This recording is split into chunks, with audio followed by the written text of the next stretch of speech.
Chapter 426, Ringo's Side. In Naruto, Reborn with Talent. While Tsunade was dealing with Orochimaru and Sarutobi, Ringo faced off A and B, who were clearly prepared for this attack. Cute. They actually spent time planning a strategy against me, Ringo thought with an inward chuckle. I wonder if the musclehead joined Orochimaru only to have a go at me. It wasn't a coincidence that B was here, prepared to double-team Ringo with Akumo no longer had two Baijuyu, so having their biggest weapon outside of the borders of their village, much less their country, was something no cage would allow. The second B appeared at the gates of Konoha. Red alarms were instantly ringing in many heads. Not that Ringo cared about that particular thing, but it was a nice way of provoking her enemy. So, tell me, Reikage, do you think your village would survive an attack with your biggest defensive tool out here? Ringo smirked, clearly addressing B's presence. Ha, there is no need to worry about that. A dryly chuckled as he was standing up, his senses trained on Ringo. She totally caught him off guard with the last lighting beam attack and he just barely managed to dodge. If she hit his head with that, it would have been game over for him. Yeah, bro is right, you underestimate Kumo's might.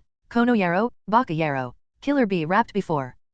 Both Ringo and A looked at him with dull gazes, resisting their urges to facepalm. With a twitching eyebrow, Ringo tried to continue as if she did not just see that. I have no idea where such confidence comes from. She mirthfully laughed, but to A's ears, it was a cold and ruthless sound full of mockery. With the village's defenses so weakened, some nefarious party might take advantage of the poor defenseless Kumo. Who knows if the next time you visit it will still be under your rule, she smugly stated. A was visibly angry at that insinuation, but he was doing a great job at keeping himself in line. Empty words. He scoffed in response. You are just trying to rile me up, bitch. We both know Kiri does not have such resources. Especially not when their cage is away. Despite the insult, the smirk did not fall from Ringo's face. Maybe I am just spouting hot air to provoke you, or maybe I am not and your village is indeed under siege as we speak. Does it even matter? She licked her lips, knowing full well the second option was the correct answer. Not that she was obliged to tell Reikage that. You are here to kill me. Give it your best shot. It has to be said, Ringo did hold a grudge for her defeat at A's hands when she first fought him. It was humiliating and REI had to save her, which only increased her embarrassment.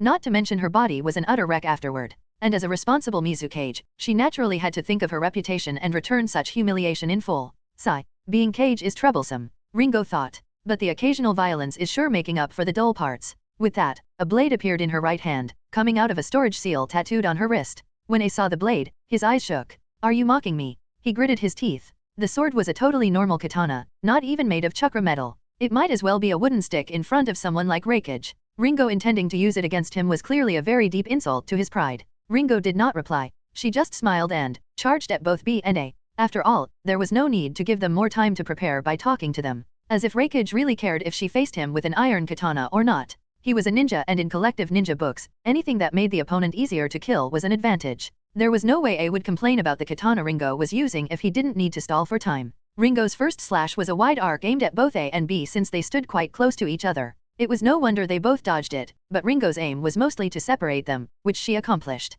A jumped back to the right while B to the left. They didn't manage to even land and Ringo already spun on her heel before chasing after B, brandishing her sword with considerable force. When A saw that, he inwardly cursed. Ringo clearly would not give them enough time to prepare a combo attack. She was also too strong to fight alone, so he instantly leaped towards B, managing to spark his lightning chakra armor back into existence from sheer desperation. In the meantime, B whipped out one of his swords and blocked Ringo's slash, only to realize he severely underestimated the petite woman's strength as his body was sent sliding back on the ground while his entire arm vibrated from the impact. While B was wrestling with the basics of physics, Ringo half turned around, pointing at A, who was halfway through the distance towards her and B, his face showing ironclad determination as lightning danced around his body. Kirin. Ringo intoned, and lightning suddenly fell from the clear sky at invisible speeds, right on top of the charging A, stunning him into a halt. Ringo's Kirin was so fast, even lightning armor wearing Reikage could not react fast enough to evade it. But for such a speed, potency had to be sacrificed. A was not hurt. His lightning armor tanked all of the damage, but Ringo's goal was accomplished.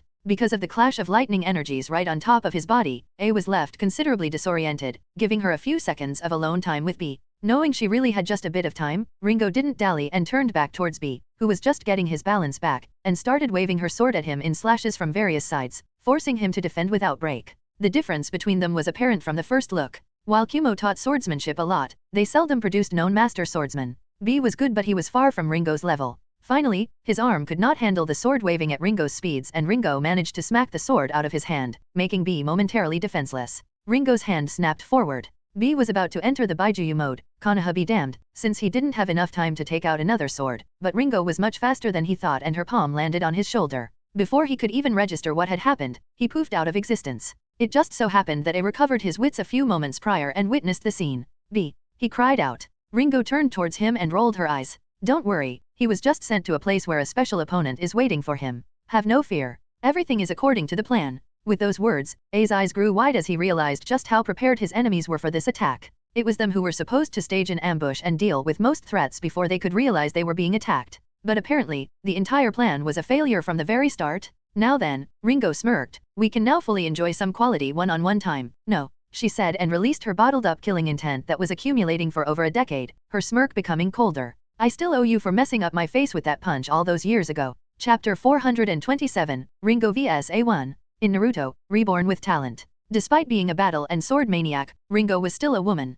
Having her face messed up, and especially having Rei see her right after landed that bone-shattering blow on it. Ringo slightly shuddered in self-pity. Her love saw her when her face was basically turned to a gory mush. She was already not the most womanly girl out there, but this made her self-confidence take yet another hit. In short, a grudge formed in her heart. It might not have been a grudge strong enough to make her trek into Kumigakure and trash it, but it was a grudge nevertheless. Now that she had an opportunity to return it, there was no way she would pass up on it. A nervously gulped when he felt the menacing aura all around the petite redhead in front of him, but what could he do? There was nothing else for him than to try and fight. Their respective lightning armors flared into existence around both combatants at the same time, sending screeching and chirping sounds all over the surroundings while cracking the ground under them from the force of their chakra. Despite his nervousness, A was an easily riled up man. Just the fact Ringo did not even deem it necessary to draw out her sword yet, made him feel insulted. The woman totally intended to fight him with just her fists? Ringo quickly realized his thought process from the subtle shift in his expression, and to push him over the edge, she knowingly grinned at him. A's expression twisted even more as he huffed like a bull, and charged. Ringo didn't move. She simply stood in her spot and waited for A. Thanks to her heightened reflexes and reaction speed, it was a child's play to react to the quick punch as he appeared in front of her. Instead of blocking, a kunai fell into her hand from her sleeve, and with the flick of her wrist, she sent it on its way while imbuing it with her chakra. Time as if stopped for A, and his pupils dilated as he noticed the kunai coated with concentrated lightning chakra raising its path through the air towards his neck from below. His punch was almost upon Ringo, and the batshit crazy woman was still looking into his eyes, smiling, not moving even an inch except throwing that kunai. She is testing me, A realized, causing him a big inward disturbance. He realized Ringo wanted to see if he would get hit by her attack for the sake of landing that punch, or if he would abandon his attack in order to dodge. A was fine with being injured. Wounds were a part of his profession, but this was something else. Whether his punch or that kunai, it could easily kill an average ninja thrice over. These were not the kind of techniques you just wait to be hit with.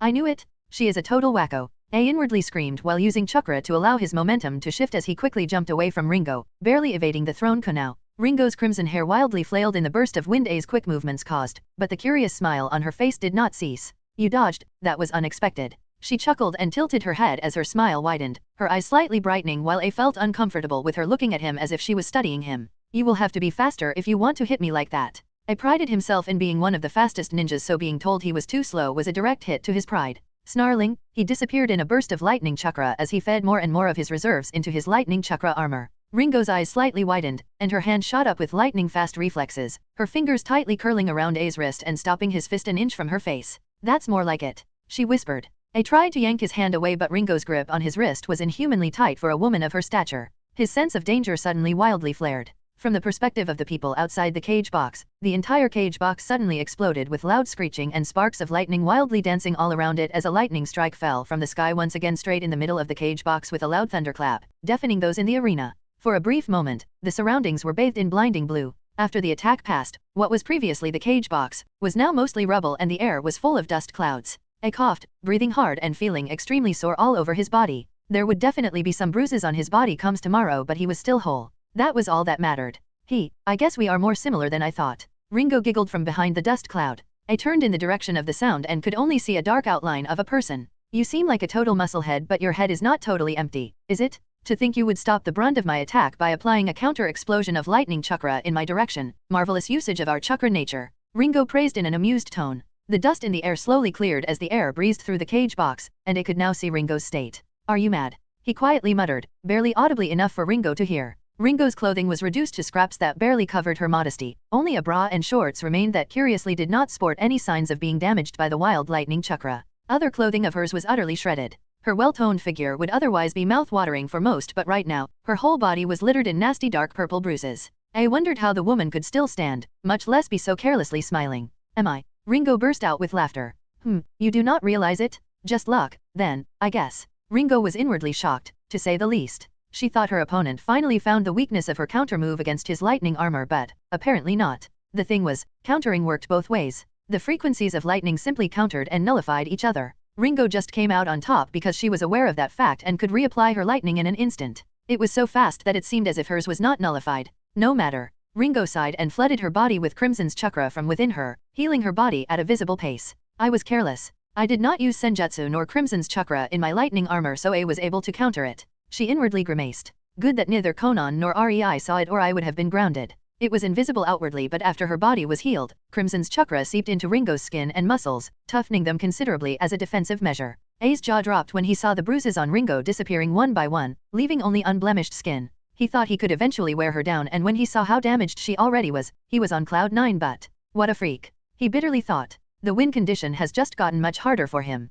Chapter 428, Ringo vs A2. In Naruto, Reborn with Talent. Seeing that A just stood in his place, staring at her with visible indignation, Ringo frowned. Well, what are you waiting for? Come at me, she exclaimed in dissatisfaction. You wanted revenge enough to drag your entire village into a war? What are you waiting for? I stand right in front of you? Come on and attack. Those words were enough to get A out of his stupor and cause his determination to return. Yes, that's more like it. Ringo whispered when she saw the shift in A's expression, her tone full of dark glee as her lips widened into an excited smile and her brown eyes gleamed. Come at me with the intent to kill. Don't stop now. Our fun is just starting. The two rushed at each other with a burst of speed, appearing in the middle of the cage box just a split of a second afterward. Ringo was about to catch A's opening punch with her hand, but A, knowing how powerful the deceptively frail woman was, instantly retracted his right arm and instead his left sprang forward, aiming at Ringo's outstretched hand with the intent to break it. In response, Ringo just slightly swayed on her feet, causing A to miss by a slight margin, before she spun on her heel, using the momentum to get her previously outstretched arm away from A's reach, and also as a driving force behind her upcoming high kick. Knowing what was coming, A raised his arms into a guarding position in front of his chest and caught Ringo's kick with his forearms as loud thunder-like sound resounded through the surroundings when lightning met lightning. A managed to tank the hit without being pushed back overly much thanks to the fact he spread the force evenly over the surface of his lightning chakra armor. Not even a moment passed, and both A and Ringo disappeared in a burst of speed, separating from each other, only to appear in the exact same spot a split of a second later, this time Ringo blocking A's attempt at lariat with her left hand, sliding on the ground for a few meters due to the kinetic force of A's attack. Powerful she may be, but her frame was still less than half of his. Size mattered. Ringo swung her free hand in a follow-up attack, aiming to deliver a gut-wrenching punch into A's abdomen, but A disappeared with a blue flash before her punch could land. A small frown appeared on Ringo's lips before she also disappeared from her spot, only for A to appear near it, seemingly punching in air, or rather, the same place where Ringo's head was just a moment ago. A's eyes widened, and he promptly disappeared in a speed untrackable by the eyes of a normal human, only for Ringo to appear right above the place where he stood just a split of a second ago, and deliver a crushing heel kick onto the ground, cracking it throughout half of the cage box. This kind of exchange continued, both combatants appearing and disappearing before an attack could land. Occasionally, they locked their fists or an attack got blocked when one got slower or quicker and caught up to the other, but a decisive blow was nowhere to be seen. Because of that, A's confidence started to slowly increase. He could do this. He was matching the mad lunatic blow for blow. All he needed was a good opportunity and he could take her out for good. Just the idea of killing the red-haired woman responsible for the death of his fiancée filled him with more determination and intent to kill. The clash got fiercer and fiercer as shockwaves full of lightning started erupting every time their blows met, which started to become more frequent as time went on. A was getting faster, he could feel it. He was starting to match Ringo's pace. I can do this, he thought with self-assurance. The woman who faced one-on-one against a Baijuyo was not so tough, after all. With her death, I will be again a step closer to the greatness of my father. He couldn't help but get giddy and his chakra showed it. The hum of his lightning armor became more frequent and energetic as A's battle intent soared and his speed increased yet again. Ringo calmly blocked his last attack, putting her palm on his wrist and redirecting the punch before it could reach her. She was not channeling too much of her chakra for this fight. Not at all. Instead of brute forcing it, she simply used technique and reflexes to make sure A's punches would not reach her body. A went ferociously on the offensive, showering Ringo with punch after punch, each more powerful and quicker than the last, going so far as to release lightning strikes with each punch from the sheer speed and concentration of lightning chakra behind them. And yet, the crimson-haired woman stood her ground and with minimal movements, always pushed A's blows away from herself. The room around them was no longer recognizable and even the rubble was getting destroyed at an increasing pace as A's lightning chakra struck wherever Ringo redirected it, which was basically all around her and sometimes even outside of the cage box. Ringo was actually proud of herself. A might not have noticed yet, but she did kill quite a few Konoha invaders by just redirecting A's lightning strike punches, some of which were Kumo ninjas. But when A didn't notice even the third Kumo ninja getting roasted with a stray shot of his, Ringo started to get a bit annoyed. It was time for the musclehead to notice. Ringo actually found the perfect target for that too. Seeing as A's next punch was quickly approaching, she prepared, and a grin appeared on her face, causing A to realize that something was wrong.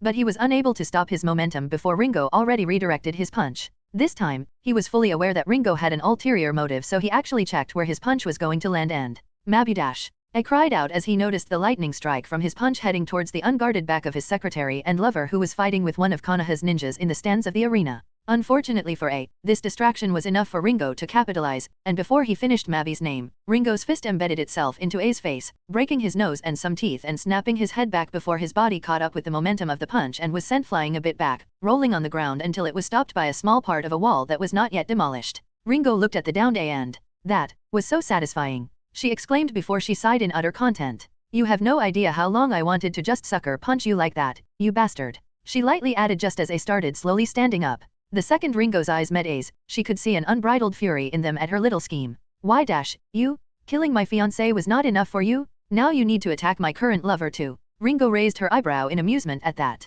Well, sucks to be him. They were ninjas and exploiting one's weaknesses was a significant part of their profession. It wasn't as if A never did something similar. But now that he mentioned it, that dark-skinned woman is his current lover, huh? I had no idea. Ringo thought, her lips twitching in amusement at the coincidence. But now that she knew, a plan started forming in Ringo's mind. Nice of him to inform me. She inwardly chuckled. Chapter 429, Help or Burden. In Naruto, Reborn with Talent. The only reason why A didn't explode in an impotent rage was that he noticed Samui pushing Mabi out of the trajectory of his deflected attack before she barely managed to evade it herself. It was obvious the feat took a lot from the panting Samui. A was actually very flabbergasted that she managed to pull it out. She might have been a Kumo Jonin, but reacting to his top speed was a feat of its own. Ringo curiously observed as Samui rescued the dark-skinned secretary of the wreckage, not reacting or trying to intervene at all. She was quite impressed with what she saw and a spark of curiosity was lit in her. Saw Ringo's eyes linger in Mabi's direction and he didn't like it at all. A frown appeared on his face. He didn't like the red-haired bitch's attention on his lover?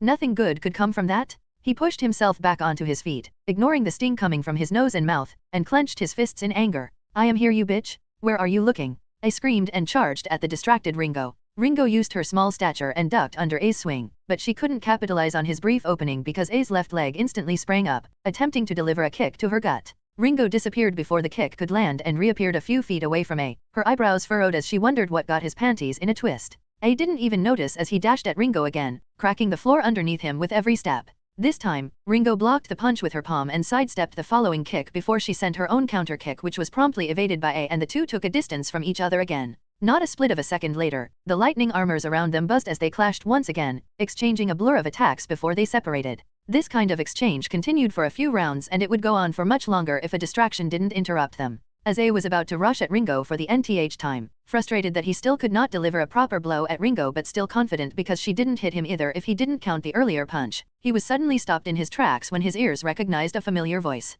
"Reikage-sama, /A-sama. Two female voices exclaimed from what was previously the entrance to the cage box. Both A and Ringo turned to the newcomers, A inwardly scared witless as his senses entered overdrive and zoomed on Ringo's action, while Ringo had cat-like half-lidded eyes and an amused smile on her lips. She was happy they finally showed up. In fact, she observed them with her sensory abilities while she fought A and knew they headed in this direction. And to be frank, fighting A was getting a bit boring. She welcomed the distraction. One of the two females was Mabi, Reikage's secretary, while the other was Samui, one of Reikage's guards. Mabi clenched her fists. She seemed eager, maybe even desperate, to leap into the battle in order to help A, and only the fact she was too experienced to let her emotions rule her prevented her from rushing in. Samui drew her sword upon seeing Ringo's attention on them, but her hands visibly trembled. She knew this battle was above her pay grade, but sometimes, you simply are not afforded the luxury of picking your fights. When Ringo saw how the pitiful girl reacted to a bit of her killing intent, okay, maybe that bit was a bit too high for your everyday ninja, she was a bit disappointed. But the determination behind those clear blue eyes, now that piqued Ringo's interest further.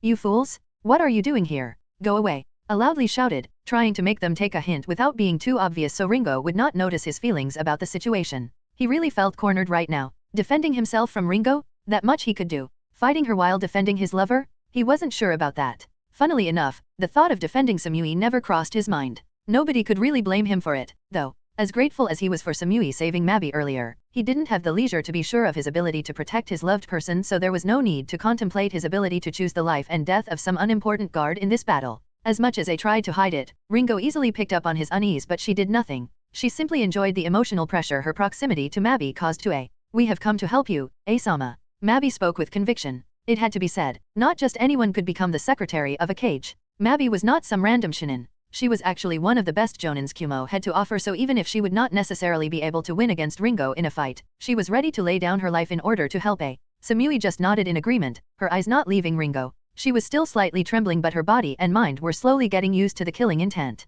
Ringo wondered about that, and with a veiled smirk, she was slightly increasing the pressure. Not in a noticeable amount. Just enough that an experienced kunoichi like Samui would not just instantly get used to it, while also making sure she would not notice. She simply wanted to see how far she could push the girl before she crumbled. It was painfully obvious that from the 3 Kumo ninjas, the busted blonde was the least experienced. Yet, most intriguing for Ringo. A didn't like what he was hearing, but there was no time to scream himself hoarse at them. He had a dangerous threat in front of him, and even a small slip in his attention could prove fatal. As much as he hated it, there was no other way than to let them stay and fight by his side. Fine. He grumpily spoke. Mabi, take care of the defense and long-range support. Samui, melee offense with me. Of course, giving Mabi the safest job was totally intentional. Cool. Samui muttered, not really expecting any different. Her tone was even and dry with a smidge of emotionlessness, but if one really tried, the underlying nervousness could still be heard in the woman's voice. Are you sure the girl can take the fight? Just look at her, she is trembling from fear. Ringo mockingly remarked while smugly grinning at A. She is a proud Kumo kunoichi.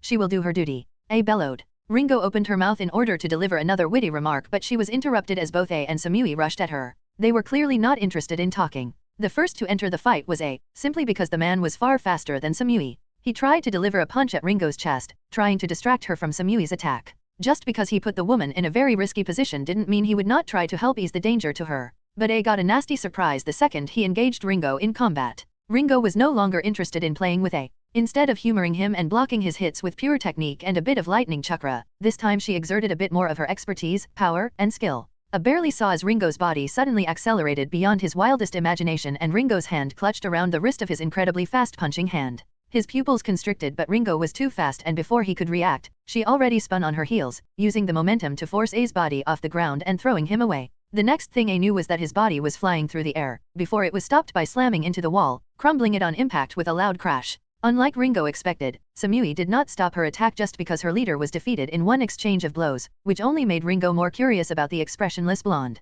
After her throw of the rakeage, Ringo quickly drew one of her sheathed swords and quickly turned around before blocking a slash from Samui's katana, sparks flying around as the two blades ground against each other. Ringo's lips stretched into a Cheshire grin as she measured the strength behind Samui's sword. Don't disappoint me, Kumo girl. She whispered, and that was the only warning Samui got before. Chapter 430, B's Sudden Displacement. In Naruto, Reborn with Talent. While Ringo was amusing herself with A, B found himself in an unfamiliar place and instantly got on guard. He also tried to disrupt his chakra flow to mitigate any possible illusions, but nothing happened. That told him this was not an illusion and he was indeed transported somewhere. This was stirring a strange feeling of déjà vu inside of him, one he didn't like at all, so he decided the situation needed a few good rhymes to alleviate his nervousness. Oi, Haxabi, this feels like the work of the Flash, we should prepare for a hard clash, yo. Despite the cheerfulness of his voice, beads of sweat started to appear on his forehead. He wasn't afraid for himself. He was the mighty Haxabi Jinhiriki and the best rapper under the sun. Killer B? Kono Yaro? Baka Yaro?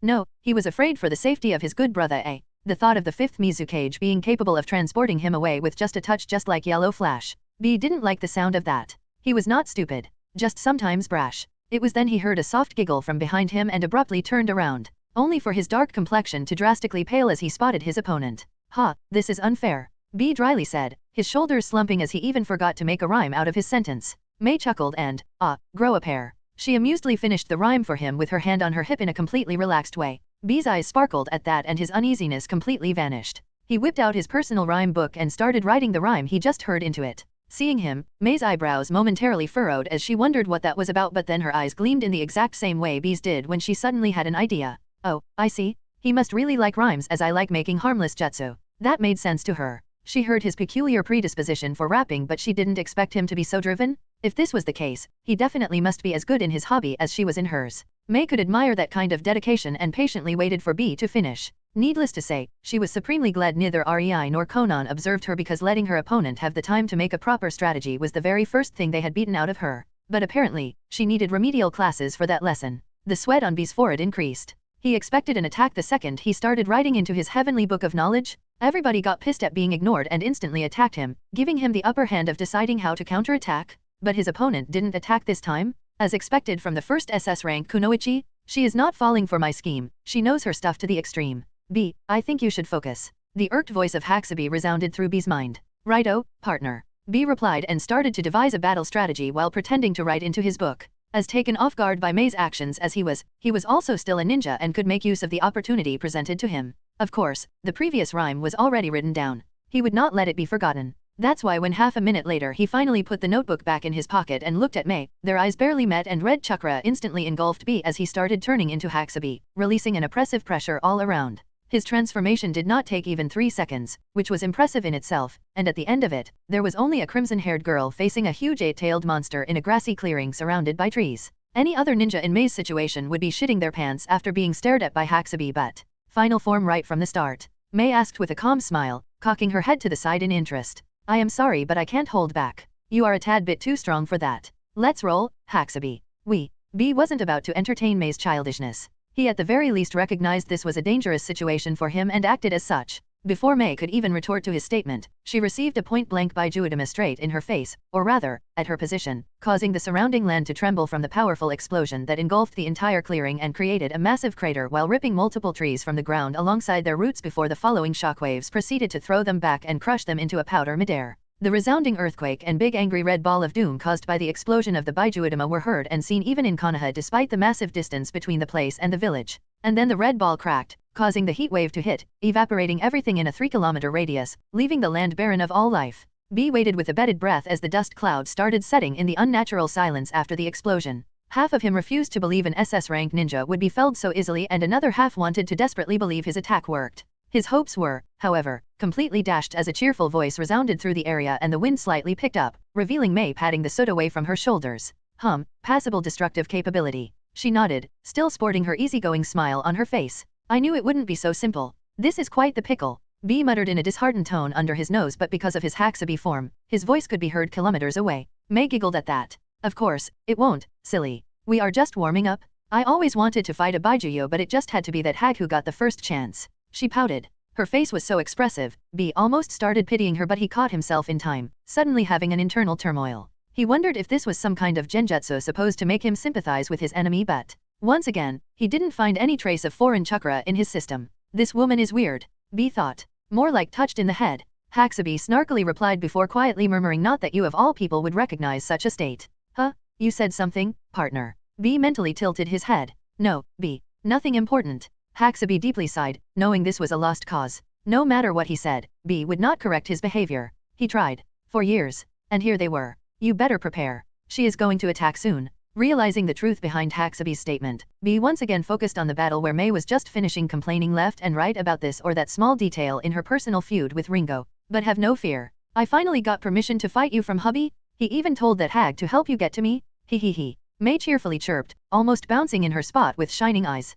For some reason, B had a bad premonition that, in my own final form, at that, May added, and chakra engulfed her, causing her to transform into a titanic form of 9-tailed of the same color as May's hair. Needless to say, both Haxaby and B were stunned speechless, and rooted in their spots at the sight.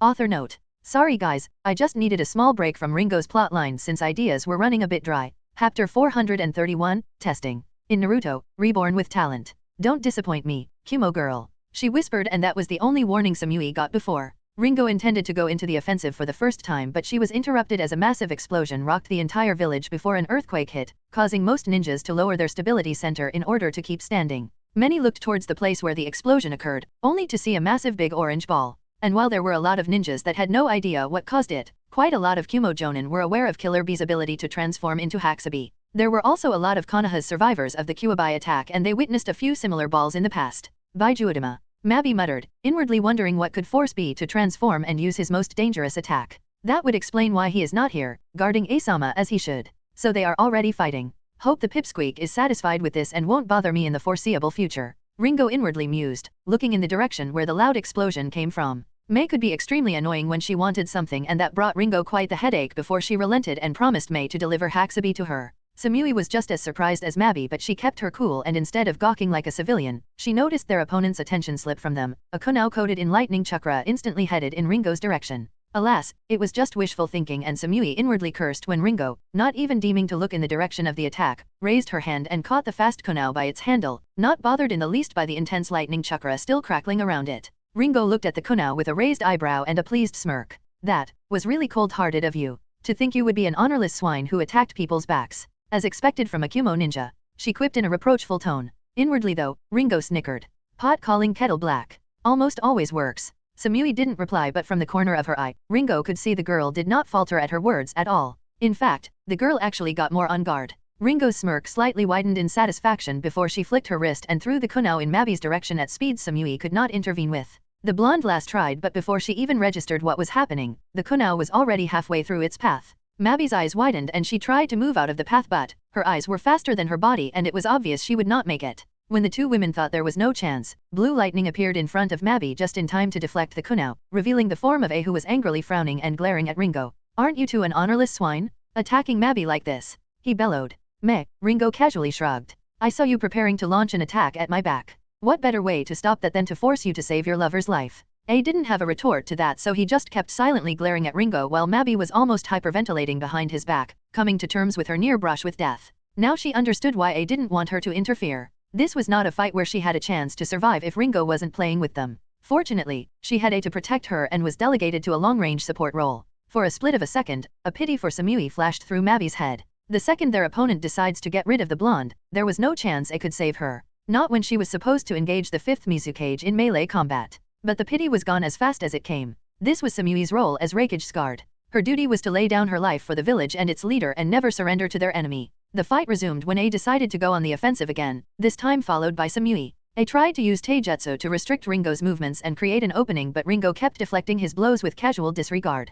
Especially now that she had her blade drawn. It was actually A who had to be extremely cautious and careful not to hit the sharp side of the lightning-coated sword because he was fully aware his fist would most likely be split in half if he tried to brute force it. Samui attacked too, not really trying to make use of openings. Instead, she tried to lock blades with Ringo and get her attention. She was fully focusing on trying to create an opening for her boss. Ringo clashed with the girl in delight, always swatting one annoying buzzing fly away beforehand so she wouldn't be inconvenienced by a sneak attack before she blocked, hacked, or slashed at Samui's sword. She always put just a bit more power behind her attack than what she received from the busted blonde, always interrupting Samui's sword technique midway by unbalancing her. Whenever A got his bearings back, Ringo increased the power of her attack, causing Samui to backpedal as her sword and entire arm vibrated from the sheer power of the attack they just tanked. In the meanwhile, Ringo turned her attention back to A, sidestepping his brash attack, punching him away with her free hand to gain herself a few seconds where she could play with the blonde girl some more. As for Mabi's attacks, Ringo was fully encased in her own lightning armor. She didn't really have to pay attention to the dark-skinned secretary no matter what the woman threw at her. It was visibly frustrating the secretary and most likely made her feel useless, but, meh, Ringo didn't care. Turning back to Samui, the woman was already finished with calming her vibrating arm and prepared to go again, her cold blue eyes or stony expression not betraying any emotion at all. There was no frustration at failing her attacks nor any fear at facing an overwhelming foe. It really endeared Ringo. She could see her younger self in the woman. Just a much weaker version that didn't have the luck to meet REI. Samui tried to use an interesting move where she quickly slashed at Ringo, putting only half of her strength behind her slashes and depending more on speed, and Ringo humored her, matching her slash for slash, putting only as much power into it as Samui did behind her own slashes. The swords of the two women blurred, releasing sparks all around every time they briefly met in a clash. Samui tried to angle her clashes in various ways, left, right, center, downward, upward. She tried everything in order to get her blade past Ringo's, but it was futile. The fight went on, Ringo continuing to battle with both A and Ringo, turning the 2 versus 1 into 2 separate 1 versus 1 through her sheer skill alone, all the while judging Samui's performance. She was not interested in the girl's current power. Instead, she was measuring her sword techniques and her improvisation. By now, Ringo was reasonably sure she pushed the blonde girl to use every sword technique in her repertoire. She also occasionally stopped mid-attack, only to redirect her slash and force Samui to improvise to adjust to the sudden unpredictable change. Admittedly, she almost killed the busted blonde a few times, but what would be a test without a few close brushes with the afterlife? In the end, Ringo liked what she saw. The girl was not as good as Mist Swordsman, but she was talented when it came to sword wielding. After her impromptu testing, her decision was only reinforced. So, I have decided. You will be my apprentice, Kumo girl. Ringo exclaimed with a pleased grin, dropping a staggering bomb at the 3 Kumo ninjas. Chapter 432, Persuasion. In Naruto, Reborn with Talent. Both Samui's and A's brains momentarily stopped in their tracks as they heard the outrageous thing Ringo said. It took a second, but eventually, A reacted. You think I'd let you take her as an apprentice? Are you mad? He growled. I would rather kill her myself than allow something like that. While A was too worked up to notice, Ringo stood directly opposite him and Samui, so she saw how Samui slightly flinched at that statement. Alas, one thing that REI, pounded into Ringo's head quite early in her cage career was that ninjas were people too, not just tools. Even the most seemingly emotionless and ruthless bastard still had at least some semblance of personal feelings. This might not be all that important as most ninjas were raised to live for their village, but treating her ninjas like humans, at least outwardly, rather than just disposable pieces was better in the long term. Sarutobi Hiruzen certainly showcased it during his long reign. It was mind-boggling how popular the old coot was despite being a scheming bastard. Ringo smiled when she heard A, deciding to capitalize on the presented opportunity. Look, you overgrown monkey. She dryly rebuked. I am dominating you in 1 versus 2, the dark-skinned bimbo of yours doesn't even count as a proper obstacle. I think you are not in any position to complain. Her unconditional servitude to myself and acceptance of the apprenticeship for your miserable life. I reckon that's quite a good deal compared to the only alternative you have. Not for a second did Ringo turn towards Samui during her speech. She was completely focused on Reikage to hide her intentions. It worked too, if how shaken Samui's eyes seemed was any indication. Since she became a cage, Ringo came a long way from the sword-waving brute she was in the past. Now she actually knew how to manipulate people, and that was exactly what she was doing right now. She did not need to openly persuade the girl. Simply giving her a good reason why she should do what Ringo wanted and making accepting her offer seem beneficial while putting a slight doubt in her current position was enough. The rest would either solve by itself or Ringo would be forced to plan a kidnapping. Both were fine by her, but the latter would take much more effort and time. Time she could instead use to do her hobby. A didn't like what was said, and it was obvious from how he was gritting his teeth and clenching his fists. He wanted nothing but to scream a rebuttal at Ringo, but by now, even he realized what she said was true. Not that he would give up as, in his opinion, there was still a chance at victory. You are too arrogant, bitch. A menacingly said while glaring at Ringo. She is my kunoichi and you won't have he dash. He didn't manage to finish his sentence because something suddenly hit him, sending him into a wall that promptly crumbled upon impact. Normally, he would have shrugged such a blow like nothing since his lightning armor could soak up a lot of damage, but this time it didn't work and he took the brunt of the attack with his body, instead of his armor. Both Samui's and Mabi's couldn't even see what happened, only registering that A no longer stood in front of them after they heard the crash of the crumbling wall. Their heads whipped towards it and their eyes widened in both bewilderment and fright when they spotted A, with his left leg and both arms broken. While Mabi quickly ran towards A and started fussing over him, Samui shakily returned her gaze to Ringo, noticing the red-haired woman relocated back to the surprisingly untouched seat for Mizukage, and sat down, her eyes excluding the feeling of boredom. The thing that made Samui uneasy, though, was the fact Ringo's eyes were directed at her. I wasn't asking, Kumo girl. I was informing you what will happen. You will be my apprentice. That's non-negotiable. Ringo boredly drawled. As shaken from seeing her leader being literally one-shotted as Samui was, she quickly gathered herself, putting on an emotionless facade as she coolly asked, why me? Ringo chuckled. Your level-headedness is admirable, she praised. To be frank with you, I found your instincts and talent for swordsmanship quite good. I'd like to see to what degree you can develop them under my tutelage. As someone taught by Rei and Konan, Ringo knew the threshold of how far one could go depended on their teacher unless they were monsters like Ringo's teachers. Sure, Ringo was talented, and even if she was self-taught, she would have probably gone quite far. But since she lucked out with her teachers, she reached beyond what she thought possible. Becoming the Mizukage? She didn't even dare to dream about that when she was a kid. Shooting for a spot in the 7 Swordsmen of Kiri was a long shot for an orphan like her. And yet, here she was. Even if she wasn't exactly thrilled to get the unwanted position, Ringo knew Samui could go just as far as her if she was taught by Rei. But Ringo wanted to see how well she could groom that talent of the busted blonde by herself. Well, okay, she might have been a bit jealous. Konan had that Uchiha girl, Pakura had Temari, Tsunade had the sadistic snake lover who cussed like a sailor, and even the childish bother called Mei had Yujito who could be counted as her apprentice. Ringo was never really interested in passing down her skills to someone. Not before seeing the battle between Karen and Temari, that is. Karen might not be officially counted as Konan's apprentice, but the young Uzumaki was taught by her enough to unofficially count. And when Ringo saw them fight, she realized, there are some serious bragging rights with a strong apprentice. Of course, she has to procure her own pupil, if only to shut Mei up if she ever brought the topic up. I cannot accept, Mayor Isama. Samui emotionlessly stated, her eyes resigned. I am Kumo Kunoichi. Samui was fully prepared to die for those words. In her experience, saying no to someone as powerful as Ringo was never good for your health. In the end, it all came down to personal power, and it just so happened that Samui was weaker. And while becoming Ringo's apprentice would have made her stronger, she still had a brother in Kumo and, damn, Kumo is indeed good at instilling loyalty, ain't it? Ringo amusedly quipped, causing Samui to blink in surprise that she hadn't killed her yet for daring to refuse her offer. And here I thought you would have at least pretended to accept only to stab me in the back at the first opportunity. Ringo sighed in mock disappointment. I would do that if there was any chance it could have worked. Samui shared her opinion with blunt and brutal honesty. What a pessimistic attitude. You orphan too, eh? Ringo idly asked, completely disregarding A and Mabi, fully focusing on Samui. A was too injured to continue the fight, and even if the bull-headed man refused to give up, she could simply break his remaining limb. No, for now, Ringo wanted to get to know her future apprentice. Even if the said girl had no idea, her refusal was silently denied.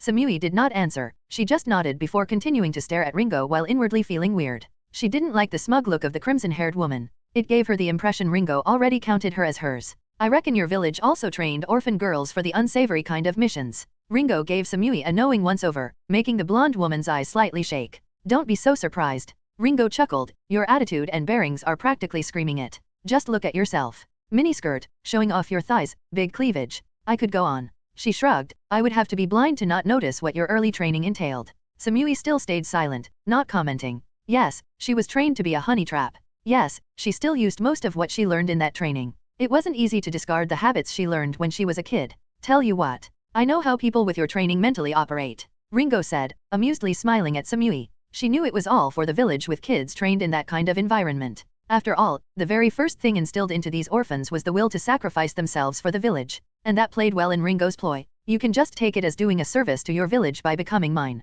In exchange, I can promise not to destroy Kumo. Ringo flippantly continued, but the aura she gave off was quite menacing. Well, promising not to destroy Kumo was not the same as promising not to invade it, so all was fine. Wording actually mattered. Who would have thought, huh? At any other moment, Samui would rebuke that was impossible, but only a glance at the state of A told her Ringo was fully capable of such a feat, yet she still remained silent. No matter what, she could not accept Ringo's offer without permission from her cage, which she knew would not be happening. Her fate was sealed. She hoped Ringo would get annoyed with her silence and kill her on spot.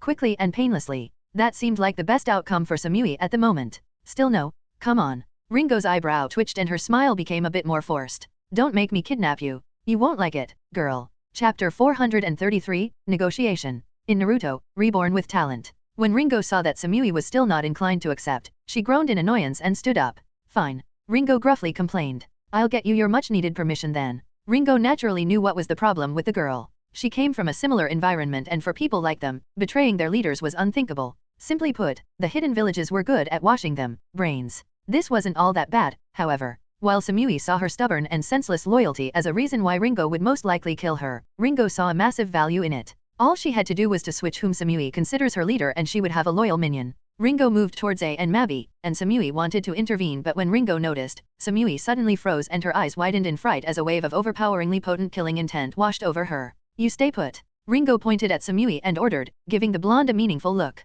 What the hell is this? Samui mentally freaked out, trying to move her body, but it refused to budge no matter how much she mentally pushed. As much as Samui was resolved to die for her village leader, the killing intent was too strong and took her by complete surprise, freezing even an experienced jonin like her. It evoked the same reaction a prey has when cornered by a predator it can't overcome. Ringo casually walked towards A, and when she was near them, Mabi stood up, placing herself in between A and Ringo with desperate determination shining in her eyes. Move. Ringo spoke in irritation, at the useless action. Mabi was clearly shaking in her boots, deeply afraid and unwilling to even look Ringo in the eyes, but Ringo had to admit, the woman really did love A. After all, she refused to step out of Ringo's path. Unfortunately, this was not some sappy story where love prevails over all other evil beings that definitely do not feel love, because that's reserved only for the main hero and heroine. Ringo started again. This time her tone was pretty forceful, carrying a premonition of what would happen if she was not obeyed. Her sentence was, however, interrupted by A, who was sitting on the floor, leaning against a small part of a half-demolished wall. Mabi, let her through.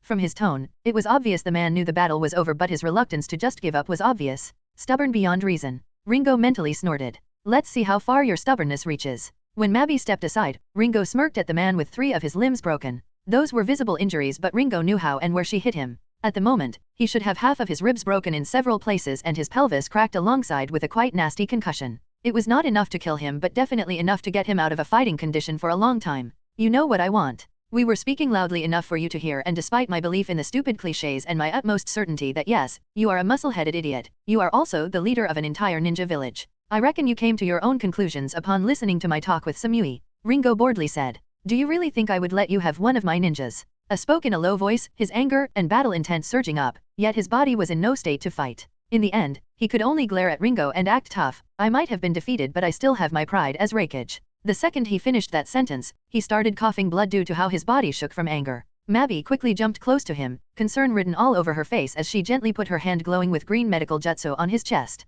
Careful to not pop a vein, Raikage. Ringo playfully teased with a smug smile. You should not be so aggressive with all those broken ribs in your chest. If the way A took a deep breath with an irritated whine to calm his anger down at that remark was any indication, Ringo's advice was taken to heart. She cheekily smiled with a satisfied nod, causing A to grit his teeth even more, before she put her hands on her hips, her petite form towering over the massive sitting man. It made her oddly proud. Normally, she wouldn't have reached even up to his chest if they stood side by side. As for your pride, Ringo hummed, I wonder what is more precious to you, your pride or that woman's life. She gestured with her chin towards Mabby, who froze before pursing her lips and deciding to focus on treating A's injuries, pretending she did not hear a thing. A scoffed at that, as if you would let us live. He snarked. The situation looked pretty hopeless, in his opinion. There was no snowball chance in hell for Samui and Mabby to beat Ringo, and he was out of commission. It was game over. Ringo rolled her eyes at him. Unlike you, I don't have some profound grudge against you. If I can profit from letting you live, I will do that. It's called being responsible and giving priority to benefits over personal vengeance.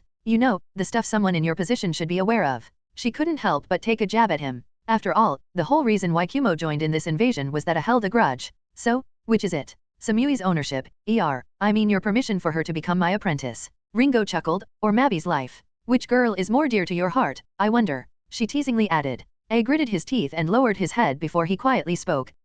What was that? Ringo leaned closer, her smile widening. I didn't hear you well. I said, Mabby. A let out through his gritted teeth, his face flushed red from shame. Oh, you want me to kill Mabby? Ringo feigned a gasp as she exclaimed in mock surprise. A's head snapped up before he hastily shouted, No, no. Ringo repeated, tilting her head. You sure are a confusing man. Thumbs up to the woman who can tolerate you. Hearing her, A realized she was just having fun at his expense, and his silent rage and shame deepened. Inwardly, he swore he would have his revenge one day if she really let him and Mabby leave alive. You really won't attack Kumo if I relinquish her to you? A doubtfully asked. With this failure of an invasion, A knew he would have to spend several more years rebuilding Kumo's forces. He also knew how vulnerable his village would have been. That didn't mean they were weak. Even with this loss, Kumo was still a top powerhouse in the world, or so he thought. But as powerful as his village was, there were monsters like the 5th Mizukage who could handle most of Kumo's high-ranking ninjas by herself. A really underestimated her. Now he saw she was on the same level as his late father, and only a massive army could wear her down before she could be killed.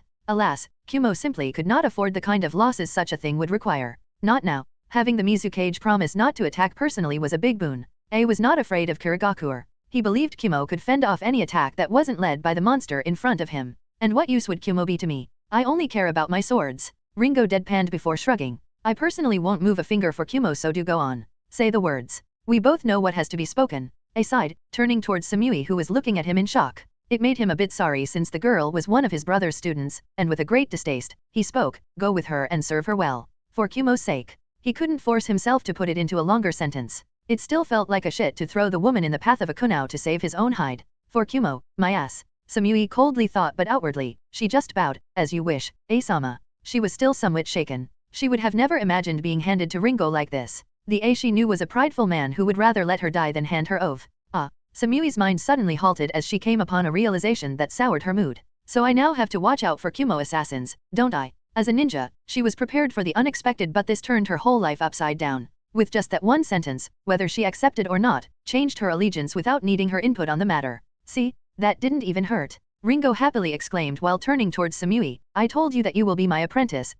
Yes. Samui sourly spoke. Yes. Ringo expectantly trailed off, giving Samui a look. Yes, master. Samui relented with a sigh. Might as well just go along with it. Just like that, Ringo obtained her first apprentice. She was already mentally calculating what kind of hellish training she would put the poor Samui through in order for her to catch up to the apprentices of her sister wives. Chapter 434, Mei vs. In Naruto, Reborn with Talent. A loud explosion resounded through the surroundings, and B in the form of Haxabi was forced to leap to the side, mowing several trees with his body as it unceremoniously landed on the ground and caused a small earthquake. A larger and much more powerful earthquake followed shortly afterward when the attack B had just evaded reached its final stage and released the last and most powerful blast of energy as it ceased to exist. The resounding shockwave was powerful enough to push even Haxabi's massive form a few tens of meters, creating a large trench in its wake. Needless to say, if the force of the shockwave could push even Haxabi, the nearby trees and nature had no chance. The final result was a large crater with no semblance of greenery anywhere in it. You are quite nimble for an octopus crossed with a bull. Mei, in the form of her Baijuyu, Auburn, cheerfully but loudly exclaimed. Unfortunately for the local fauna, her booming chakra-enhanced voice generated another shockwave that erased everything living in a 200-meter radius around her. Not that Mei noticed. Do it again. She childishly ordered before starting to charge another attack. Haxabi's eyes widened as he saw the insane woman in front of him charging another attack similar to a Baijuudama, yet so very different. A red ball similar to magma appeared in front of Auburn's maw, growing larger by the second and angrily pulsing as if whatever was inside wanted to break free. Haxaby barely managed to propel himself away with his tentacles, before the ball shot from Auburn's maw and as if teleported to the place where he was just a moment ago. For a second, the ball compressed, before exploding outward, releasing yet another loud explosion followed by shockwave after shockwave, leaving another deep crater in its wake once it finally ceased to exist. May cheered, finding the way Haxaby moved around with its tentacles very funny. He was just so fast. It was exciting. She just wanted to see it. AGA. B and Haxaby saw the gleam in Auburn's eyes, and before they even registered it, they were already charging a Baijuodama in May's and Auburn's direction. Subconsciously, they both realized that unless they attack, May would just continue shooting these balls of doom at them because she seemed to have a lot of fun doing so. The Baijuodama shot towards Auburn and Haxaby-clad B wondered why his opponent didn't charge a counterattack, before Auburn just casually slapped the flying Baijuodama away with her paw, causing the 8-tailed Jinhuriki to gape at her. The deflected Baijuodama flew through the air before it impacted a place a few hundred meters from May and B, generating another earthquake. This finally woke B up from his bewilderment, only to notice that Haxaby took over for a second, perks of being so in tune with the beast, and he was already in the middle of changing position and charging another Baijuodama at Auburn-clad May. Spacing out here can get us killed, B, Haxaby mentally said, and B seriously nodded. She is too strong. We need to go more bonk bonk. B rapped, but his voice didn't hold his usual uncaring my pace tone. May raised her eyebrow when she saw her opponent trying out yet another Baijuodama. Too curious about her opponent's plan, she didn't counterattack or even move from her spot. She only stood her ground, deflecting the Baijuodama once more. This time, however, she didn't even manage to pull a smug look at her opponent before her eyebrows raised as she noticed another Baijuodama already flying at her. Auburn quickly swished one of her tails, smashing it against the Baijuodama and sending it flying away to the distance as if it was just a ball. Not a second passed, and another Baijuodama already flew at her. Auburn deflected that one in a similar manner. And then the next one. And the next one. And another one.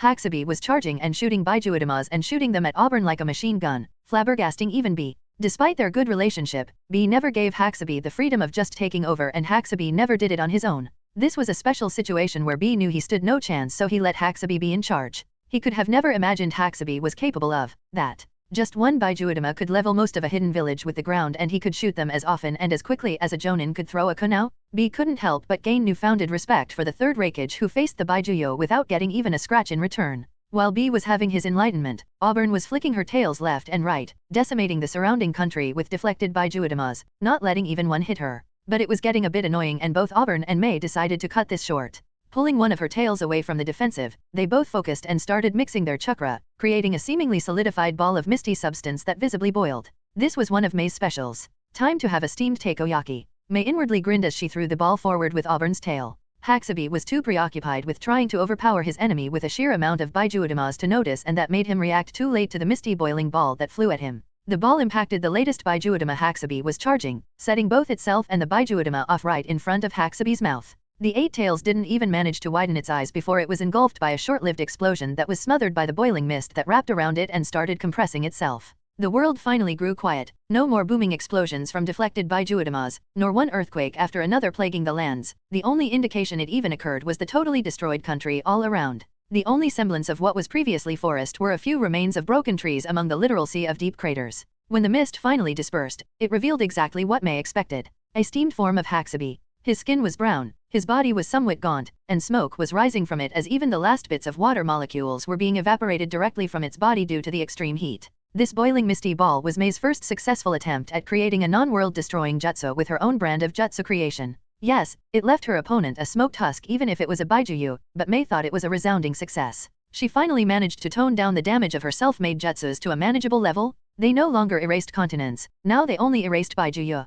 Before she could celebrate, May looked to the side and frowned. Do you really think you can escape me like that? Auburn tilted its head. No reply came for a few seconds, making May seem as if she was a lunatic talking to herself, but then, a small part of a cut-off tentacle, buried deep in one of the craters, stirred, its owner knowing he was found out. With a dejected sigh, Haxaby pushed his chakra into the tentacle, and instantly, his body regrew to its former glory as the smoked husk nearby crumbled down.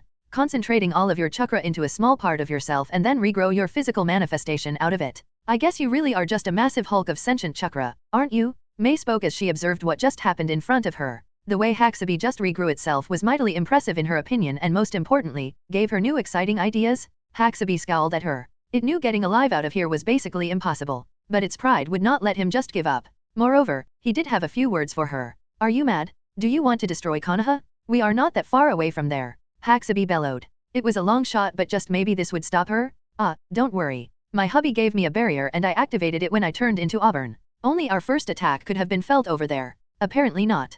Haxabi dejectedly sighed. Sorry B. I think this is it for us. Well, it was it for B. Haxabi knew he would not stay dead for long. But still, he liked B and it was a bit disheartening to know the man would die here. Before B could react, May suddenly groaned, attracting both Haxabi's and B's attention. Mew, that old sword maniac is finished with your brother. May poutily said, causing B to stiffen at her words. Not paying it any attention, May carelessly continued, she just has to ruin my fun? Couldn't she prolong his suffering a bit so I can enjoy myself playing with you? Stupid, stupid, stupid Ringo. She complained and repeatedly stomped her leg on the ground, most likely forgetting she was in the form of Auburn, so with every stomp, the ground shook. Much to Haxabi's relief, May actually started shrinking, taking on her human form. As careless as that was, Haxabi had no delusion he could win against her and forced B's body to revert back to its human form by draining his chakra from it. The redhead did not seem like she would kill B anymore, so, meh. Haxabi shrugged and left B to the wolves before retreating back to his seal. B could only uneasily look at May in front of him with utter shock, his mind still in the process of registering the fact his partner has just ended his transformation and left him alone to face.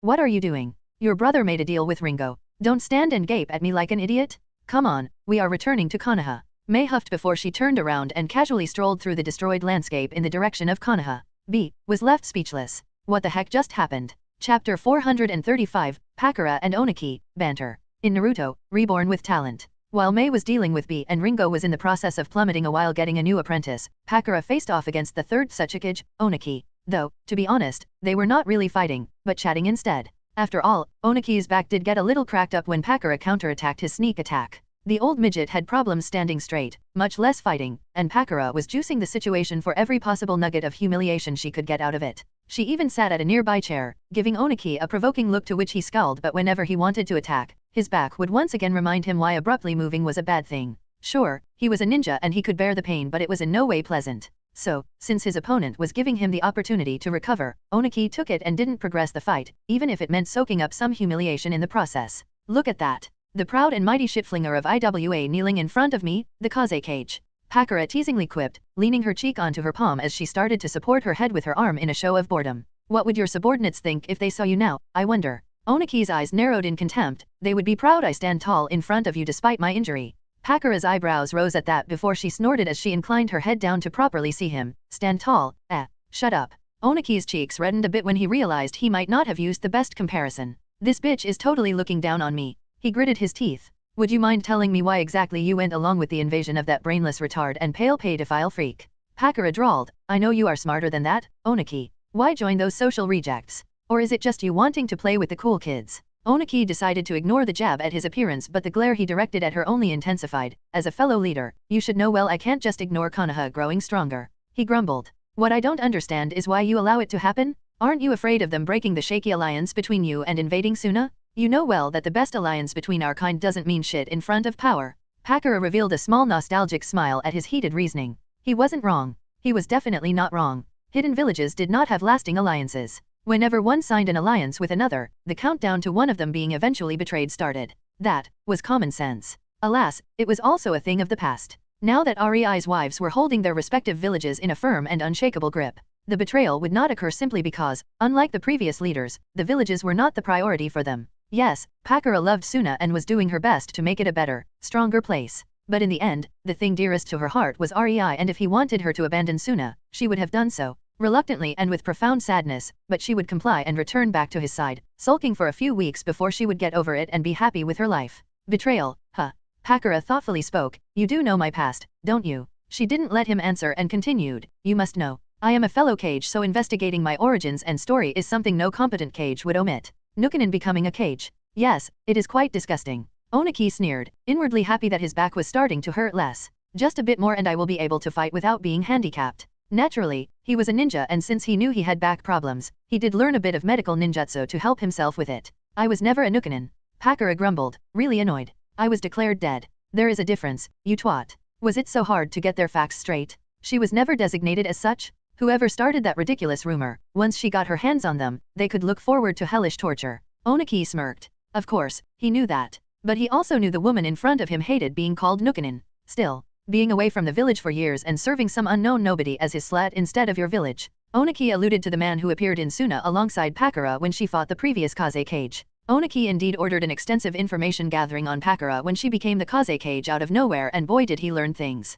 Pakura had a husband who was not from Suna, some kind of unrecognizable nobody who was reported to not even be a ninja and seldom appeared outside of their house. This was the height of shamelessness. The woman had a unique bloodline, and if the previous Cage was not a fearful idiot, he would have never ordered her on a suicide mission. Her children would have been something that could really strengthen the village. If she had them with another strong ninja, their potential would have been incredible. Alas, she married a civilian. As a Cage, she failed in Oniki's eyes. He wouldn't care if she had a harem of men made from her best ninjas. He wouldn't care if she included her civilian boy toy into it, but not breeding with powerful shinobi that can give birth to very talented children when she had such an amazing bloodline was basically a betrayal to her own village. Oniki continued his statement, now that pretty much screams Nukanin for me. The only reason you were not declared as such when the Kaze Cage so you are alive was that you had the support of the daimyo. Pakura wanted to rip the rude old man to shreds for what he just said. Not because he insulted her. That was fine. She didn't mind that. But insulting Rei, even if he had no idea about who he was and what kind of strength he possessed, that was above Pakura's tolerance. Fortunately for Oniki, Pakura had a plan and she loathed to derail from those. Hence, the only show of how much the insult affected her was a slight pursing of her lips in displeasure. Entirely too small of a reaction to bring Oniki any kind of satisfaction from provoking her. It inwardly riled him up that his insults did not evoke any sort of angry reaction, but it was expected. Pakura was a Cage, after all. Still, his back was now almost painless and he deemed himself in a good condition to fight. That's why.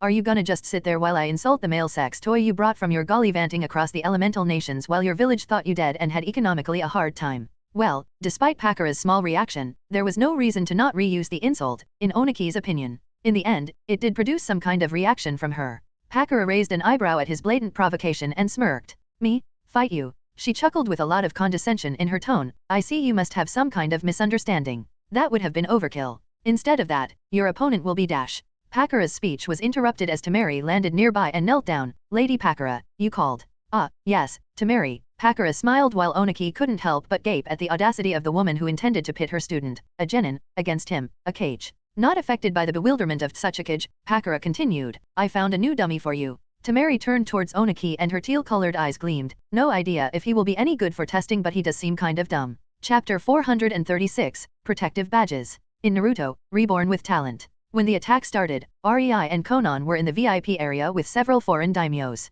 neither of which were affected by the sleep-inducing illusions because of the protective seals around that area. Despite that, the second the illusion was unleashed, all chaos broke loose. Guards of the respective daimyos jumped towards them, some in an attempt to protect them, but some had malicious intentions. The problem was, neither their employers nor their colleagues noticed. Nevertheless, Rei's intent-based seals picked it up and promptly terminated them. Each of those who wished harm upon a daimyo was either engulfed in searing hot crimson flames or torn to shreds by incredibly sharp paper strips. While Rei's seals were subtle enough to not give away who the attacker was, the same could not be said about Konan's attack, and the stupefied daimyos only saw one of the VIPs killing their guards. It wasn't hard for them to come to their own conclusions. The loyal guards around them, those that were not killed, were also wary, only making a protective circle around their charges, but their eyes betrayed they were aware they were no match for Konan from what they had just seen. Wadash! One of the dumber dignitaries exclaimed in shock just as the last body of the now dead guards dropped onto the ground. He crossly looked at Rei and Konan and asked, why did you kill my guards? Obviously, the other daimyos were curious about that too, but they were much smarter than to bother somebody who could kill them with just a casual thought.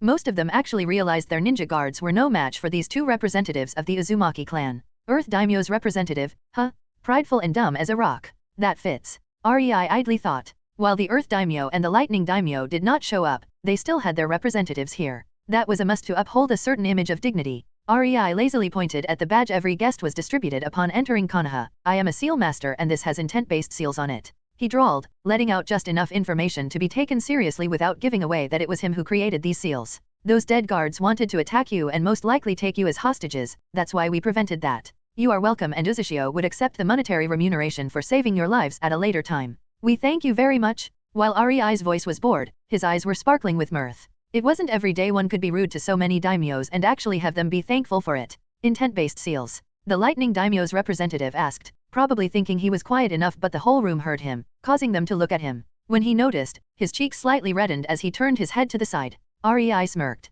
The bastard clearly knew about the invasion. That's why he was surprised. After all, with these intent-based seals, the hostiles should theoretically not even be able to cross the border of the village without Konoha knowing that something was fishy. His brain was most likely just now realizing the implications. Looking at the Earth Daimyo's representative, Rei realized that this guy was not informed by Oniki about what would happen. Well, it was probably for the best. But Rei was not the only one who was good at observing others. You bastard, you knew. A voice resounded through the room, causing others to turn towards it only to see the fire daimyo glaring at the lightning daimyo's representative with clear hostility and anger. If there was not a circle made of guards around the lightning daimyo's representative, the fire daimyo would most likely already initiated a fist fight or something. Or so his twisted expression was telling. We did know. The lightning daimyo's representative surprisingly confessed as he sighed and slumped his shoulders. Unlike you, Kumo is more militaristic and independent from our daimyo's rule. I was informed about the invasion to dodge any sort of unpleasantness, but I was also told our daimyo was not given any chance to forbid it. He tiredly shrugged in a what can you do way. That earned him and the lightning daimyo the sympathy of most of the daimyos because they were experiencing something similar. Keeping the hidden villages in control was really hard for most of them. Only people like the fire daimyo, the earth daimyo, and the wind daimyo were in a fairly comfortable spot when it concerned their hidden villages. Fire daimyo officially didn't have one since Tsunade became the daimyo herself, so his worries in this matter were non-existent. Wind daimyo couldn't really complain because Pakura did her duties superbly and he enjoyed an amicable relationship with her, so she didn't try to screw him over every little detail like the previous Kaze cage. As for the earth daimyo, he wouldn't have been bothered if he was present because he would not have been told anything anyway. Oniki held a tight grip on the control over his village. The fire daimyo was not satisfied with the answer of the lightning daimyo's representative, but he knew there was nothing he could do. With a huff, he turned towards Rei and in a polite voice, he asked, "What about Konoha civilians? Do you know if they are safe? What about the foreign traders? It would be really bad for Konoha if something happened to them." Rei blinked when he heard that. He didn't expect the fire daimyo to be concerned about Konoha's safety. The friendship between him and Tsunade must have been good if the man was so concerned for her people. Rei inwardly hummed. Yes, he saw the man was on good terms with Tsunade and thought her to be a friend, but that could have been easily faked by someone who was a politician for his whole life. Rei shrugged. The badges also contain protective seals and paralyzation formula. Everybody is safe except those with hostile intent to Konoha and its residents. Those can be paralyzed anytime. Of course, Rei would not reveal that stronger ninjas could counter the paralyzation formula with the intensity of their chakra. In the end that didn't matter. Then, why are the attackers not paralyzed yet? The fire daimyo confusedly asked, looking outside the VIP area and seeing fighting going on everywhere. Kumo, Iwa, and Sound ninjas were fighting against Konoha ninjas that were occasionally supported by Suna, Uzumaki, or Kiri ninjas. It was a mess, to be honest. Look closer. No civilian is getting injured during those fights. Moreover, nobody on our side is getting lethally or permanently injured. Rei spoke, waiting until the daimyos and their guards took a really careful and long look at what was really happening under the initial seemingly messy fighting that was going on in the arena, and when he saw their eyes gain a semblance of recognition, he continued. In short, this is a good training exercise. The daimyos were flabbergasted when they heard that. The fire one gaped like a fish, the wind one didn't care and sat down on his chair before he started to enjoy the food again, and the lightning daimyo's representative grimaced. His mumbling was quiet, but Rei's hearing sense was sharp enough to hear a muffled and discontent, "I asked her not to do it." Obviously, the word of a diplomat would not sway a cage. That was wishful thinking. But at least the guy tried. The Konoha daimyo and Hokage really allowed their own village to become a battle zone just for a training exercise. The Earth daimyo's representative spoke in bewilderment. That's insane. Rei blinked in shock at that. That was a pretty point-on description of how this would seem for somebody who didn't know all the details. Huh? Guess the Earth guy is not as dumb as he looks. Chapter 437, Fanfictions? In Naruto, Reborn with Talent. Rei wasn't interested in talking more with the daimyos. He definitely was not gonna argue with them if this plan was stupid or not. They will see for themselves once everything is said and done. After all, he already got a report through the telepathic connection he had with Kaguya that the invasion of Kumo and Iwa had already started. Stupid? Pfft. Nobody in Konoha was in any real danger. Rei was 100% sure of that. He had that much faith in his sealing skills. And in exchange for roughing up Konoha a bit, the last two major hidden villages not under his rule would be suppressed enough to never become a problem again. All that while everybody was fixated on what was going on in Konoha. It was a nice strategic sleight of hand, and if he didn't have the two biggest trading companies, Conan's perfect spying, many interesting seals that could conceal loads of important things, and thorough knowledge of how the information network of hidden villages worked, it would have never been possible to accomplish. The only daimyo he would not mind speaking with was the Fire One, and even that was because he seemed genuine in his appreciation of the friendship between him and Tsunade. While the Wind One had a similar relationship with Pakura, Rei couldn't find a guy with over 50 consorts and past desire for one of his women likable. Call it pettiness if you will, but Rei was barely managing to keep his girls happy. How could the dude do 50? Life was friggin' unfair sometimes. And no, he was definitely not pouting, huffing, nor was he cutely scowling no matter what Conan said as they were leaving the room. He didn't see it, so it can't be true. Period. So, what are we gonna do? Any plan or aim? Conan asked, her voice slightly excited while her amber eyes sparkled expectantly as she looked at Rei. She might not mind doing paperwork every day, but she wouldn't say no to more exciting ninja stuff. Not even causing a massacre seemed all that bad after a few years of desk duty. No wonder every Kage was a murderous bastard. Rei questioningly raised his eyebrow at her. How would you come to that conclusion? We are just tourists here. He innocently tilted his head, making Conan snort a laugh at his answer. Well, you usually have one of those during chaotic times like these. Conan offhandedly remarked after she stopped her brief laughing. Her tone suddenly flipped back to an excited one. Remember how we first met Pakura? The entire Tsunagakuer could not calmly sleep for at least a month afterward? And how much chaos we caused when we were going around as Yozora, getting the samples of the Baijuyu chakra. A content and nostalgic smile appeared on Conan's lips. We plunged the entire elemental nations into chaos and made them chase ghosts so we could calmly focus on building up our hidden village. Ah, fun times. Rei's lips twitched at that. While true, it was not his aim at that time. To be completely honest, causing chaos was fun. That's why he did it. Not because of some scheme with so many twists. Even Orochimaru with his special predisposition would not be able to wrap his head around it. Now that you mention it, we really do thrive during the chaos, don't we? Rei idly spoke with an awkward smile. But no, there is nothing to do in Konoha. No foe that would require our attention, no vault worth our time to steal from, and no person worthy to be kidnapped. He sighed and looked towards the horizon, seeing Konoha in all of its beauty, even if it was marred by lots of fighting on the streets and several houses burning. No need for such things as we already own this village. Rei added in his head as he frowned, but damn if this plan won't cause the need for a lot of costly repairs. I wonder who will pay for that. His eyes briefly wandered in Conan's direction as he knew Tsunade was too stingy to use her own pocket money. After all, there was this thing called work-related expenses. And Conan will not be happy with her for that. Family drama is incoming. Oh, joy. Rei mused. Then again, those were always fun to watch. He would have to remember to make a lot of popcorn. Kaguya was an expensive rabbit to keep and feed, especially when she was amused. No doubt would she demand some refreshments for the show. Unfortunately for Rei, she learned the invincible puppy dog eye technique and it worked damn well with her Byakugan eyes. Evil thing, that. And she just had to get interested in seduction techniques on top of picking Mei as her teacher. Talk about a recipe for a disaster. Rei's awkward smile became a bit forced. At least I have the mental connection with her and can be certain she would only try to practice those techniques on me. I guess that's a plus. The men of elemental nations should thank him for that.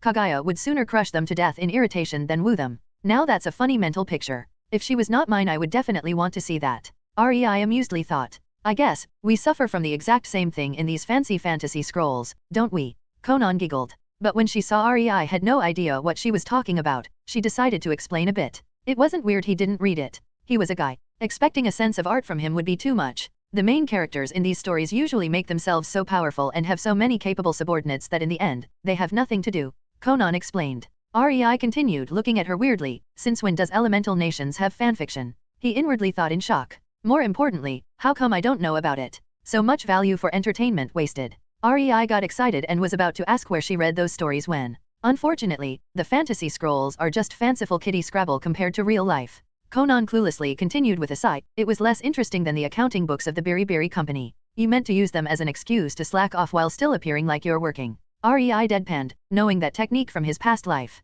Having a book in front of you helped make you seem busy as long as people could not discover what exactly that book is. Conan slightly blushed and turned her head away. I have no idea what you are talking about. You must be mistaken. My work ethics are nothing but diligence incarnate. How could you accuse me of slacking off? I would never know. She huffed but Rei could clearly see the twitch of her lips. She was totally lying. Rei sighed and rubbed his forehead in frustration. Just tell me this. He hopefully pleaded in a quiet tone. Were those stories really that bad you rather did your work than read them? An awkward silence spread between them, and the only noise interrupting it was coming from all the fighting around them. Rei was anxious for the answer. Getting entertainment from books was really hard for the current him. The ninja life spoiled most of the local fantasy genre because, in a way, he lived in a fantasy book. There was no reason to read about heroes with special abilities when you were a killer with special abilities. Just boring. But fanfictions? That could actually be a bit interesting, no? These tended to go beyond common sense even if it meant sounding dumb as heck. That's why he hoped for a no from Conan, but fate is never really kind. Yes. Conan delivered the final judgment and Rei instantly knew he would not enjoy them. If Conan preferred doing her least favorite part of being CEO rather than reading these things, they must have been exceptionally bad. Web novel level bad. Marvel fanfictions level bad. Or worse. While Rei had already forgotten most of the fanfictions he had read in his past life, he still remembered these references. It was just not worth it.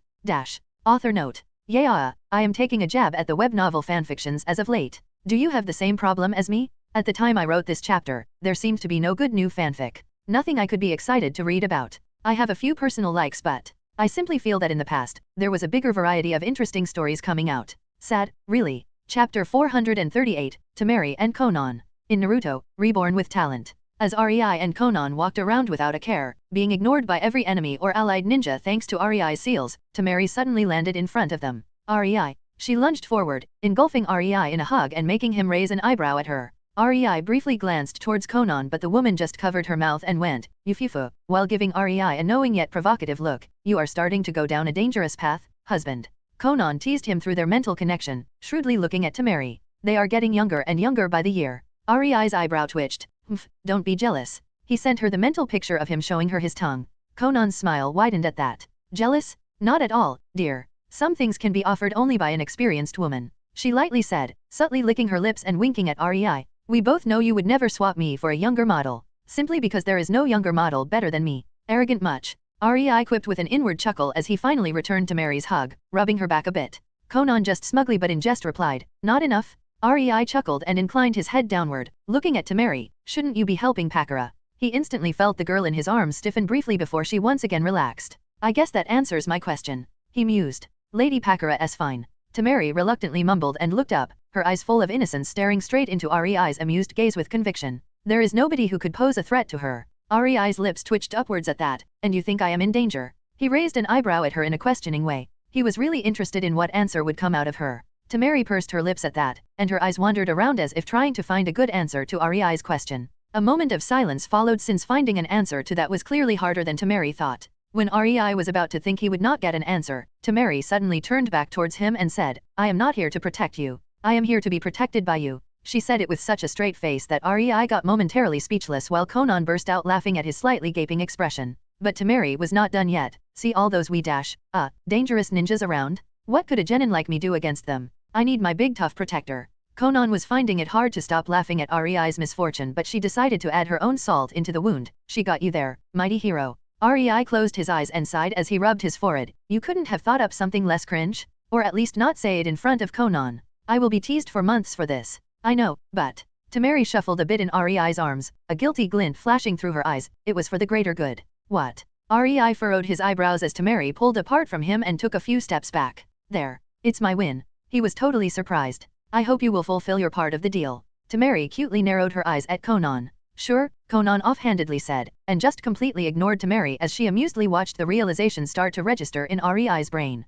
"You already roped her into your schemes to embarrass me." REI turned towards Konan with apprehension. This was not the first time he experienced something like this. Konan regularly roped his other wives into things like this. Frankly, REI had a suspicion the woman loved his retaliation. After all, she had a small but well-hidden masochistic streak in her. Seeing his expression, Konan giggled. "Well, you know what they say. The younger they start." She unrepentantly shrugged. Konan was too used to him, and REI realized no matter what he said, she wouldn't care much, nor would he be able to make her feel guilty. That's why he turned towards Temeri. "And you went with it." Temeri embarrassedly fidgeted under his gaze and rubbed her hands together, but her voice held strong conviction and her eyes were steady and resolved. The reward was too good to pass. "Damn, you really know how to find them," Konan quipped, amused by the fact Temeri was so straightforward. She was starting to like the girl more and more. To be honest, Konan thought the girl would fit right in. Tsunade, Ringo, Mei, Pakara, and Kagaya, none of them were shy or reserved. They were all women who knew what they wanted in life. Now that Konan had a better look at Temeri and how she acted, she could see why REI was interested in her. "So that's why he doesn't show any interest in my apprentices." Konan inwardly frowned, imagining Izumi and her shy, awkward, and clumsy self. Not that Konan didn't try to help the girl with it, but the end result was simply making Izumi innocently and cluelessly cruel during combat, while her clumsiness outside of it didn't improve at all. Konan was many things, at most of them she could brag to be the best in the world, but a psychologist she was not. So REI likes his women more assertive, huh? I guess you learn something new every day, Konan inwardly thought. After so many years, she noticed only now. It was wonderful how surprising life could still be. To give her credit, these were the easily overlooked things, and then there was Mei. Even if it didn't seem like Mei was assertive, that girl was the most devious and evil of them all. She was so devious, she hadn't even realized it yet. Like, her hobby is creating world-ending jutsu. Who does that? Then again, she was practically raised by Konan and REI, so I'd better not go down that line of thoughts. Konan hummed. Our parenting skills are depressing. What did you even promise her for this? REI's exasperated voice pulled Konan from her thoughts. Konan blinked and tried to reorient herself a bit. I promised her an uninterrupted week with you, she said, still a bit distracted by random thoughts. REI frowned at that and glanced at Temeri. Without asking me first. His question clearly made Temeri a bit nervous, but he grabbed her hand to calm her down and show her he wasn't against spending time with her. It was just that he still had quite a few projects to finish, and the sooner he did that, the better. It's not like you can't do your stuff during that week. I haven't promised her anything concerning yourself. If she wants to get you in bed, she will have to seduce you herself. Konan shrugged. The uninterrupted part only applies to myself and my sisters. She explained further. If it was like that then Rei guessed it was fine. Nothing different from normal for him. He built quite a bit of resistance to seduction attempts over the years. That was the sad consequence of having multiple loving wives all the while enjoying something as time-consuming as Funjutsu research. But still, he was curious. How will you persuade my other girls to go with this? I don't think they will be happy about it. He didn't need a catfight in the house. Nor did he want to deal with Pouty Mei or Stabby Ringo. Oh, that. Konan deviously smiled. Naturally, she had it all thought out. I won the bet. The bet. Rei tilted his head for a bit before a realization struck him. But that shouldn't be. But Uzushio did not win the finals. He confusedly stated, and Konan smirked. Tsunade is not the only one who can cheat. You remember the seal you made for our bets that locks our choices so they can't be changed? She asked and Rei nodded. I just used the little you managed to pound into me about Funjutsu to delay the locking mechanism and snuck in another choice of mine right before the seal closed. I chose the finals will be interrupted and nobody would win. She mirthfully giggled. Not my problem. Tsunade imitated my first choice. Rei was surprised at her shrewdness but he had to admit, it was fair. It's not like she competed against civilians. And while Rei was amusedly musing about the reactions of his other wives to the loss they had yet no idea about, Temari seemed to gain a newfound appreciation for Konan. While Lady Pakura would always be first for Temari, Konan seemed really cool too. Of course, Konan did notice it and inwardly grinned. After all, it wouldn't do for a wife of Rei to not look up to her in some way. All according to the plan. She thought in satisfaction.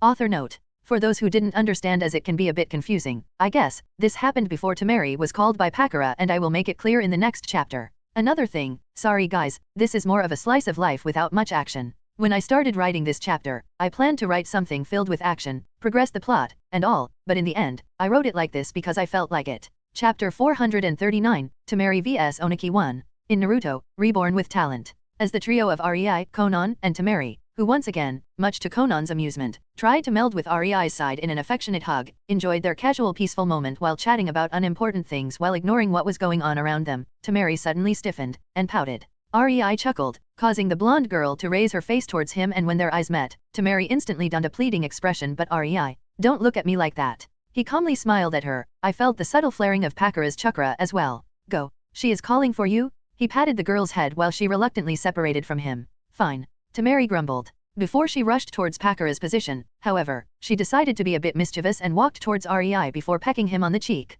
Her cheeks gained a pink dusting because of her action, but before either Konan or Rei could start teasing her, Temari disappeared in a swirl of sand. Rei, rubbing his cheek, was smiling in amusement. That girl. He helplessly shook his head. Temari arrived at the place where she could feel Lady Pakura's chakra and noticed her leisurely sitting on a throne-like chair while talking with some midget. Did she really have to call me? She is one of the strongest ninjas in here. Why does she have to disturb me? Temari inwardly complained at her time with Rei being cut short. When she landed and greeted Lady Pakura, she was told she was supposed to face off against the midget who was apparently the third Tsuchikage. Well, Lady Pakura created a nice way to provoke the prideful dwarf, so Temari saw no harm in giving a follow-up. No idea if he will be any good for testing, but he does seem kind of dumb, she said while looking at Oniki. Oniki was obviously annoyed at the jab at his intelligence, but unlike Pakura, he did not consider the young genin as someone on the same level as him. Her words did not have much of an effect on him. Instead, he turned towards Pakura. You really want me to face the girl first? Have you no shame? Pakura did not answer Oniki. She ignored him and turned towards Temari, donning a disbelieving expression. Does he actually expect me to answer that?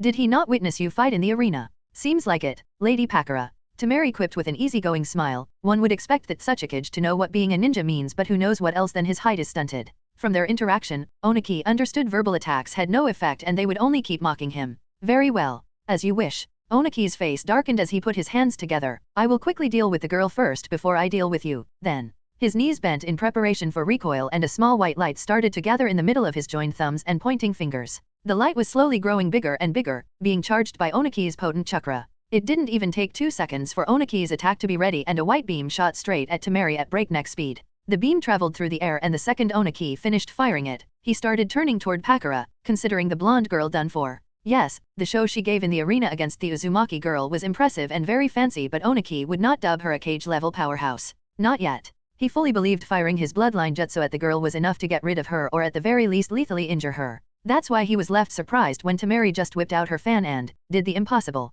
She deflected the beam upward with it, straight into the clear sky, until the chakra powering it was used up and the beam disappeared into thin air. Wah dash. How did you dash? Oniki exclaimed, suddenly much warier about the genin in front of him. It had to be said, the dust release was one of the most destructive bloodlines in the world. It was also known to be able to get through any physical obstacle with the ease of a knife going through butter. The only reliable way to survive it was to dodge it, but that was easier said than done since the dust release jutsus were very fast too. Just with this one bloodline, both the second and the third Tsuchikage were capable of becoming the best IWA ninjas in their respective generations and secure the position of the Tsuchikage for themselves. They definitely had many more tricks up their sleeve, but their bloodline played a very important role in their rise to power. There was simply no way to easily counter it. And yet, Oniki just witnessed a kunoichi using a battle fan to deflect his dust release attack. It utterly baffled him. I used my fangirl powers, Temari smugly retorted, making Oniki's mind blank out for a second at the stupidity he just heard. Before Oniki could regain his focus, Temari suddenly grabbed her fan with both of her hands and channeled a massive amount of wind-natured chakra into it, before swinging it at him.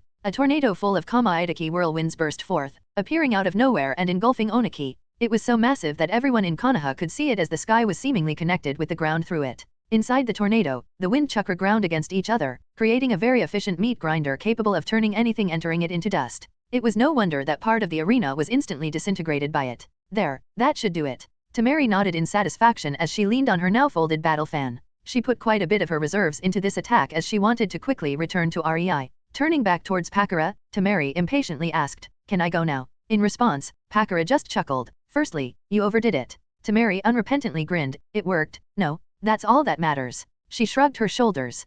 Pakura's lips stretched into a teasing smile at that. "Secondly, you are underestimating your enemy." Pakura timed her answer very well as the second it was out of her mouth, the tornado suddenly exploded in white light, penetrating it in multiple places, collapsing the entire jutsu with pure force, overpowering the wind chakra inside of it. When the tornado full of razor-sharp winds dissipated, Oniki could be seen standing in his original spot, not even a scratch on him. "It will take much more than that to put me down, kid." He glared at Temari, not amused with her assumption that defeating him was so easy. Oniki was a prideful man. He could stomach being verbally mocked, especially when his opponent used the jabs at his height. Everyone did that. He was used to it. But having his ability questioned and being looked down upon by some wet behind the ears upstart, now that pissed him off. Oniki put his hands together, much like when he shot the first beam at Temari, and his chakra flared around him as his killing intent fell on Temari's shoulders while he condescendingly shouted, "You deflected 1, can you do the same with 10? Chapter 440, Brief Interruption. In Naruto, Reborn with Talent. When Oniki broke out of Temari's tornado and revealed his unscathed form, it looked a bit like a magic trick. After all, both Temari and Pakura fully knew there was no way for him to tank it with his own body without being turned into a meaty paste. Even if he used the variety of earth jutsu that hardened its user's skin, there still would have been deep gashes all over him. Only when Pakura noticed the very small pebbles occasionally sprawled all around him did she understand how he did it. So he simply created a very dense earth dome, let it tank the attack while he was charging his own counterattack. But then, why didn't he aim his counterattack at Temari and shot it into the air? Pakura inwardly mused. Wait. She tilted her head as an idea struck her. He realized the weak point of the tornado? Tisk. He must be quite experienced with fighting against wind users. When Pakura was finally done with her theory, she noticed Oniki charging his dust release again, aiming at Temari.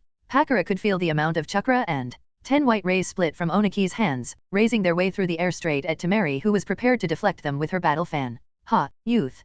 Pakura could only sigh. Oniki's dust release rays met Temari's fan, but unlike the last time, they were not immediately deflected upwards. The dust release impacted the extremely durable high-quality chakra metal of the fan, the special chakra paper made by Konan and enhanced by REI's Funjutsu to match the durability of the chakra metal and be able to amplify the user's wind chakra, and on top of all that, was Temari's own special chakra coating technique where she mixed her wind and earth natures in a similar yet different way than what her sand jutsus used and made her battle fan the best at deflecting and pushing attacks away from itself thanks to the magnetic properties it gained. The usually fragile weapon such as a battle fan, could thanks to that be used as a jutsu repulsive shield without the worry of it being damaged. It was one of the creative ways of how to use her bloodline REI taught her. After all, her bloodline was not sand manipulation but magnet release. But it seemed that Temari's chakra-enhanced battle fan had just met its match as Oniki's concentrated dust release was trying to drill through Temari's chakra coating on the fan, refusing to be deflected and disintegrating the coating bit by bit. Temari's eyes slightly widened as she felt herself being pushed back despite already putting her full strength into her battle fan.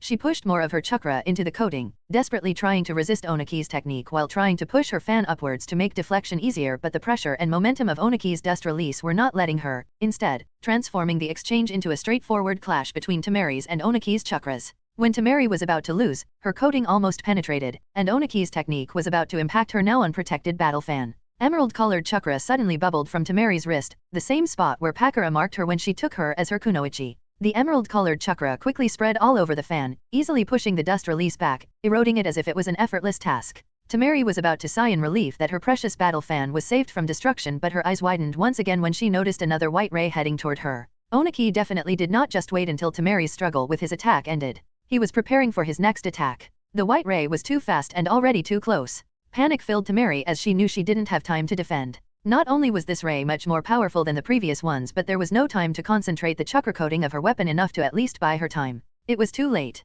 That's when Pakura suddenly appeared in between Temeri and the white ray, her palm outstretched towards it. Not even a split of a second passed and the ray impacted Pakura's palm, the white chakra of the dust release smashing into emerald flame-like chakra in which Pakura's palm was engulfed. And just like that, without any fanfare, when the full dust release ray gathered on Pakura's palm, she abruptly closed her hand into a fist, and the dust release was effortlessly squashed like a bug by the emerald chakra. Oniki could only gape at, he had no idea what that even was. His bloodline is the most destructive out there and the woman in front of him just caught it? His mind couldn't even start comprehending what he had just witnessed. Oniki's astonished eyes met Pakura's gaze full of calm apathy, and for the first time in decades, he froze, his body locking up in irrational fear. The last time he felt like this? His mind flashed back to his meeting with Uchiha Madara in his youth, to the time he locked eyes with the man's Sharingan and felt the sheer disinterested malice in those eyes. While Oniki was having the shock of his life, Pakura slowly half-turned towards Temeri, causing the girl's breath to hitch when she saw how Pakura's usually brown eyes were now shining in a striking emerald color surrounding cat-like slitted pupils. The sheer intensity and feeling of danger those eyes held was something that mesmerized Temeri. Only Pakura's voice pulled Temeri back to reality. I called you here to fight a cage. Stop underestimating him. He is far too experienced and his jutsus are far too destructive for you to take it easy. You already experienced prosperity and became a monster. Now it's your time to experience proper adversity and finally grow up. I hope you won't disappoint me, again. With that, Pakura disappeared into thin air, neither Oniki nor Temeri capable of following her with their eyes as she reappeared on her chair, leisurely sitting and supporting her cheek with her palm while waiting for them to continue their fight. Temeri shook at Pakura's words, a feeling of shame dwelling in her. She was too cocky and self-assured. She thought fighting a cage would be easy for her. Her rise so far was in no way easy. The training Pakura and occasionally REI gave her was in no way easy, but it made her stand above her peers, above other ninjas from her village. It made her better, but she had never thought herself to be arrogant. But, apparently, she grew complacent when she had no right to be. When Temeri finally realized where she went wrong, she raised her eyes back towards Oniki, but now they gleamed with an ironclad resolve. The resolve to win. Oniki's eyes followed Pakura with deep unease. He felt fear. It had been so long since he felt like this. But he was a cage. He was not one of those weak-willed wet behind their ears guys that couldn't face their fears. He understood long ago that facing their fears was something every person eventually had to do if they wanted to improve. Even if Madara stood in front of him right now, he would fight. No matter how the man still scared him, even long after his death, Oniki would fight. For he was a ninja, a cage, the protector of his village and his people. Therefore he would fight even if it would cost him his life. Despite his resolve, facing monsters like Madara was never easy. Hence, his uneasiness. Another one appeared in the world. Oniki thought as he watched Pakura with apprehension, his stomach sinking. Why can't one pop up in my village? He inwardly grumbled. As an answer to his gaze, Pakura just kindly smiled and waved her free hand at them. Don't mind me. My apprentice needs all the training she can get. Feel free to continue. Chapter 441, Temeri vs Oniki 2. In Naruto, Reborn with Talent. This bitch. Oniki inwardly seethed at the carefree and casual way Pakura ordered him.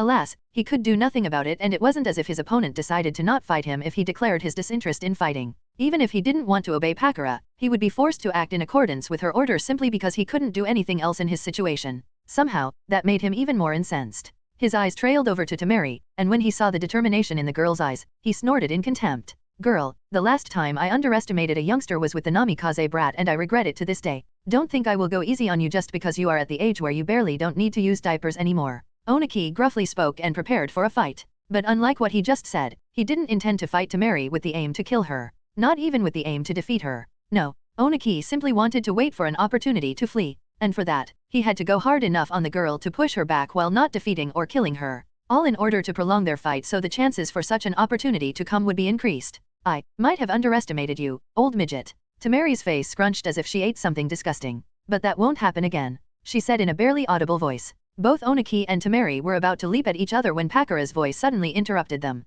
Oh, you both can fly, so either fight in the arena or go into the air. She turned towards Temeri, her eyes holding a stern but warm look. Konoha is now our ally, Temeri. I don't want to see you destroying more of it than necessary. After saying that, Pakura's eyes shifted towards Oniki, her gaze turning cold. As for you, better do what I say or it won't be my apprentice you will be facing but me. Naturally, Pakura could completely see through Oniki's plan. She wasn't born strong. She was in his position quite a few times herself, so she could imagine what he was feeling and what he hoped to accomplish. Hearing her, Oniki grimaced, but he could only give a curt nod in a defeated acceptance. At least Pakura didn't seem to try preventing his attempt at running away. If anything, she seemed amused and curious. He tried to console himself with that. Both Oniki and Temeri jumped down into the arena, neither really opting to fight in the air. For Temeri, it was because in the air, her sand manipulation would have been severely limited and she now knew she would have to use everything in her arsenal to fight Oniki. For Oniki, it was because most of his defensive techniques relied on earth nature manipulation, and it was infinitely easier to cast them near the ground. While he could make earth for his techniques mid-air, it was very draining, and right now, he needed to preserve his chakra as much as he could. The two fighters soundlessly dropped onto the ground of the arena and looked at each other. The stare-off didn't last more than 2 seconds before the fight started. No insults, grandstanding or boasting. They were past that stage of the fight and both now knew the other wouldn't be shaken by a simple insult. Neither Oniki nor Temeri wished to engage in close-range combat as it was not their main strength. They abruptly stopped rushing at each other when they were just 50 feet apart, Temeri sliding on the ground due to her momentum, using it to brandish her battle fan, while Oniki stopped seamlessly in his spot, allowed to do this due to his body floating slightly above the ground. Running was for plebs anyway. As Oniki stopped, his hands came together, charging another dust release ray. After all, why do something new when the old thing worked so far? He totally expected to overpower Temeri with his next attack. And if not, then he could simply deploy one of the many backup strategies that were brewing in his mind. Unlike the previous times, when Temeri was about to finish brandishing her battle fan and her wind jutsu was about to be shot towards Oniki, a spark suddenly came out of her mouth as she ground her teeth together. That was the only cue Oniki got before. Temeri suddenly spat a stream of fire in front of her, directly into the trajectory of her wing jutsu, causing a fiery inferno to roll in waves at the startled Oniki. Knowing he had to react fast, Oniki stopped charging his attack and shot it in front of him, easily penetrating the fiery inferno and creating a massive hole in the middle of it. Oniki's aim was impeccable and he shot it straight at his opponent. But when he saw his dust release ray pierce straight through Temeri's fan and body, he instantly knew he was fooled even before Temeri's form dissolved into sand. He had other problems than pondering where his opponent was, though. Unlike his expectations, the inferno wasn't disrupted completely and still advanced toward him, sealing up with more raging flames as it got closer to his position. Oniki was however too experienced and as the flaming inferno engulfed him, roasting him alive, his charred form suddenly crumbled, revealing it was just an earth clone. It took 10 whole seconds for the inferno to cease existing, devouring all the chakra funneling it and leaving behind only a massive black mark spanning through at least half of the arena. Neither Oniki nor Temeri could be seen inside the arena. While the arena seemed completely peaceful, down below it, a vicious fight continued. Temeri tried to ground as many rocks together as she could in order to make more sand for herself while Oniki was focusing on furiously solidifying the sand into rocks with his chakra. Both did this all the while trying to locate the position of the other. Having their attention divided like this wasn't pleasant, but they both knew stopping would mean giving the other the advantage and both were too stubborn to allow that. 2 minutes passed, rocks being ground to sand and then sand being solidified into rocks in an endless circle. By now the entirety of the ground under the arena went through this process and it became visible even on the surface in several places. It looked like a disturbance on the water surface. Several places on the surface were turned to sand that was moving in waves like water, but it didn't last long and the sand was hardened, turning back to rock only for this exact phenomenon to repeat in different places in the arena. Again and again, and so it went. No ninja had the guts to step into the arena during that time as they all knew the sign of danger. If that wasn't enough, the sight of occasional kunao falling into the arena and impacting the ground, before it was either covered by sand that rose from the unsuspecting ground and crushed the kunao or 2 chakra-hardened rock plates appeared from the ground and squashed the kunao in between themselves before pulling in deep underground depending on who controlled the place where kunao landed at that moment. Both Oniki and Temeri were using their senses, rather than their sight, to fight, so whoever got into the arena would be shit out of luck as they would assume them to be their opponent and go for attack no questions asked.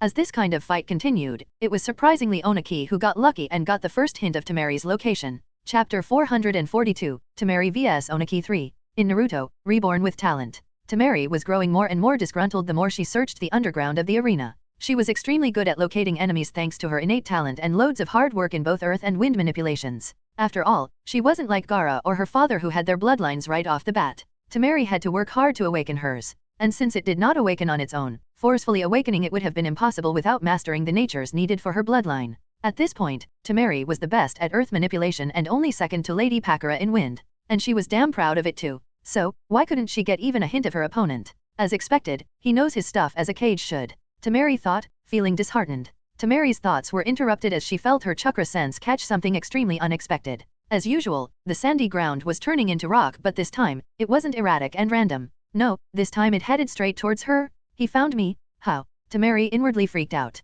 Right at the start of their fight, she understood they both used the same way of locating each other. They both tried to send a sonar-like wave of earth-natured chakra into the ground, getting a clear picture of anything the wave passed. The problem with that was simple. Her wave and Oniki's wave cancelled each other out whenever they met, and as such, no wave ever reached either of their bodies. As Temari frantically thought about how she was found out while fighting the rock creation jutsu of her opponent with her sand-making jutsu, preventing it to get closer to her position, she suddenly felt her most recent wave of earth chakra cancel out Oniki's wave, but in her focused state, she for the first time felt a very subtle and weak wave of chakra come right after the main wave, passing through her. Temari's eyes widened. So that's how? The cunning bastard. She grumbled. Alas, experience counted for something, and it was obvious Oniki had the advantage in that. Temari realized that fighting underground was no longer in her best interest. Not when her opponent was better at locating her. Temari quickly stopped trying to fight Oniki's jutsu and propelled herself upward, burrowing towards the surface. After reaching it, Temari did not stay on the ground. Instead, she flew into the sky, hovering around 15 meters above the ground while channeling her chakra downward, focusing on turning more of the ground to sand. It might have appeared that Temari had an advantage now that she wasn't underground. After all, she could affect a bigger surface of the ground, and by now, the entire surface of the arena was a well of moving sand. Oniki seemed to be trapped. He was underground and above him was sand.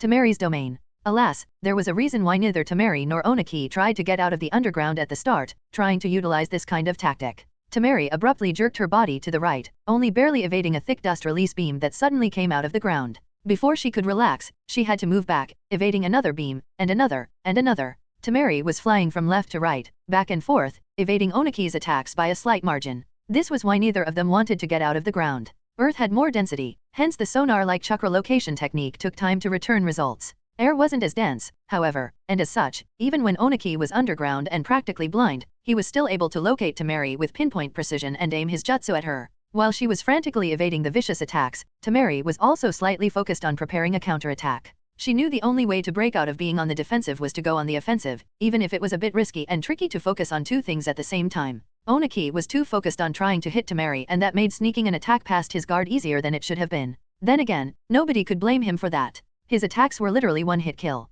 Temari's sand almost reached him, and if not for his vast experience and quick reflexes, even if his back hurt from the sudden movement, he would have been squished into a paste. Oniki barely dodged Temari's sand, but he was forced to leave the safety of the ground and resurface. Knowing that staying on the ground was foolish when fighting against somebody capable of manipulating sand, he instantly floated into the air. Temari was not happy that she didn't catch Oniki with her sneak attack, but she decided to take what she could get and be satisfied with it. Having him out of the ground and where she could see and attack him was good enough. That wasn't half bad. I guess you really know a bit about being a ninja, Oniki remarked in a tone that made it impossible to know if he was being sarcastic or not. Temari looked at him, opened her mouth, and Oniki barely scrambled to the side as a wind slash almost bisected him, causing cold sweat to drench his hurting back. How careless of me, he scolded himself. He expected the inexperienced teenager to be swept by the need to have the last word, and when she opened her mouth, he got distracted for a second due to his expectations. He really expected Temari to be bratty and too stubborn. Even adult ninjas sometimes fell for this pitfall and started having a verbal battle during a fight at the slightest verbal provocation. Too much unnecessary pride. Oniki too was prideful and stubborn, but he knew a battle was no place for these things. Tisk. Oniki clicked his tongue. The bitch actually used my experience against me. He inwardly grumbled. Why can't she just drop dead? Bothersome brat. Temari's and Oniki's eyes met and their chakras surged up, pressure and killing intent spreading to the surroundings as the winds around Temari started to get sharper while Oniki's hands gained a slight white glow. A silent second passed before the two got into action, Temari sending one wind slash after another at Oniki while evading one dust release beam after another. Oniki used his proficiency in gravity manipulation to evade Temari's wind slashes, frowning a bit when he noticed the large gashes these slashes left on the arena walls when they landed. There was enough power in them to split him in half if they hit. Then again, with every evade of Temari, his beams were making holes in the opposite wall of the arena. These holes were big enough that Temari would lose a big chunk of her body if she was hit. Oniki's expression darkened when he started to notice that Temari was a bit too fast at evading. That led him to pay more attention to her flying technique, and when he did, he received the shock of his life. It was too similar to his own? He was supposed to be the only one in the world capable of doing that? Temari was not really using the wind chakra to fly. She simply used the most advanced form of earth chakra manipulation, gravity manipulation, as well. Not even Hiruzen Sarutobi was capable of doing that, and he was given the title of the god of shinobi? Oniki was extremely proud of being the only man capable of such earth manipulation mastery. And yet, Oniki gritted his teeth in anger. Good, I will show you, trying to use gravity manipulation in front of me. His attacks became even more vicious, faster, and deadlier, but this time, he tried to affect Temari's flight technique with his own chakra. Unfortunately for him, Temari just rolled her eyes when she felt it. Gravity manipulation was her trump card. It was what she was best at. As if some decrepit old geezer could control her own flight technique. She inwardly scoffed and let Oniki continue trying, if only to make him waste more of his chakra. In this manner, the match between Temari and Oniki continued, both trying to score a hit on the other. Despite that, there were no massive moves. No landscape-devastating techniques were exchanged between them. Both were using basic but incredibly fast and deadly attacks in hopes to save chakra, both for different reasons, while trying to incapacitate their foe for good. Alas, that was easier said than done in a fight between two long-ranged cage-level fighters. Especially when both were reluctant to use their strongest techniques. Their impasse would continue for a long time yet. Author note. Enough of Temari vs Oniki for now, laughing face. I will finish the fight later, maybe showcase some of Temari's gravity techniques, but I have the urge to write more about REI right now, so that's why I ended this one so vaguely. Chapter 443, Appreciation for his flower. In Naruto, Reborn with Talent. When Temari left and Konan stopped snickering at Rei's embarrassment for being kissed on his cheek like a little boy, Rei cleared his throat and turned to Konan as if the previous situation did not happen. Ahem, so, where were we? Rei rhetorically asked before he added, yes. Using chaos to gain benefits, right. A pleasant smile formed on his lips. Konan instantly knew where this was going. As I thought, he does have a plan to use the situation to his benefit. And here I almost started to believe all this bullshit about not interfering. Konan inwardly chuckled while outwardly an amused smile appeared on her lips. Even if the enemy ninjas could see them right now, they would definitely avoid them at all costs. Two ninjas grinning like loons at each other in the middle of a bloody battlefield. Well, that didn't speak well about their mental state. After a few moments, when Rei was satisfied with observing the cute grinning face of his brunette, while there is nothing to be stolen and nobody to be killed in Konoha, there is one little matter that still needs to be dealt with for the greater good of all that is mine. Rei sagely uttered.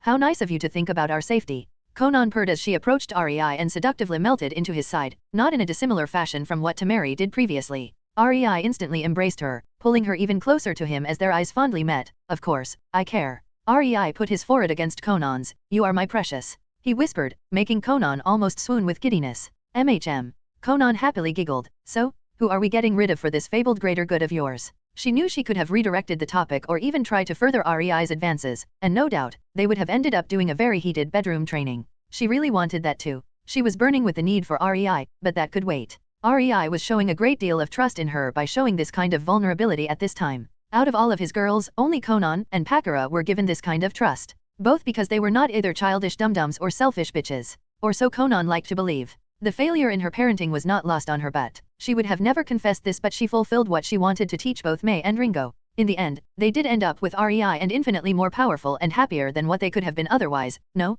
her kids were happy with daddy. In her opinion, her form of upbringing was a smashing success. If Rei knew her thinking process right now, Konan briefly shuddered. She knew well the inability to sit down for weeks from the spanking that would ensue would have been her smallest problem. Then again, all she did was in order to make Rei happy. She would not regret that. Ever. That's why this kind of special treatment was very nice to her. She knew there was no way Rei would give Tsunade, Ringo, or Mei, and Sage forbid Kagaya, any sort of control over his actions. Especially when he was about to enact some kind of plan. They would instantly drag him to do something else in an attempt to monopolize his time. Hence, Konan did the opposite and did not try to seduce him further. She enjoyed the warmth of his embrace, but she didn't push for more. More will come later, she thought with satisfaction. Rei had never betrayed her expectations and her loyalty was rewarded with more trust and love. And Konan cherished that the most in the world. She was his first. She prided herself in knowing him most and being the most useful to him. Of course, Rei was not testing her or anything. He would be hard-pressed to do that while he was enjoying her embrace.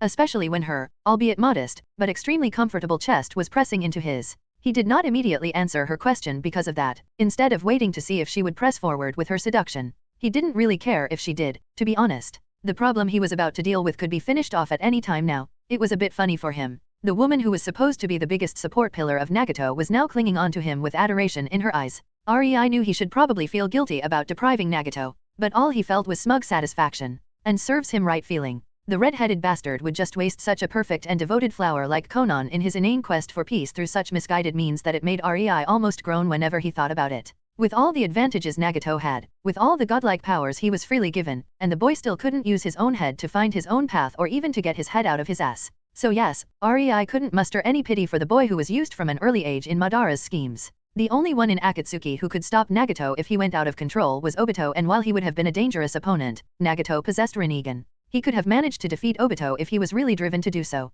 Zetsu was no threat whatsoever. Not to someone prepared for an attack from him. The only thing in Akatsuki, REI was a bit curious about, was the woman that took Conan's place beside Nagato, but he never checked about her identity, and that told a lot about the level of his curiosity. He was curious if Conan's replacement reached at least S-rank prowess, because it would have been pitiful otherwise. In REI's hands, Conan bloomed. In his hands, she accomplished her full potential. In his hands, she became something much more than just a stoic maid for a red-headed brainwashed waste. In his hands, she managed to build the biggest information network the Elemental Nation had ever seen, and nobody was aware of it. In his hands, she led a company to become the richest in the Elemental Nations. In his hands, she refined her bloodline to such a degree that fighting her was a massively irritating chore even for someone of REI's prowess, much less defeating her. And even if she had no idea what her life would have looked like without REI, or maybe it was precisely because she could guess how she would end up without meeting him, after all, he did find her among homeless and prostitutes. Not once did she stop showing her gratitude or try to improve herself. REI really found it endearing.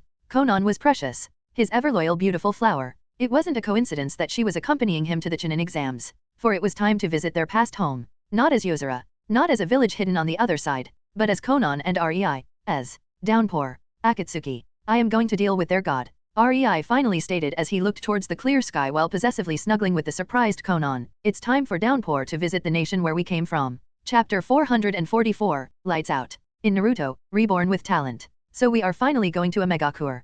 Conan calmly asked, but her eyes betrayed the overwhelming excitement she felt. She always wanted to return and check it out. It was the place where she was born, after all. And while she could always just go alone, she never did. It wouldn't have felt right to do so without REI. That's why Conan calmly awaited the day when REI finally decided to pay a Megakure a visit. And she was not disappointed. The time has finally arrived. Yes. Having Zetsu working for us is quite convenient, you know. REI spoke with a smirk, holding Conan close to his chest with his right arm, while with his left hand he showed Conan a Tanto sword that had a sealing tag enwrapped around its hilt. Conan's eyes widened. She didn't manage to finish her sentence as the space around them shifted and she found herself in a dark room. Wadash. Wadash. Wadash. Three confused voices exclaimed, one belonging to Conan who didn't expect REI to shift their position so abruptly, the other two voices. Conan barely managed to turn her head and look at the two utterly shocked people in front of them before the sword REI was holding found purchase and slashed straight through the eyes of the red-headed man in front of them while his companion, a nondescript brown-haired woman, could just watch, her blue eyes slowly widening in horror as her brain was slowly registering what was happening. Nagato. The woman screamed in horror, drawing out a kunai from a pouch on her tied at praiseworthy speeds. But before the woman could even raise her hand in front of her, her face abruptly met the floor, making her dizzy from the sudden impact as her brain rattled. Conan appeared above the woman, one knee firmly planted on her back and holding her down, while her other foot was pressing the woman's outstretched main hand to the ground, all the while she was pressing a sharp slice of paper full of wind chakra to the woman's neck. As confused as Conan was at the start, she quickly understood the situation and acted accordingly, disarming and subduing the only threat remaining in the room. She also subtly distributed a few of her paper slices into the dark corners of the room where they would not be noticed, just in case reinforcements show up. It happened in a split of a second and REI was just leisurely standing in his spot, in front of the man who was screaming in pain while pressing his hands onto his eyes as blood was gushing out from in between his fingers. But REI didn't really care. His eyes were firmly observing Conan. He couldn't help but lick his lips at how hot she currently was, kneeling on, and subduing the woman that took her fated place in the world. Any explanation of why we attacked these people and who they are? Conan raised her head towards REI and asked. Only then did she notice how his eyes trailed over her curves, making her blush a bit and show a slightly smug, and very satisfied smile full of happiness. She almost preened under REI's attention, pushing her chest a bit out. She knew the expression REI had very well and it made her girlish excitement gush forth. Oh, yes, we are so having sex tonight. She inwardly thought, happily shrieking in her mind. At that moment, she could care less who was the woman under or the man REI blinded. Her paper slice involuntarily approached the brunette's neck, drawing blood and causing her to try getting her neck away from it in fear. Conan, don't kill her. Only REI's words pulled Conan down from her elation, back into reality as she realized she almost slit her captive's throat while daydreaming. REI threw the disturbed brunette an apologetic smile, but for someone like Conan, someone who spent years with him, it was ever so easy to see the amusement behind his gaze. These two are Nagato and, I have no idea what's her name. REI nodded in the direction of the frightened brunette who was slowly gathering her wits before shrugging. Oh, well, the redhead boy is the leader of Akatsuki. Or so he would like to think. Akatsuki. Conan blinked in bafflement. As in the mercenary shits that try to imitate us? That Akatsuki. Yup. REI nonchalantly admitted. Oh. Conan eloquently replied, not knowing how to react to that. Akatsuki was never a big threat. In fact, she sometimes used their mercenary services for the Biribiri company. She had no idea why REI wanted to kill their leader, but it didn't really matter to her. Who are you? The brunette under Conan finally regained her mental state and looked at REI with hatred. Konan was about to grab her by the hair and smash her face into the floor at the disrespect the bitch was showing to REI, but when she tightly gripped her hair, REI gestured for her to stop. With a pout, Konan obliged, but not before she yanked the woman's head by her hair a bit, making her hiss from pain. REI could only wryly smile at Konan's vindictiveness. Better not tell her she could have easily been in the brunette's place. He could already tell she would have thrown a Konan-style tantrum which would end up with the entire Akatsuki dead. And that wasn't REI's aim. REI looked at the defiant brunette and gave her a pleasant, but fake, smile. We are Yozora. The brunette's eyes widened a bit, clearly recognizing that name. Her surprise lasted only a split of a second before she gritted her teeth. What are you going to do with us? REI raised his eyebrow at that. The brunette was quite smart. She quickly realized them being still alive was for a reason. They were full at REI and Konan's mercy and could have been killed any time they wanted. REI could also see her from time to time give a subtle worried glance in Nagato's direction. The man was still gritting his teeth, trying to get through the pain and the shock from the sudden lights out while clutching his ruined eyes and whimpering, which made the brunette quite distraught even though she tried to hide it. Obviously, she cared a lot for the redhead. It really reminded him of Konan from Canon, if a bit weaker. Or maybe his perception was a bit screwed. It didn't matter. The brunette would clearly do anything to ensure Nagato's survival. REI could tell her to strip and she would do it, even if reluctantly and with hate. Not that he would do that. His women were enough for him. Thank you very much. He was not even going to utter that as a joke because Konan's hand would most likely slip and the brunette's head would roll before he could even finish such a joke. Plus, he knew he had Konan in a good spot. She was hot and bothered, looking forward to having some nice intimate time this evening. As a gentleman, it was his duty to not sour that mood and enjoy her body to the fullest come evening. Therefore, he decided to be serious instead of playful. He kindly smiled at the unnamed brunette as he crouched in front of her and patted her head as if she was a misbehaving child he was about to lecture. Would you believe me if I said I just didn't like his eyes, so I decided to do him a favor and get rid of them for him? Chapter 445, Manipulated Idiot. In Naruto, Reborn with Talent. First of all, I think you should be grateful. I just saved his life. REI self-righteously stated, making the still unnamed brunette even madder. Not that he cared how she viewed his depriving Nagato of his sight, but he felt like explaining since they had time to waste until Obito finally showed up. Someone extremely meticulous like him definitely had a way to notify him if his most important pawn was in danger. And even if not, Zetsu was on standby to do just that. After all, a play could not go on without its main actor, no, ANWHY. Surprisingly, it was not the brunette who responded but the still suffering Nagato who managed to get that resentful question out through his gritted teeth and whimpering. REI turned towards him and put his hand on Nagato's shoulder in a friendly manner. Look, mate, I get it. You think losing your special eyes is bad, but to be honest, they were not even yours, to begin with. Now that stopped the blind boy seething almost instantly. He still tried to rudely shake off REI's hand though. Obviously, Nagato was not a complete fool. Nobody who could create and lead an organization like Akatsuki could be stupid. Arrogant and ignorant, yes. Stupid, no. REI counted on that fact and surmised that Nagato did his research on his eyes. It was only natural to be interested in why he had them and how he got them. Yet, not even some cages knew about Rinnegan. It was so obscure and veiled in myths and legends that it might as well be fiction. Zetsu did his job well and the proper information about those eyes was very hard to get. That's why REI's sentence made Nagato still and tempted him no matter how it inwardly made him feel uncomfortable. Seeing that, REI smirked. You didn't really think you are some kind of chosen one, did you? He playfully rolled his eyes. Well, in a manner of speaking, you are. You are Madara's chosen one. Those eyes I just ruined belong to Uchiha Madara. The real and dead one, not the ridiculous wannabe that was manipulating you for over the past decade. He nonchalantly dropped the bomb on them. Nagato grew completely silent when he heard that, even his whimpering ceased. It was obvious he was still in pain from how tightly he clenched his fists, but he was too focused on digesting the information.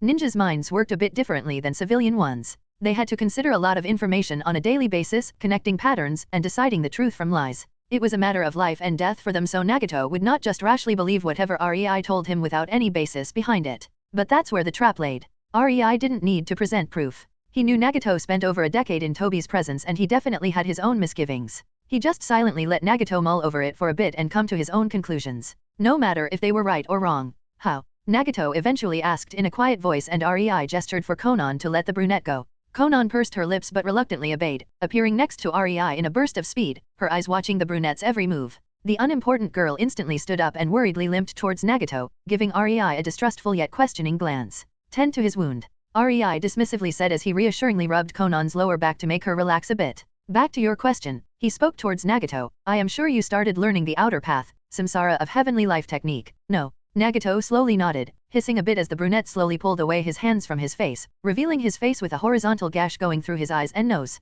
It wasn't a pretty sight. And I guess it wasn't exactly your idea, right? REI led him to the conclusions he wanted him to arrive at, taking great pleasure at his minuscule reactions like scrunching of his face there, a twitch in his cheek here, or balling of his fists, as Nagato was slowly connecting the dots. REI didn't need an answer to his previous question. The thoughtful frown on Nagato's face told him what he needed to know. Toby no doubt reasoned it would have been a great boon to have a technique capable of reviving the Akatsuki members. He guessed, causing Nagato to flinch at how accurate REI was. Theoretically speaking, Nagato already had the King of Hell that could revive people, but that only worked on recently deceased. Anybody who died more than just a few minutes before he was tossed as a munchie to the King of Hell's maw would not come back to life. That's where the sacrificial revive technique came to play. Well, REI did have Zetsu tell him precisely how Obito managed to persuade Nagato to learn a suicide jutsu, so it was less about guessing and more about simply being manipulative. What he didn't tell you is that you were just a pawn supposed to revive Uchiha Madara when it is time, sacrificing your own life in the process. REI revealed decades of secret plans with one sentence, feeling extremely smug about that accomplishment.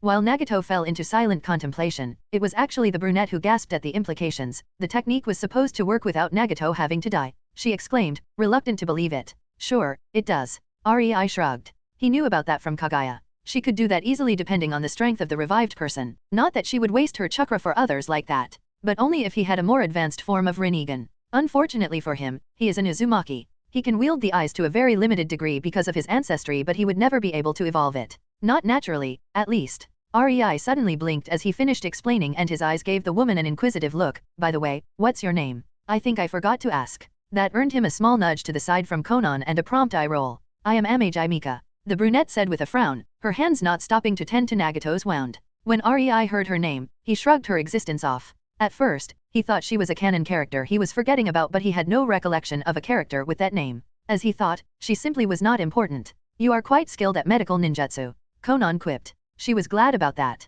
Usually, it was her who kept the prisoners alive. Mika being capable of healing enabled Konan to just relax and let Nagato's life in her hands. After all, the woman clearly cared more about his life than Konan ever would.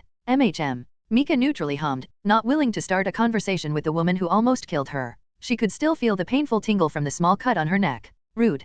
Konan frowned, causing Mika's cheek to twitch a bit. The brunette wanted to scream that she was almost decapitated just a few moments ago by Konan, so being rude was a mild response in her opinion, but she was smarter than that and kept quiet, focused on helping Nagato while glaring to nowhere. While this was going on, REI was screening the town with his senses, quite surprised at the instilled order and the improved quality of life of the inhabitants. Being under Akatsuki clearly helped this town a lot, and he was a bit curious if other settlements in AIM were like this. Not all that villains do is bad, he thought. He doubted Akatsuki would be the villain from the perspective of the AIM people. Not after their lives were improved so much thanks to them. And yet, REI looked at Nagato with a sigh. The redhead clearly knew only might makes right. That was the entire basis behind his gather the Baijuyu and threaten the other nations plan. As stupid as it was, REI could see it working. Of course, as with everything, it would require some poor, ignorant, and arrogant sods to die so the others could see he was not joking, but, in a world like theirs, the strongest could easily take the reins. Nagato also obviously wanted to improve people's lives, and REI blamed Jiraiya for his naive outlook. The man was no true ninja. He might dress like one, and he might have a semblance of thinking of one instilled to him by Jiraiya, but he was just a misguided idiot with too much power to be healthy who was manipulated from his early childhood. Whether that manipulation was done by a white-haired peace-loving pervert or fake Madara, it didn't matter as it caused its fair share of damage. Nagato could not think for himself. Even if something was clearly fishy with Toby for years, he ignored it and blindly chased his stupid goal. REI really couldn't understand the man. Speaking of fake Madaras, REI turned around, his hand snapping upward and catching the wrist of a person that appeared from a swirl. REI looked at the kunao that was supposed to end up in his back and raised his eyebrow at the new arrival. Did you really think this would work? He looked at the man with an orange swirl mask whose single Mangekyo Sherinon was glaring at REI from behind it in utter rage. Do you have any idea what you have done? The fake Madara menacingly growled. REI just pleasantly smiled at that. Why don't you explain it to me as if I was 5? Chapter 446, Stupid Move. In Naruto, Reborn with Talent. Toby snarled at REI's provocation, unable to control his feelings due to the realization that the Tsuki-no-Mi plan was completely ruined. Without Madara's Rinnegan, there was no way to bring Madara back to life or even summon the Gadomazo, nor to seal Baijuyu into it. Without Madara's Rinnegan, there was no way to go forward and every plan and machination became completely meaningless. From Zetsu, Obito knew how Madara unlocked Rinnegan. One needed a very strong Uchiha with eternal Mangekyo Sherinon to have the blood and flesh of a powerful Senju implanted into his body and then wait for the eyes to evolve. But even with Madara taking in Hashirama's flesh, it still took considerable time. The biggest problem was, the Uchiha and Senju clans were no longer in existence. As far as he knew, the only people capable of evolving Rinnegan were himself, Sasuke, and Itachi Uchiha, and even then, there were no sufficiently strong Senju around. The last remaining Senju was Tsunade, and Obito kinda doubted her strength. She was like a puffed-up peacock, full of pride and attitude. Yet, Obito knew she was supposed to be the weakest of the Sannin trio. Compared to Hashirama, she kinda fell short, in his opinion. That wouldn't have been a problem otherwise, but Obito suspected the stronger a Senju is, the stronger his chakra is, the quicker the evolution process would go. Yet, the same problem was with the Uchiha side.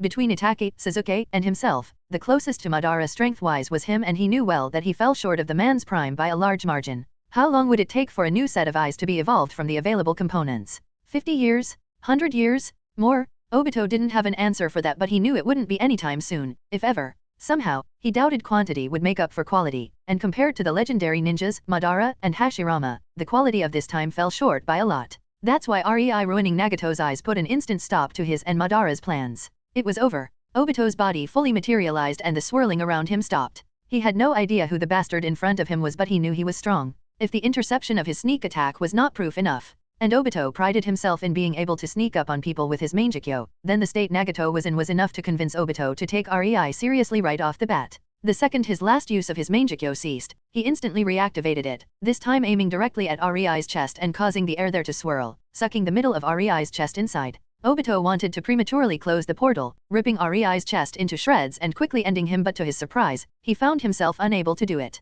The swirling continued on and on. The portal between Obito's personal dimension and the place Obito targeted refused to be closed. What the heck is going on? Obito growled in frustration, trying in vain to forcefully interrupt his jutsu. At this point, he would be glad even if Rei came out unscathed. His Kamui usually did not use a lot of chakra as long as he opened a portal, hopped through it, and instantly closed it. He could use it constantly that way. Yes, the swirling teleporting took time, but that was mostly for the shock effect and style, rather than because of necessity. After all, in the middle of combat, he could relocate parts of his body to his dimension, making himself seem intangible to his opponent. If the technique took a lot of chakra, it would be unusable. But, it had its own rules and disadvantages. Right now, his Kamui was trying to suck another being, which was a massive expenditure on chakra. That's why Obito tried to do it quickly, just open a portal and close it right after a part of Rei was sucked in. Him being unable to close it sent alarms and panic through his head as his chakra was sucked out of him at a quick pace. Rei watched the distraught Uchiha in front of him and chuckled. "You really are arrogant as the rest of your clan, aren't you?" He quipped with a smile. "Did you really think your jutsu had no counter?" Rei shook his head. "All it took was using a space sealing seal right after you opened your little portal," he curtly explained, and Obito's eyes widened in disbelief. No wonder he could not close the portal. The entire space around them was locked in its previous state, which meant the portal would be maintained until the seal holds. Yet, the portal needed to be fueled by something, and that something was Obito's chakra. Obito's face paled at the implications, and he frantically started to try forcefully closing the portal, not even realizing he was trying to jerk his wrist out of Rei's hold. Rei, however, just tightly held his wrist and laughed in amusement at Obito's pitiful attempts. He had many countermeasures against Obito, but why fight a prolonged battle when he could just cause the man to exhaust himself to death without even moving an inch? Both Maki and Nagato could feel the quickly decreasing reserves of Obito, and even though Nagato was blind, he had a clear picture of what was happening just by using his chakra sensing and hearing. Both of them were full of horrified awe at the ease with which their co-leader was defeated and realized they are lucky to be still alive. If these two intruders intended to kill them, then even if the initial ambush failed and Nagato had the time to mobilize his paths, it wouldn't have mattered. Konan also watched what was happening, but unlike Nagato and Maki, she was just disappointed. Akatsuki was supposed to be strong, and people in the know often compared them to Yozora with reverence. Yet, the idiot got caught in such a simple trap. How friggin' hard was it to understand that space locks are the biggest threat to him and prepare accordingly? And he had literally nothing to counter them? And this was supposed to be one of the best S-rank ninjas in the current elemental nation sans the village on the other side? Really? Sure. Uzumaki were not back in business that long, and they definitely did not sell these kinds of seals to their customers, but back in their heyday, they were known for their ability to lock space. It would be prudent to prepare for the eventuality. I guess my worldview is a bit skewed due to Rei's views. Konan wryly smiled. It took barely 3 minutes and Obito's fierce thrashing started slowing down, until he totally stopped moving 30 seconds later, letting out a muffled wheeze before he powerlessly fell to his knees and inclined his head down as the swirling on Rei's chest slowly ceased. Rei blinked and let Obito's wrist go, his arm instantly falling down, and then he put 2 fingers on Obito's forehead, giving him a gentle shove that caused his body to fall over on its back. Rei pursed his lips, staring at the sprawled Obito on the ground, his sole Mangekyo Sharingan still staring at the ceiling from behind his mask. Yup, he is dead. Rei shrugged as he felt no chakra signature from the body in front of him, and turned back towards Nagato and Maki, who nervously gulped at having his attention. Author note. If you feel like it, feel free to leave your thoughts on how Obito was dealt with and if you think it is realistic or have some misgivings, laughing face. I find myself curious about your opinion. Chapter 447, Deciding the Future of a Megakure. In Naruto, Reborn with Talent. What are you planning to do with us? Mika asked for the second time. Now she realized she had been brushed away the first time she asked and much to her shame, her attention was redirected all too easily because of her worry for Nagato's life. But seeing Rei dispatch Obito so easily, she was reminded she didn't get a proper answer to what will happen to them. Rei dryly looked at Mika, giving her a long stare which made her feel non-existent pressure, causing her to nervously fidget, before he simply uncaringly shrugged, "For all I care, now that the chosen wannabe no longer possesses Rinnegan, you can go and do whatever. Whether you chose to be farmers or continue playing at hidden rulers of aim, it doesn't concern me at all." "That's it," Mika uttered in disbelief. "He comes here out of nowhere, cripples Nagato, and now he says he doesn't care what happens to them? That was hateful." Mika gritted her teeth, trying to hold her feelings in. "What? Did you expect something else or are you dissatisfied with being left alive?" Rei tilted his head when he saw how the girl was glaring at him. Surprisingly, it was Nagato who saved the situation by butting in. "No, we are grateful for letting us go." Rei redirected his gaze at him, feeling shocked from the bottom of his heart as one of the most delusional people in elemental nations actually did something that made sense. Of course, Rei would not kill them. He already decided to let them go, but that didn't mean he couldn't mess with them. At first, he thought it would be a bit too much since he had already crippled Nagato. But when Mika started to act out, he decided to have his fun at her expense. Yet, Nagato ruined it for him. Should I cut off his tongue this time? Rei offhandedly mused, his lips twitching in indignation. "Can I ask what you plan to do with the rest of Akatsuki?" Nagato asked. From his tone it was obvious he really cared for his comrades. Or at least, for some of the saner ones. Some will die, others will be subdued and tried to be reasoned with. And if that won't work, they will be dealt with. I don't intend to do this kind of legwork by myself though. Not all of it at least. So I can't tell you precisely who will and who won't survive. Rei nonchalantly shrugged, only too late realizing that Nagato couldn't see him. "I see." Nagato clenched his fists in frustration. There was nothing he could do. Most of his power came from Rinnegan and losing it meant he lost access to its abilities. Fighting Rei would be suicide, so being polite to the bastard who blinded him was his only option if he wanted Mika to survive. Not all was lost, though. As he slowly started to get used to being blind, he was managing to see through his chakra sensing and he felt if he trained it enough, it would have been as if he had never lost his sight. He would just perceive the world a bit differently. That was a massive relief for him. Nevertheless, this was a really nasty reality check for him and his only goal for now was to survive. Survive to see another day and have time to train and, if you think about having revenge against me then forget it. Rei guessed what the redhead thought from his expression. You would have a hard time even with Rinnegan. Without it. Rei shook his head as if he found the notion ridiculous. Nagato was used to using the heaven path for the negotiations and speaking with the Akatsuki members, so he didn't have all that much self-control in his own body. The heaven path was expressionless by default, so it didn't require all that much self-discipline to not show any reaction. But Rei was speaking with Nagato's real body and the boy was no ninja. His expression completely betrayed his intentions. Rei saw Nagato stiffen when he heard his words, no doubt feeling a surge of fear, which made Rei satisfied. He wouldn't kill the redhead simply because he was resentful. He had the right to be. Rei gave Nagato a bit of leeway because he felt a bit sorry for him. Losing his eyesight and having some hard truths told to his face must have shaken his world from the ground up. Alas, it had to happen. What is going to happen with the Omegakure? Konan asked, surprising Nagato and Maki that one of their assailants cared about such a thing. Both of them were on the brink of despair, not knowing how they would hold the current peace and regime in Omegakure together with losing Nagato's prowess. While living on a farm somewhere far away was tempting, both Nagato and Mika knew it was not a life for them. They desired to bring peace to Omegakure and it was too ingrained in them for them to stop pursuing this dream, even if it cost them their lives. Naturally, we will occupy it. Rei said in an amused tone, watching how Mika's eyes widened and Nagato's expression tightened. Seeing their expressions shift at contemplating this or that disastrous scenario of Omegakure being occupied was fun, but Rei decided to explain further to not cause a misunderstanding. Well, he did after he enjoyed their fright for a few moments. I would feel bad if the people of Omegakure suffered because of my actions. So I guess we can simply take it as ours and protect it. After all, we do come from this country. He shrugged, dropping the verbal bomb on Mika and Nagato. You. Nagato started but he was instantly cut off. Ah, so you want to claim Omegakure under the Biribiri and Uzushio protection? Yes, that would do it.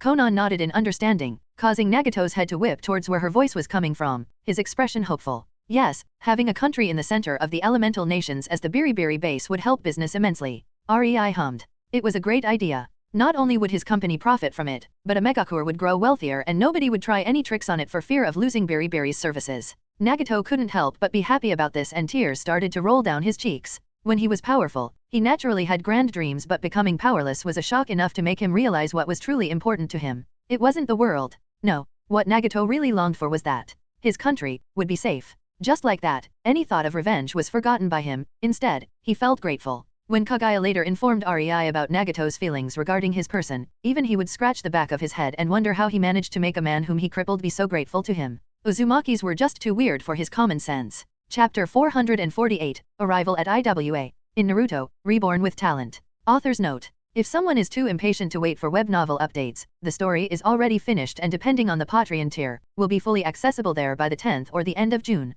https://www.patreon.com/kasicare. After they were done with Mika and Nagato, REI decided to go and check the progress of his plans while Konan dutifully followed. They teleported close to the Uegakuer, the same place where they hid before wreaking havoc in the village all these years ago. REI turned toward Konan with an inquisitive look. How is the situation? Every unit of Tsunagakuer ninjas was given a slice of paper connected to Konan, so at all times, she had quite a good overview of what was going on. Nonchalantly managing such a massive influx of information while still acting as if nothing was happening made REI a bit impressed, but throughout the years, Konan became really good at that. With her spy network, she had to. The fighting is over. Suna lost 231 ninjas while IWA lost quadruple that before Suna took over the cage tower alongside defeating the enemy leader, and IWA forces mostly surrendered. Right now, the Suna troops are dealing with stragglers who barricaded themselves in a few buildings and refuse to give up before they are put down. Konan explained as they started to walk towards Uegakuer. Since the battle was mostly over, there was no need to worry about being dragged into it. As easy as dealing with IWA would have been for them, this was a training mission for Suna troops. Yes, REI and Konan were strong, but they could not babysit people all the time. The entire reason why REI aimed to unite the ninja villages was to put a stop to the foolish mentality where the villages tried to sabotage each other, going as far as starting wars just so their enemies do not have the opportunity to grow too strong. Instead of trying to improve themselves, the villages put more effort into hindering each other before REI's girls started to take control. It was pathetic. So much talented young blood wasted, and for what? In the end, no matter what the decrepit old fools would like to believe, there was never a winner of ninja wars. Everyone lost. Some just lost a tad bit less than others. Why not just blow them up alongside the buildings? REI casually shrugged, no longer caring. His patience for the villages grew thin, and their attempt to join Orochimaru in order to invade Konoha was the last straw. REI might have been very calm about it, but he certainly did not inwardly approve. Of course, he would have invaded IWA and Kumo anyway. That was just a question of time, since he didn't really have anybody who could covertly take over the government and install themselves as Reikage or Tsuchikage. But REI's plans for the takeover were mild. He certainly did not plan to kill over 1,000 IWA ninjas in the process, as happened now. The second these villages joined Orochimaru, all bets were off, and REI decided to fulfill Pakura's and Ringo's little wish of revenge. During her younger age, Pakura fought in the Third Ninja War against IWA. She was waddling through a river of blood belonging to her own comrades while trying to turn any IWA nin into ash. That kind of grudge doesn't disappear entirely. The woman wanted to have this field exercise against IWA for quite a bit of time now, but REI always rejected the notion. That's mostly why Pakura was so forthcoming with Oniki right now and didn't instantly kill him. If Oniki's decision hadn't pissed off REI, she wouldn't have been allowed to have her way with IWA. She was grateful to the old midget. As for Ringo, she had a grudge against A for messing up her face. That was enough for her to sick her own village's best swordsman against it, all the while making it a field test of her newly made special swords. What else to say? Kiri was full of nutcases as always. Not that REI had any right to judge. REI and Konan arrived at the Uegakuer's cage tower, dropping their perception-obscuring genjutsu and causing the two Suna Jonins guarding the entrance to stiffen as their eyes went wide when two strangers suddenly appeared in front of them without their senses alerting them. The perception-obscuring genjutsu was quite an ingenious piece of ninjutsu made by Konan's apprentice, Izumi Uchiha. It didn't completely vanish a person, just redirected the attention of others to different things. By all means, it should not have worked against trained ninjas who know well their life and death can depend on noticing a small detail. Yet, it seemed it was especially those ninjas who were the easiest to affect by this genjutsu. Izumi engineered the jutsu to work better against people on guard. For example, while REI and Konan were walking throughout the village, the ninjas around them were far too busy and preoccupied with their own things. They had just survived a battle and were still in enemy territory, so they were on alert, but that was especially why their attention simply slid off the two harmless-looking passersby. No matter how bizarre it was to see a calmly strolling passersby in a war zone where martial law was established and civilians were told to stay in their homes, their minds simply subconsciously told them they had more important things to deal with. To give them credit, the two guards almost instantly sprang into action, about to subdue REI and Konan. It was rash and unprofessional to not even ask who they were, but, well, ninjas were twitchy on what was de facto battlefield. As the guards were about to reach them, both REI and Konan simply released their killing intent, stopping them in their tracks and for a moment, rooting them in their places. It didn't last, however. These two ninjas were jonins, so despite being bewildered due to the pressure of Rei's and Conan's intent, they quickly regathered their wits. And while they were leery of facing off against somebody who could produce such a strong killing intent, they also wouldn't be backing down. But Rei and Conan released their intent for yet another purpose. By the time the guards regained their wits, they were no longer the only ninjas facing Rei and Conan. Instead, the entire street was full of Suna ninjas, some standing on the ground, some on the rooftops, and some were crouching horizontally on the walls. All of them were nervous but prepared to tackle Rei and Conan together, ready for a fight to break out at any time. Only the words of their second-in-command stopped them from pouncing. "You," Sasori spluttered as his eyes landed on Rei, the supposedly rich boy civilian he escorted from the waterfall village to Konoha. Just remembering that nightmarish mission that tested his nerves to their limit made Sasori shudder. The redhead puppeteer subconsciously looked around, looking if the blonde menace was also present, but to his infinite relief, he didn't see Nadatsujusen anywhere. That was the only reason why he, from sheer panic, didn't order an attack yet. But Sasori was not the only high-ranked ninja who came out. When Rika-shun spotted Rei, she pleasantly smiled. "Oh, Rei-sama. Nice to see you. I was expecting your arrival. Everything is prepared." Sasori's head snapped to her, his lips frowning and his head having a hard time computing. What the hell? The boy was not just Jusen's boy toy. Rika was his subordinate as far as the puppet corps jurisdiction went, but outside of it, she outranked him as Pakura's right-hand woman. That's why it was her who was given the command on this operation, and Sasori didn't mind all that much. "All of you, back to your jobs." Rika barked an order at the bewildered Suna ninjas, causing them to scramble to obey, and before long the semi-half street was once again empty. Sasori watched as Rika led Rei and Conan inside, barely capable of restraining himself from dropping his jaw to the ground, utterly confused by what just happened and why.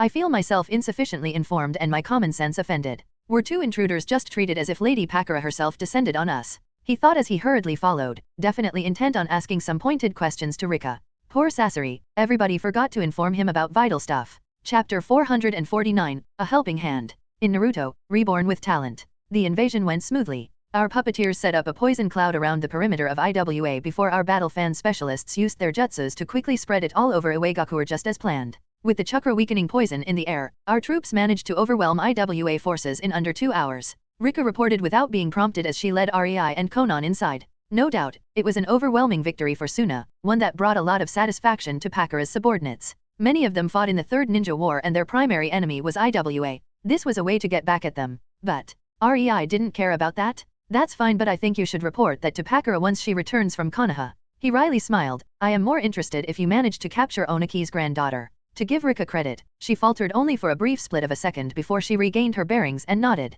"The bitch killed over 50 of our ninjas before we finally subdued her. I have no idea why Lady Pakura wanted her alive," she indignantly huffed. And due to that reaction, Rei decided to keep his involvement in that order secret from Rika. Rei, Conan, and Rika entered the temporary command center, which was basically just a trashed and remade office of Onaki, and Rei's eyes instantly landed on a form of exhausted and bloody girl tied to a chair with ninja wire while silently glaring at everyone who was quietly worked in the room. Not that she could talk with a gag in her mouth. Rei glanced at Riko and raised an eyebrow at that, only getting vague and uncaring. She just wouldn't shut up, and a shrug in reply. Rei noted that Kurotsuke had definitely seen better days. Her right arm was broken at the elbow while her left one sported many cuts and gashes. Both of her arms were painfully twisted behind the chair's backrest and tied together by a wire in a way that brought the woman constant suffering. Her legs and the rest of her body were no better, for that matter. Her clothes were scraps at this point, her modesty barely covered since nobody bothered to get her new clothes after she was captured, and her previous battling reduced her own torn rack. Despite most of her body being barely covered, Kurotsuke wasn't very attractive right now. Her body was littered with deep purple and black bruises, sporting several nasty cuts that would definitely scar if nothing was done about them. While ninjas didn't mind scars, Kurotsuke's current form was way past fashionable and started to enter the territory of distasteful even for them. Rei sighed and shook his head, fully aware that Suna had enough medics present to spare one for the IWA girl. But they were most likely delaying it as much as possible out of sheer spite. Not that he could scold Rika for that. Having her medics tend to her injured people first wasn't exactly a bad decision. Rei ignored the questioning looks of the jonins seated all over the room who were dealing with reports and directly approached Kurotsuke, ungagging her and smirking when she tried to bite his fingers the first chance she got, and not in a playful way. It was a child's play to evade her bite, and Rei amusedly watched the unwilling irritation in Kurotsuke's half-resigned and narrowed eyes as her jaw clicked together with enough strength it made her try and fail to repress her groan from pain as her upper and lower teeth smashed together. "I am the only person in the room who doesn't wish you to violently die, girl. While your resistance is admirable, you should be way smarter about showing it so openly." Rei lightly chided, causing Kurotsuke to look at him as if he grew a second head while her expression became sour at his nonchalance. REI didn't wait for her answer and quickly put his hand on her bruised cheek, making Kurotsuka hiss from pain, before her eyes went slightly wide as she felt healing chakra start to mend her face. It took Kurotsuka a moment to understand what was going on and her expression was shifting through various emotions, the woman too tired to even try hiding it. In the end, however, resigned gratitude seemed to win as she leaned her head more into REI's palm, enjoying the comfort of his healing chakra while staring at his eyes as if judging his intentions. REI let her do whatever she was doing, not rushing her as he was too curious about what she would do. Much to his disappointment, there was no more biting play. Sag. A few seconds passed, and Kurotsuka hesitantly opened her mouth. What do ya want? She quietly asked with a tinge of reluctance in her tone, much to the bewilderment of the other occupants of the room that watched the interaction between her and REI with rising interest. The girl was like a rabid animal before she was gagged, screaming and cussing at everyone present, so much so that even the Jonins found it hard to ignore her and focus on their work. Hence, the gag, seeing the same spitting mad bitch so subdued, made their jaws almost drop to the floor. When REI saw that, he almost rolled his eyes at them. Of course, she was more agreeable to speak with him. Wasn't it obvious? No matter how messed up her body was or how tomboyish she was a woman. And if REI learned something about the unexplainable creatures called women, it was that they valued their faces a lot. Many would deny it, saying appearance did not matter, but they would be lying. The second he started to heal Kurotsuka's face, he knew there was a 70% chance she would chill the fuck out and stop her temper tantrum due to the sheer shock. And while REI was a bit downtrodden that the girl didn't persist with her fiery resistance and fell for this small trick, it worked better than a bitch slap, something the idiots around definitely tried considering how bruised her cheek was.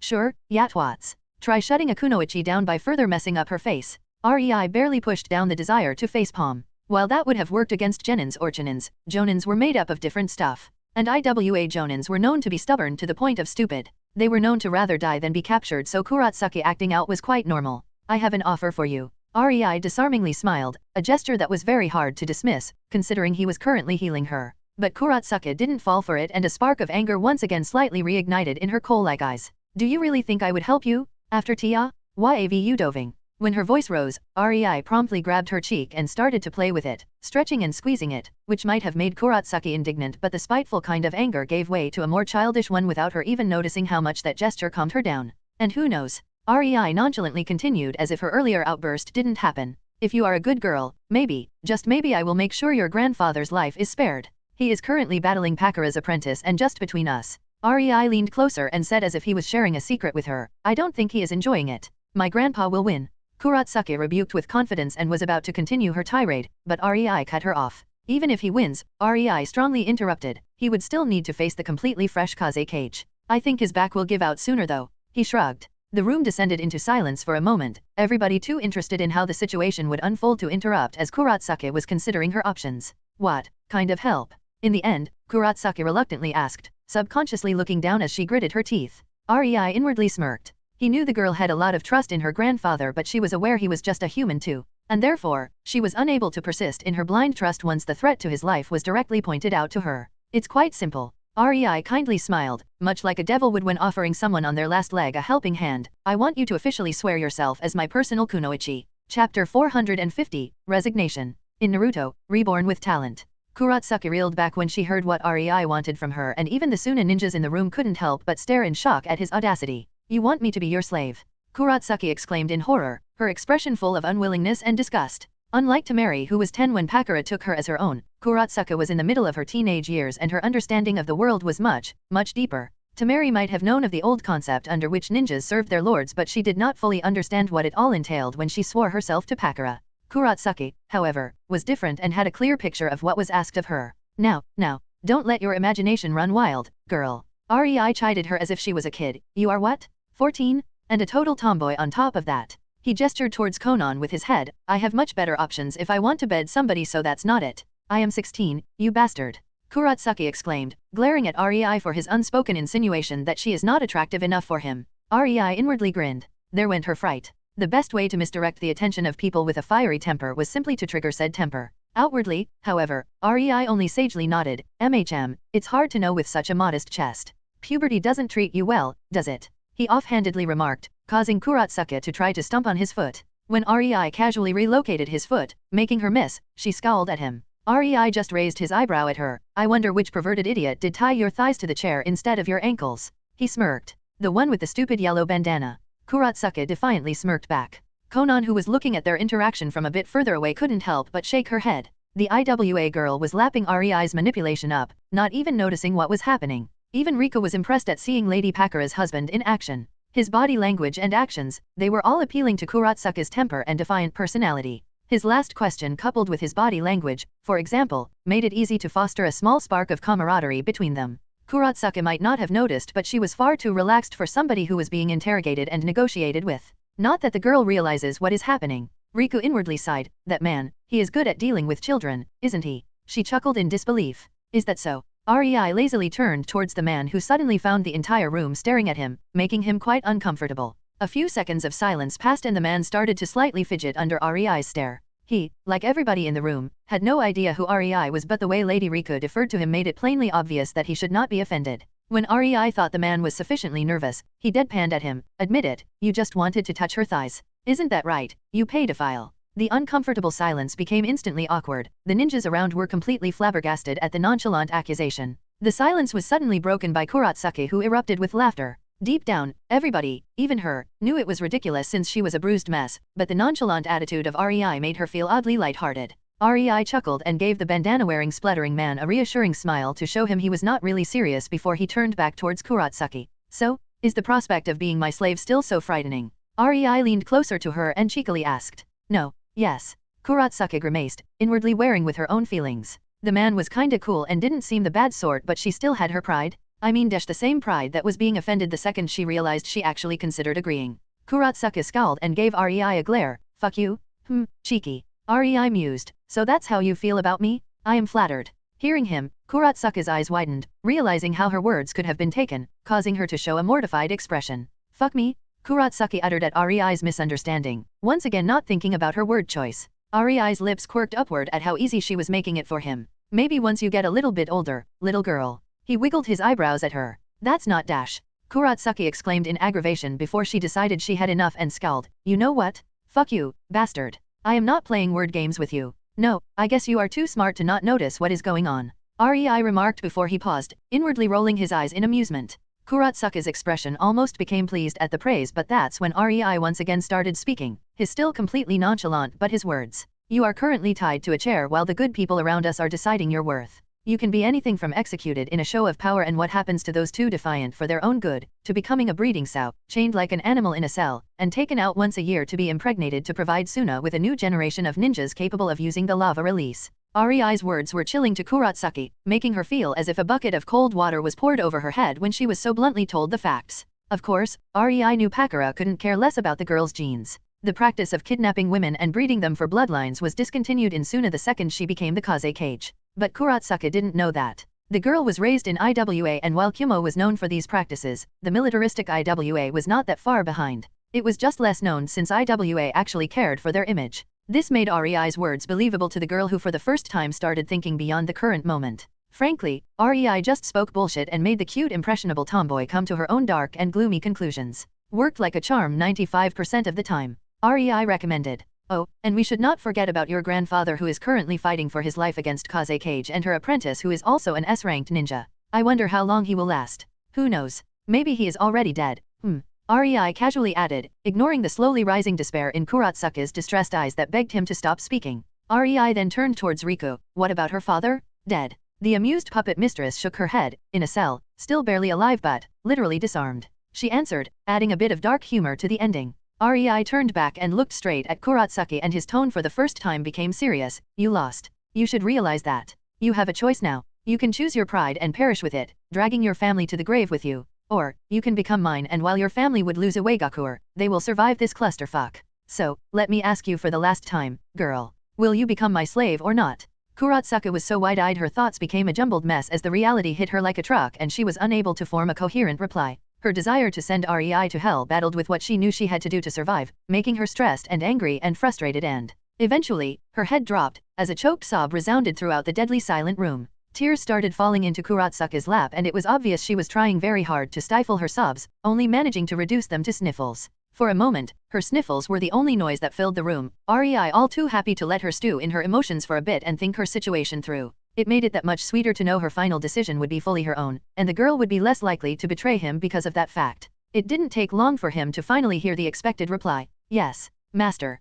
Kurotsuki eventually declared her resignation in a tearful voice full of sorrow and pain, and Ariai's eyes narrowed in satisfaction. Chapter 451, Return to Konoha. In Naruto, Reborn with Talent. After getting the resigned confirmation from Kurotsuki, Ariai decided to stop being an asshole and gently put his hand on her hair, ruffling it a bit. Good girl, he kindly said and started to properly heal her. His healing jutsu was nowhere near Tsunade's, but when living with the foremost expert in the field, one learns a thing or two. Fortunately for Kurotsuki's continued well-being, Konan helped too. After the still morose girl was all patched up, she calmed down enough to appreciate in silent wonder as her broken arm and bruised body were mended in a matter of minutes. While it was still astonishing even for the Suna ninjas, since Pakura became the Kaze Kage, a lot of improvements were slowly introduced to the village, one of which was better medical techniques. Rei had no idea what kind of bullshit reason Pakura gave her people for having those techniques, but he knew she didn't hold out on them. That's why the sight of advanced healing didn't shake them as much as it did Kurotsuki. For the girl, this was a very shocking sight. The medical field was nowhere near as advanced as Rei thought in his past life while reading Naruto.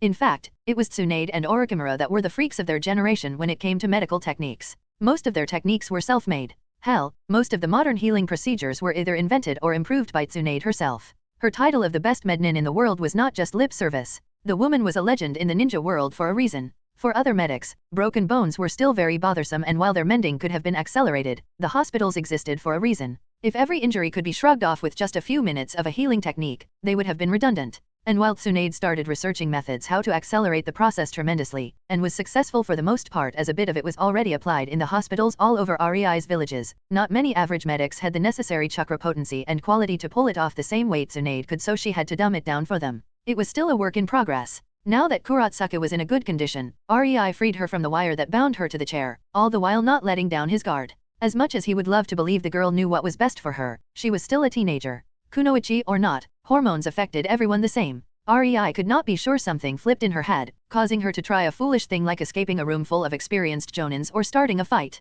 Hence, he stayed vigilant. Thankfully, Kurotsuki was still in too much shock to think about things like these, and Rei's visit to IWA went without any unforeseen incident. He and Konan didn't dilly-dally in IWA, leaving the situation there in the capable hands of Riku as they ushered the bewildered Kurotsuki out of the room, and using a teleportation technique back to Konoha the second the door closed behind them. They arrived in the exact same place where Rei and Konan previously disappeared from the village. In the middle of a street. Hiration. Kurotsuki mentally freaked out, mistaking the technique. It didn't last, however. When her eyes took in the surroundings, her thoughts were diverted by the sight of IWA ninjas' bodies strewn around the street, causing her to grimace in sadness as she distractedly followed Rei. It was obvious the invasion did not go as her grandfather planned. If it did, the friggin' Konoha ninjas would not have been leisurely laughing and joking among each other, as if it was just another usual Monday at work, while they were clearing up the bodies of Kumo, IWA, and Sound ninjas. 2 hours passed since Rei and Konan left Konoha, and the battle was pretty much over by now. From what their chakra senses were telling them, there were some stubborn stragglers that still needed to be dealt with, but the overwhelming majority of the enemy troops were already either killed or had surrendered.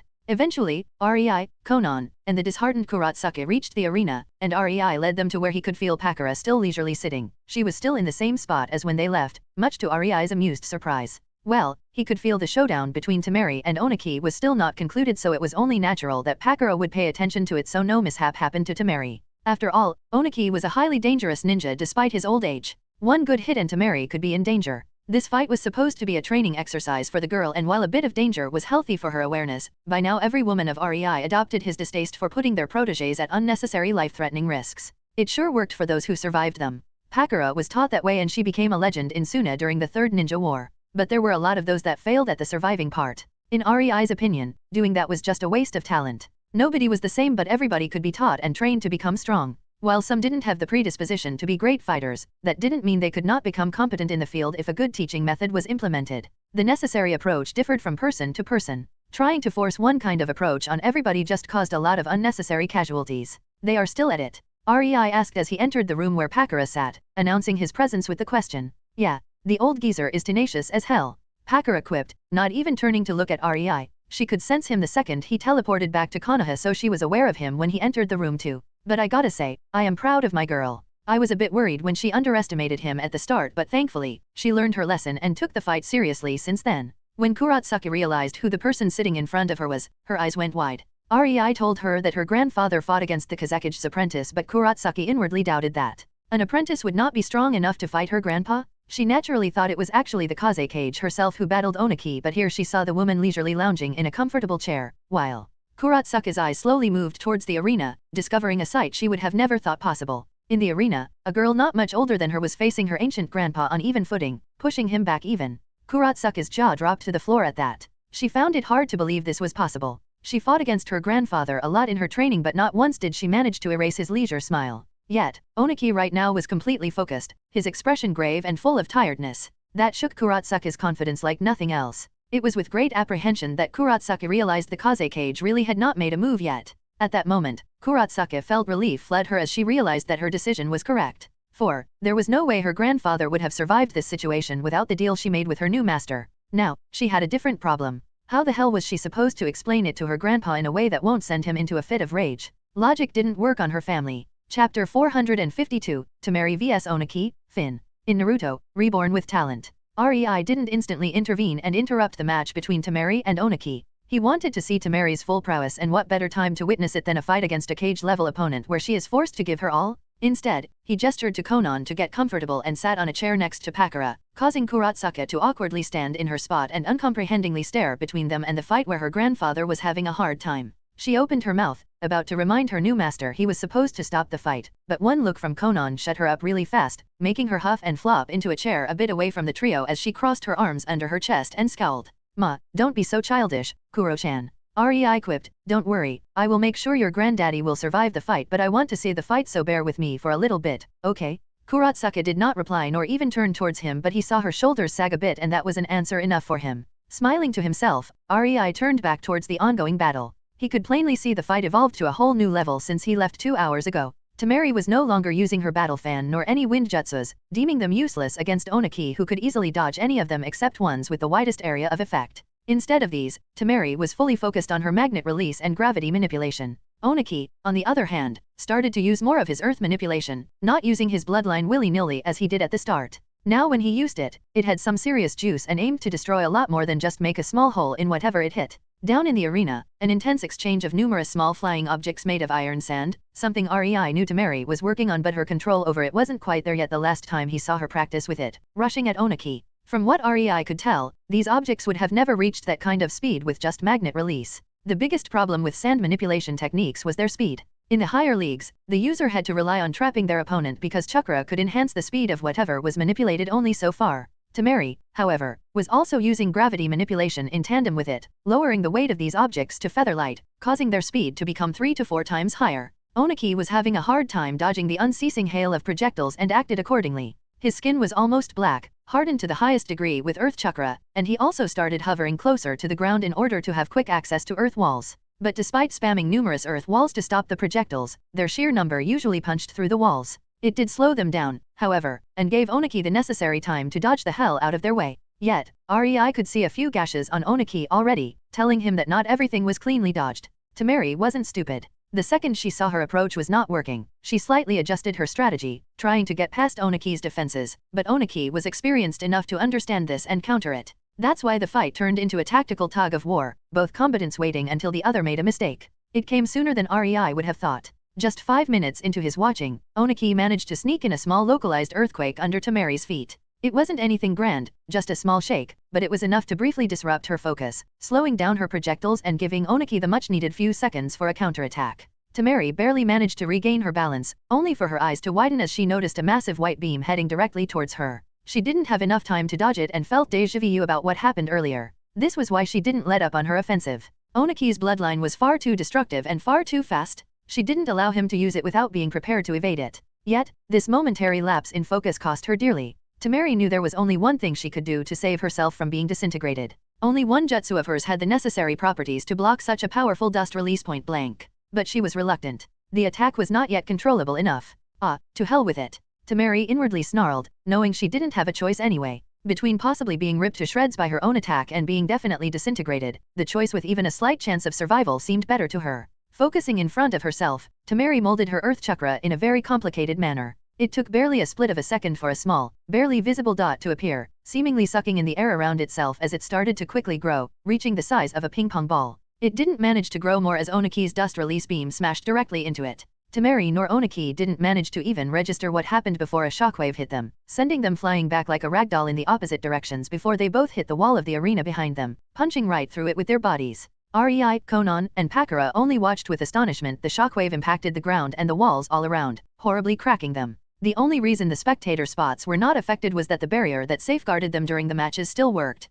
The force behind the shockwave was comparable to a high-level A-ranked jutsu, and considering it came to be just by a clash of two techniques, it was incredible enough. Grandpa. Kurotsuki abruptly stood up and screamed in worry. With a sigh, Rei stood up, recognizing that this was the moment where all fun ended and the fight should not be allowed to go on anymore lest the combatants get too desperate for their own continued well-being. As the dust started to settle in, both Oniki and Temeri started to slowly crawl out of the rubble, wobbly standing up, trying to stop the ringing in their ears and catch their breath again. Their bones were creaking and their muscles hurt, their bodies moved by their sheer will, running on fumes as they powered through the pain. Temeri's teal eyes met with Oniki's gaze, making her snarl and take a threatening step forward before she swayed on her feet, causing the old midget to dryly chuckle, before he winced from the sting the action caused him. He didn't try to recklessly move. Instead, he stayed on all four on the ground, enjoying the few seconds of reprieve and using them to regather his strength since his opponent was also out of it and it would take time for her to get back on her feet, so to speak. But as they both started to feel better and resolved themselves for the continuation, Rei landed in the middle of the cracked ground of the arena, blasting both Temeri and Oniki with the pressure of his chakra, making them sway and barely keep standing on their feet.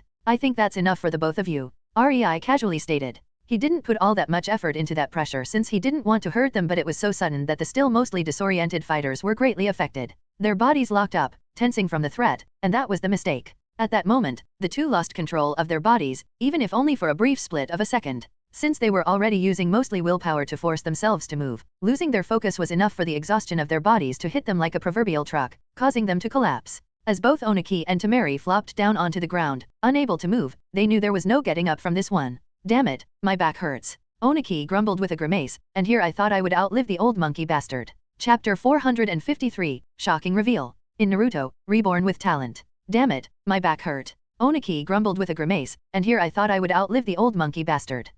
You have better chances than him. Rei quipped, knowing that Tsunade could hold a grudge like no one and the mentioned poor son of a bitch was partly responsible for the demise of her clan. And if the two special chakra signatures around her were any indication, Tsunade was going for a mental breakdown kind of revenge as far as Sarutobi was concerned. Rei walked towards Temeri, sitting down next to her and pulling her head into his lap with a small but proud smile. You did great. He gently caressed her cheek. Temeri tried to smile back, but it only prompted her to release a pained groan as her body hurt like hell. Admittedly, the result is not great, but it's the effort that matters. Rei chuckled, flicking Temeri's forehead when he saw her slightly pout at his words, getting yet another pained and whining groan from her. Satisfied with her little punishment for losing her focus during the fight, Rei started to heal her, spreading a comfortable and relaxing feeling all over her body, causing her to subconsciously turn over and snuggle her cheek into his thighs. The sweet atmosphere between them was abruptly interrupted when they heard a shrill, "Grandpa," making Temeri's half-lidded eyes shoot open in wariness, her body involuntarily tensing. On the other side of the arena, Oniki had the exact same reaction as Temeri for all the different reasons. Kurotsuki? What is she doing here? He thought, cold sweat washing over him. He instantly tried to stand up and tell her to run, his brain no longer thinking logically as it entered a protective mode, but as he finally stood up and swayed on his feet due to exertion, Kurotsuki reached him and shoved him back onto the ground, making him hiss from the abrupt pain in his back. What are you doing, old man? You are hurt? Don't stand up. Kurotsuki admonished. At that moment, Rei chuckled and Temeri's wariness disappeared. Kurotsuki just caused more damage to Oniki in one moment than what Temeri managed to do in minutes of intense fighting. Witnessing that was hilariously humiliating for Temeri. Kurotsuki. Oniki groaned, what are you doing here? I am saving your ass. Kurotsuki huffed as she kneeled beside him, trying to imitate Rei as she shoved Oniki's head into her lap, banging the back of his head on her bony thighs, making her grandfather hiss from the sudden blow. When he instinctively tried to stand up, Kurotsuki took him by the shoulders and forcefully pushed him back, making his back painfully crack enough that his body involuntarily bent with his chest sticking out, which made his eyes go wide and flooded them with a pain-filled look. The poor Oniki couldn't even speak from the abrupt spike of pain. Not that Kurotsuki noticed what her actions did. Her expression was full of worry and resolve to make him feel better. Now relax, she forcefully ordered, putting her hand on his forehead and pushing the back of his head once again onto her thighs, using a bit too much force so his head banged against her bones again. If Rei didn't know she wasn't doing it on purpose, he would think she wanted to kill or cripple the old man. Damn, at this rate, I will have to save him from her. Rei deadpanned.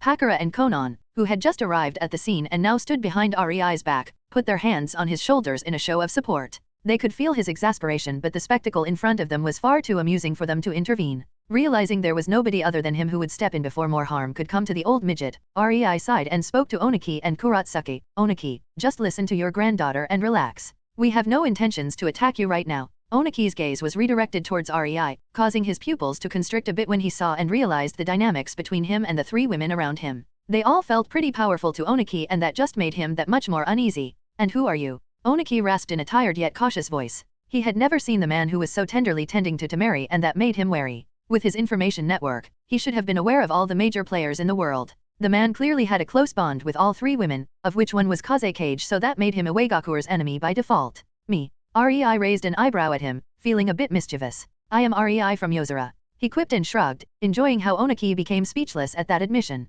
Oniki choked when he heard that. This was the bastard who invaded his village all those years ago and caused the rampage of one of their Jinhyuriki? Oniki wanted to stand up and send a dust release beam up the bastard's ass. But since his situation did not allow that, he was at least about to spew a string of very colorful curses at the bastard when Rei spoke again. Just earlier I visited your village and Suna's forces had already taken it over. Rei leisurely said and raised his head to look at Pakura as he reassuringly squeezed her hand. Good for you, your plan worked flawlessly. That stopped the last of Oniki's silent painful whining almost instantly, making him forget about the surging pain coursing through his body as his mind focused on the outrageous news he had just heard. Oniki's heart skipped a beat and his throat went dry, his mind in chaos as the possibility of this being the truth sneaked into his thoughts. He couldn't help but turn once again towards Kurotsuki with an unasked question in his eyes. Oh, her. Rei noticed Oniki's gaze and decided to offhandedly elaborate. She entered my service to save yours and your son's life. You are lucky to have such a diligent and loyal granddaughter. What? Oniki breathlessly whispered and looked at Kurotsuki, desperately looking for denial of this news. Iwagakure was supposed to be totally safe right now. He only took barely 30% of the village's forces with him to Konoha. There was no way anybody could. But Kurotsuki just curtly nodded, her eyes tearing up a bit. Oniki's eyes suddenly widened as he grabbed at his chest and started silently gasping for air, thrashing around for a second before his eyes rolled in and his body went abruptly limp in Kurotsuki's arms. Huh. Kurotsuki blinked before her brain registered what was going on and she immediately checked his pulse, using what she knew of first aid to try and help him all the while she handled him so roughly. Rei didn't doubt Oniki had just gained several new bruises. Realizing what was going on, Kurotsuki frantically looked at Rei with a look of urgency, worriedly shrieking, Master. I think my grandpa just had a heart attack. Please, save him. Chapter 454, Iwa's Future. In Naruto, Reborn with Talent. With a sigh, Rei carefully relocated Temari's head out of his lap before he stood up and walked toward the frantic Kurotsuki who was holding Oniki's unmoving body. He kneeled beside them and put his hand on Oniki's chest. Oniki's eyes suddenly opened wide, his heart getting shocked to work again as electricity coursed through his body, wildly shaking him and making him spasm in Kurotsuki's lap in an abrupt excruciating pain. At that moment, he wished he stayed dead. Rei used quite a brutal voltage but, the old man was a cage. He could take it. 10 seconds of uncontrollable shaking later, Rei happily withdrew his hand from Oniki's chest with a satisfied smile, causing the old man to quickly gasp for breath. Rei glanced at Kurotsuki, receiving a thankful subdued nod from her before she worriedly looked back at Oniki who was finally slowly regaining his wits after being shocked back to the land of the living. Seeing his granddaughter, Oniki smiled at her.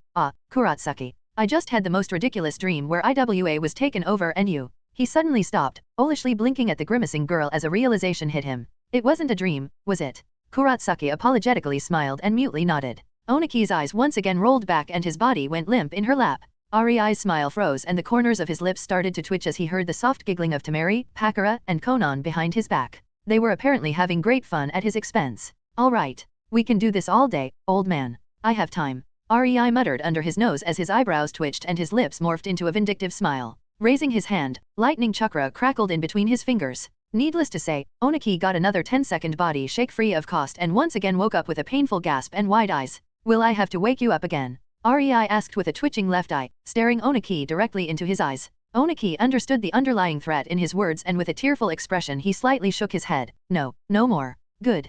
Rei nodded with a huff and turned around, walking back towards the three chuckling women. It took ages for Kurotsuki to explain to Oniki what happened in Iwagakure during his absence, and once he understood the gist of it, he stubbornly glared at Pakura through the rest of the explanation. Thankfully, despite Pakura's smug grin, the former Tsuchikage could control his impulses enough to not start a fight he had no way of finishing. Rei could see a smidge of grudging respect directed at Pakura in his gaze, though, to be honest, Pakura was now the very first Kage who managed to conquer another major hidden village. An achievement that will write her name into the history for a very, very long time no doubt. Only when the conversation reached the point where Kurotsuka swore herself to REI as his personal kunoichi did Oniki's glare swap targets, becoming even more heated as he willed REI's death with his eyes. REI decided that giving the man an eye smile was a good way to lower the tension. Alas, despite it always working for one unnamed masked ninja, REI was no Kakashi and his eye smile worked exactly as Kakashi intended when he first invented the thing. It just pissed Oniki even more. Only the recent memory of being brought to life by being shocked half to death stopped Oniki from trying to strangle REI. Yozora or not, Oniki didn't know him. Unlike Pakura, REI did not have an ironclad reputation in the elemental nations. Somebody as strong as Oniki did not see a reason to fear an unknown like him. It was exactly due to this kind of misguided courage that Oniki tried to argue Kurotsuka's new life situation. You already took IWA from me. Why do you need Kurotsuka also? Oniki gritted his teeth and clenched his fists to control his increasing temper. REI could have answered this in numerous ways, many of which would be ridiculing and would have served only to fan the flames between them, but that would have been counterproductive. He didn't take Kurotsuka in because he liked her or something as asinine as wanting her to join his harem. He had enough to do with his time with his current count of women vying for his attention. There was no need to add another to the equation. He had different plans for Kurotsuka. REI also knew Oniki was stubborn to a fault and he would never accept a half-hearted misdirecting explanation. Not when his granddaughter was involved. Despite his current weak position and battered body, the man still had balls of steel, considering the fighting spirit REI saw in his eyes. Killing Oniki would have screwed things up with Kurotsuka, so REI sighed, I will be honest with you. I want to make IWA a satellite of Suna, and after some training, Kurotsuka will be put in charge of it. Hearing that, Kurotsuka's head snapped toward REI with disbelief written on her face. The second IWA fell, she thought her dream of leading her village was a moot point. But her master now wanted her to do just that? In her teenage naivete, this only increased her subconscious loyalty toward REI. The idea sounded ridiculous. Anybody with positive intelligence would instantly say it was stupid because Kurotsuka will definitely eventually try to rebel. But REI had secret weapons. Strict Pakura and no-nonsense Konan. These two would teach the girl the ropes, and REI had no doubt self-interest would eventually win Kurotsuka over to his side. And if not, the plan could always be adjusted accordingly. Once she is deemed loyal enough, you mean? Oniki raised his eyebrow and sneered, but there was a barely visible relief in his eyes, and his body slightly relaxed. Fortunately, Kurotsuka was not in his field of vision right now, or he would probably have another heart attack if he saw her giddy expression due to the news. Of course. REI nodded. There will also be various fail-saves implemented to make sure she won't try to do something shady. You were a cage. You must have an idea of how these things go. He tiredly sighed. To be honest, this topic was very uncomfortable for REI, but it had to be said. We can't leave IWA as it is now. The village is full of trained killers raised with the idea of the will of rock or whatever bullshit you spout in your corner of the world. REI dryly remarked, causing Kurotsuka to frown at his words, but Oniki's lips just twitched upwards. He was at such a cage. He knew it was just propaganda. And yet, it wasn't. It was something that gave the loyal ninjas to push beyond their limits. It was their belief and source of strength. If Suna tried to occupy IWA as it is, they would have lost control of it in 5 years tops. REI continued. The only way is to screen every ninja and slaughter those too loyal for their own good. Oniki's expression turned grim. He was aware of these problems and he hoped the people in front of him forgot about them. Even though he came to invade Konoha, he never thought of occupying it or taking it over. Controlling a village full of trained ninjas loyal to it was an exercise in futility. Oniki was about to open his mouth to try persuading REI from massacring Iwa's loyal ninjas when REI spoke again, clearly waiting for this moment. Or we could simply put in leadership somebody IWA troops will trust and slowly make them used to the idea of being subordinated to Suna. Propaganda and belief conversion take time, you know. He playfully stated and enjoyed the sour expression of Oniki. Frankly, REI couldn't fault the old midget. He was talking about destroying the lifetime of his effort, but what could Oniki do? He could only frown and silently seethe while it was going on. Once the innovations and reforms hit IWA, most of the people will voluntarily stay under Suna if only because their living standards will drastically improve and their salaries increase.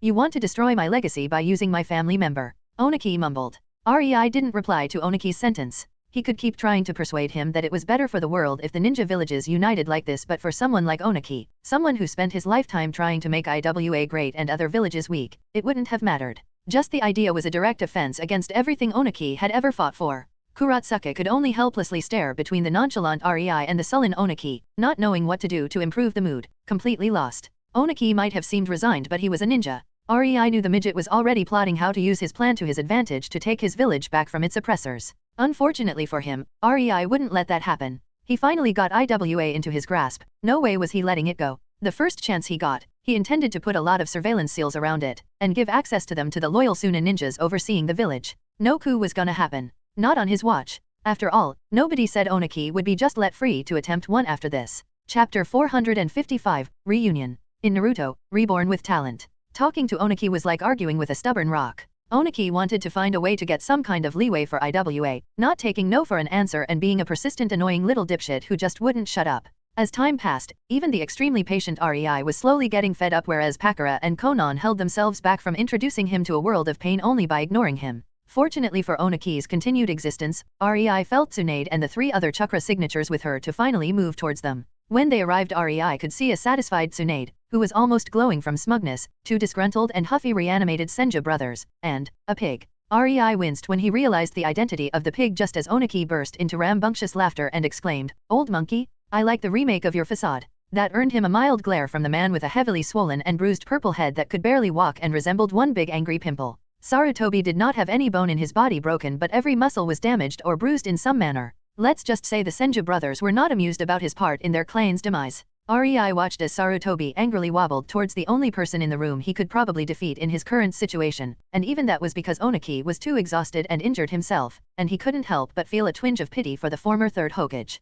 The extensive physical injuries aside, the biggest damage was the mental scars the beatdown had inflicted on the man. Sure, Sarutobi was showing a strong facade despite being one pain-filled swollen pimple, but being trashed by 2 people he respected most in his life, his 2 mentors, must not have been pleasant. From how pleased Tsunade looked with herself and how her eyes sparkled with self-satisfaction, she knew that as well. Sarutobi came close to Oniki and spoke, or at least he tried, but his swollen and bruised cheeks, lips, and tongue were making conversation quite difficult. Wyabohibi. He furiously let out, hating that this old man saw him in his current state. What? You gotta first learn to speak well enough to be understood if you want an answer. Oniki laughed, relieving his stress by mocking Sarutobi. The previous discussion with REI was getting nowhere and he was really upset because his attempts did not move the young man at all. Sarutobi came just in time to be his stress relief. Ayud Iktashi yo taljiji bithin guis ikayani. Sarutobi quickly let out in anger at being mocked by his oldest rival, and instantly regretted it as he felt a spike of pain come from his mouth, causing him to groan as his eyes became tearful.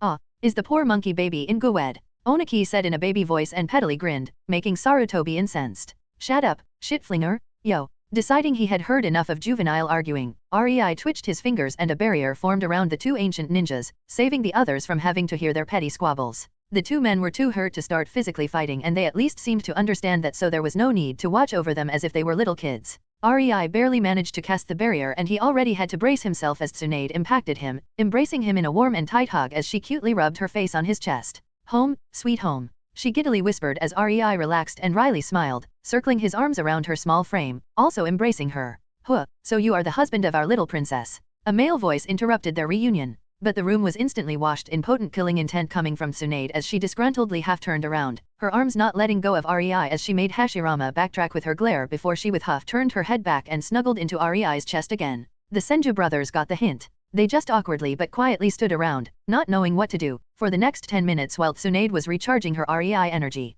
Only after she had enough did she finally pull away from REI and motion to the stupefied Senju brothers that they could start their interrogation. But she forgot they too were Senjus and they were vindictive like her. From the Hashirama's tone, REI had expected a proper shovel talk, but instead, much to his amusement, all he got was the man animatedly talking about his princess cute little Tsuna, while Tobirama also quipped from time to time about his little niece. Deciding to roll with it and be happy he didn't have to deal with bothersome unrealistic threats, REI listened to them, and surprisingly, he was learning a lot of blackmail material. The more the 2 brothers talked, the more embarrassed Tsunade got, cutely blushing next to REI from shame. She tried to glare them to silence again, but REI's arm around her shoulders gave the 2 reanimated corpses enough confidence Tsunade would not make them into real corpses anytime soon. Throughout the conversation, REI's lips were progressively curving upwards, giving Tsunade meaningful glances, enjoying but ignoring her betrayed and pitiful, pleading gaze. This family reunion was a surprisingly pleasant one. Their fun time was, however, cut short when Ringo showed up with a busted blonde following behind her, and a bit further, A and his secretary, Mabi, also reluctantly trailed behind her.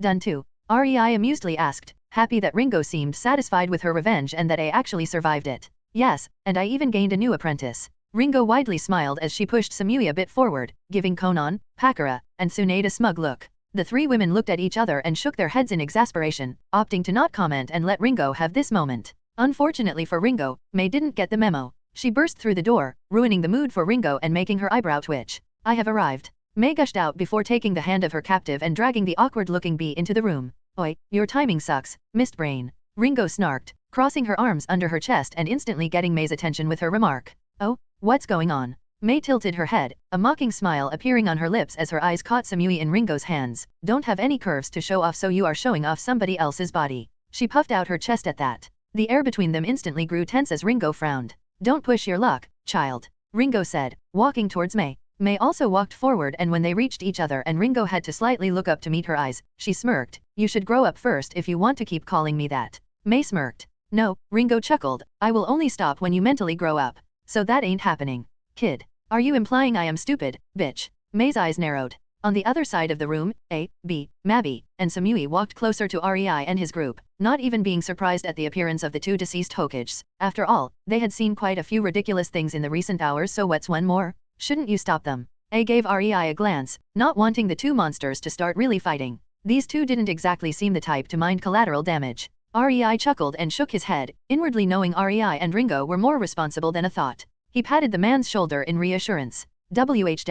A's eyes suddenly widened as he felt his remaining chakra reserves getting restricted to genin level. Before he could even exclaim in shock, Rei was already in the middle of Oniki and Sarutobi, his hands on their shoulders, and the same thing happened, the two old cages freezing in their spots as they felt their chakra being locked down to a genin level as a seal slithered through their clothes, anchoring itself on their skin and spreading through their bodies, before it vanished from view. When they gave Rei shocked looks, he just pleasantly smiled at them with amusement dancing in his eyes. What? Did you think you could invade one of our villages and face no consequences? Chapter 456, Situation in Kumogakure. In Naruto, Reborn with Talent. The three cages dealt with, Rei turned towards Mei and Ringo, and sighed as he saw them butting heads and making menacing faces at each other while exchanging childish insults as if they were kids. He wryly smiled, noting that Kurotsuki and the Kumo ninjas were on the edge, scared shitless that the fight between the two redheads would escalate and techniques would start flying around. Both of them were known SS ranks, so it was understandable. Still, seeing someone like B, a man over 2 meters tall and composed of a massive amount of bulging steel-like muscles, trying to subtly increase the distance between himself and the two petite arguing women all the while his eyes shined with deep worry was a bit funny for Rei.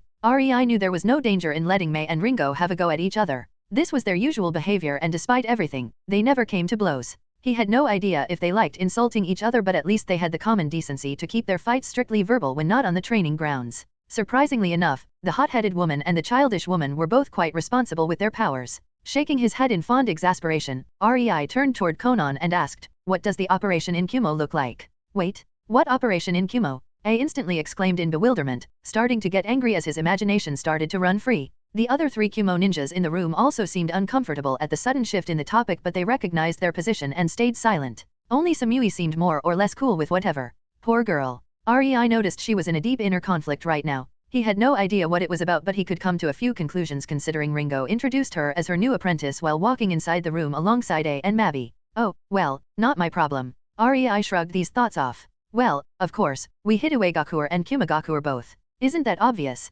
Rei innocently tilted his head, looking straight at A, who both paled and became redder from rage at the same time. You dash. A spoke through gritted teeth, but he was instantly cut off. The swordsmen of the Kiri are making a right mess of Kumo, but they did not yet succeed in conquering it.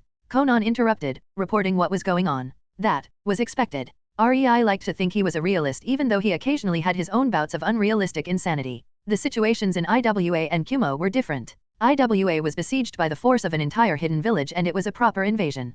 Kumo was attacked by a handful of individuals, and while each of them was strong, they were facing an entire village. There was no way to conquer the village in a straightforward manner for them. They had to use hit-and-run tactics and make it into a hide-and-seek chase all around Kumo. That was the only way to win for them. Funnily enough, the resistance of his village made a visibly proud, until Konan decided to continue, instantly crushing his smugness. They have caused enough damage to the infrastructure and forces of the village that taking over the remnants with the incoming Kiri army should be a child's play. She uttered in a flat tone, but the mirth in her eyes was unmistakable for anyone who knew her. Now that dashed all of A's hopes, making him horrified. Ah, that's good. We have their cage and remaining Jinhuri key safely tucked in here, so I guess there won't be any unexpected turn of events, right? Rei sweetly said, looking straight at B and daring him to try something with his gaze. The 8-tailed Jinhuri key was the only strong enough unrestrained Kumo ninja in the room, but as uncomfortable and indignant as he looked, he clearly knew well how futile it would have been and just resignedly slumped his shoulders. Yes. How nice of them to deliver themselves to our footsteps. Tsunade giggled, making a clench his hands into fists while he quietly quivered from barely restrained anger.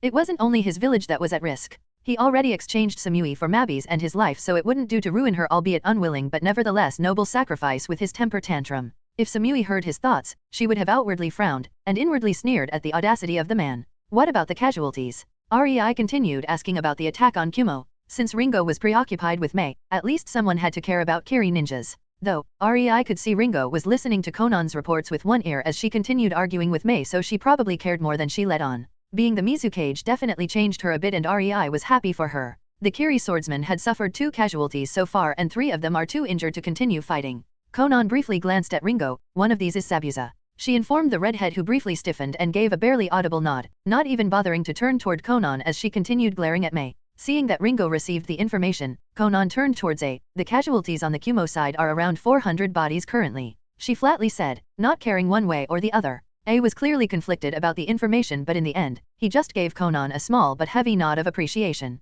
Blaming the messenger would do him no good anyway. That was when Samui decided to worriedly step toward Conan and uneasily asked with a measure of desperation, "What about my brother?" "And your brother is?" Conan dryly asked and raised her eyebrow at the girl, her gaze loitering a bit lower, and a small frown appearing on her lips. Did the busted blonde think she is some kind of omniscient entity? How was she supposed to know about the brother of some unimportant 2-bit Kumo Jonin with tits that even a cow would be embarrassed about? Aitsui. He is my only family. Samui lost her usual cool for a moment and stuttered a bit. It was obvious the woman was disturbed a lot by the possibility that her brother. She clutched her hands, unable to even think about it. They might bicker a lot among themselves, but Samui loved her brother.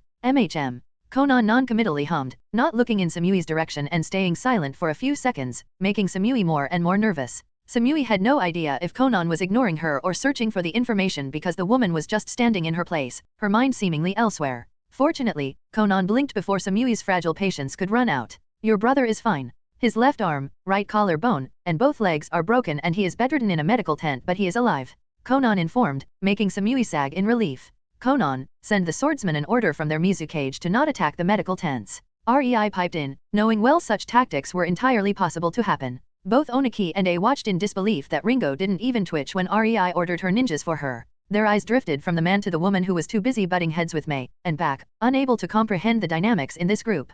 Who the heck is this guy? They thought, realizing that despite being in his presence for quite a bit of time already, they had no clear idea about his identity. Oniki knew him as the REI of Yozora and A recognized him as REI of Downpour, but neither of those should give him such ironclad authority over Ringo. The Mizukage seemed to act as if she was his subordinate, and that both spooked and baffled the two cages. A could understand it a bit as Ringo was REI's former apprentice, but still, her deference to him was too much. Thank you, Samui said to REI in relief, showing him a small grateful smile. Don't mention it. REI nonchalantly quipped, glancing at Ringo, it's the least your mentor could do for you. At that moment, an uncomfortable thought sneaked into Samui's mind, and refused to leave. Maybe, just maybe, becoming Ringo's apprentice was not all that bad. Maybe, with how things progressed, she actually got the better deal? Chapter 457, Promise? In Naruto, Reborn with Talent. REI, what about my request? Tsunade suddenly asked, causing every conversation in the room to stop and look at REI, making him feel quite uncomfortable. Now, how was he supposed to tell her he had forgotten about it?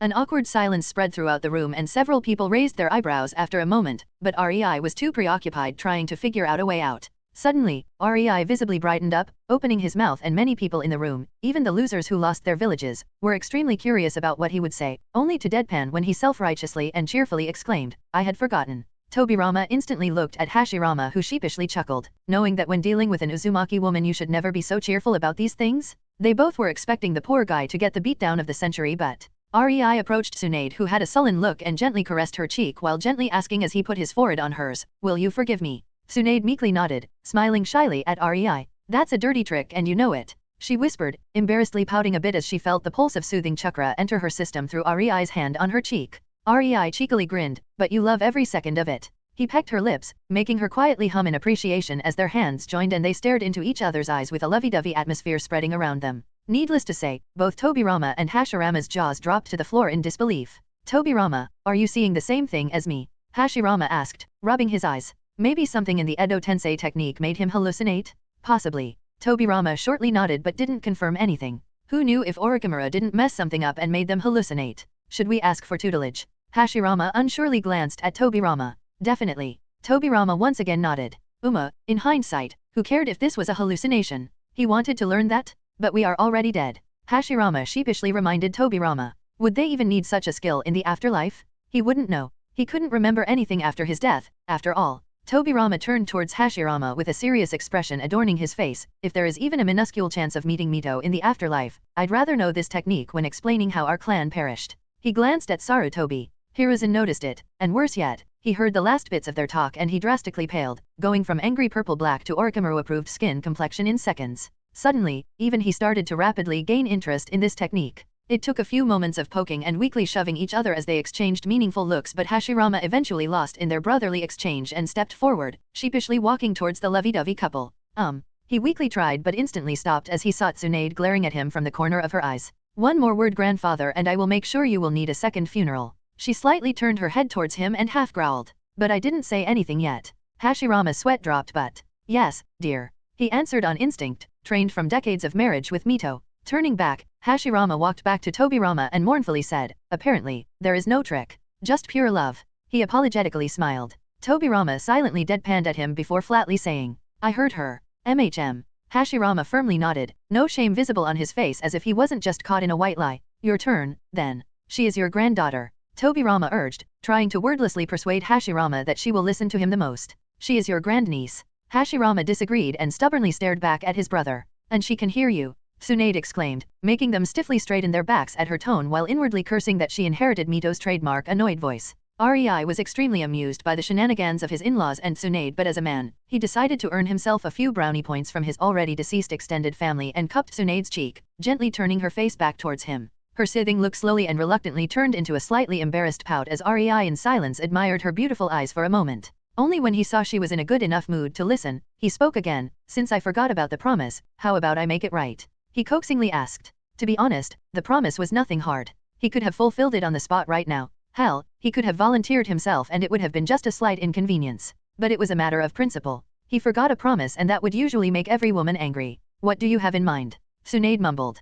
Pakura, Ringo, Mei, and Konan almost rolled their eyes at their byplay. This was an old scene for them. Only Rei could instantly tame Tsunade's erupting temper. The blonde woman loved him too much to stay angry and he definitely took advantage of that at times to calm her down. Still, they loved him because of how fair and caring he tried to be to all of them. For the other people in the room, this was totally new. Tamari had a hard time believing how jealous she was feeling, trying not to glare at Tsunade's back. She stopped only when Pakura put her hand on her shoulder and shook her head in exasperation, knowing the girl will eventually get used to this, the more of these sweet moments she will have with Rei. Oniki and A averted their gazes, disturbed by the sight of the old woman flirting with someone as young as Rei. Sarutobi, however, gaped. He taught Tsunade throughout her entire youth and he had always tried to help her find a respectable young man from Konoha that would understand the will of fire. Tsunade had never reacted. Not once did she show interest in anyone, so seeing her so lovey-dovey with this foreigner, Sarutobi almost had a heart attack. Unlike his brother A, Killer B was grinning from ear to ear as he watched the happenings from behind his notebook that was covering half of his face while he was scribbling into it alongside mumbling and occasionally giggling to himself.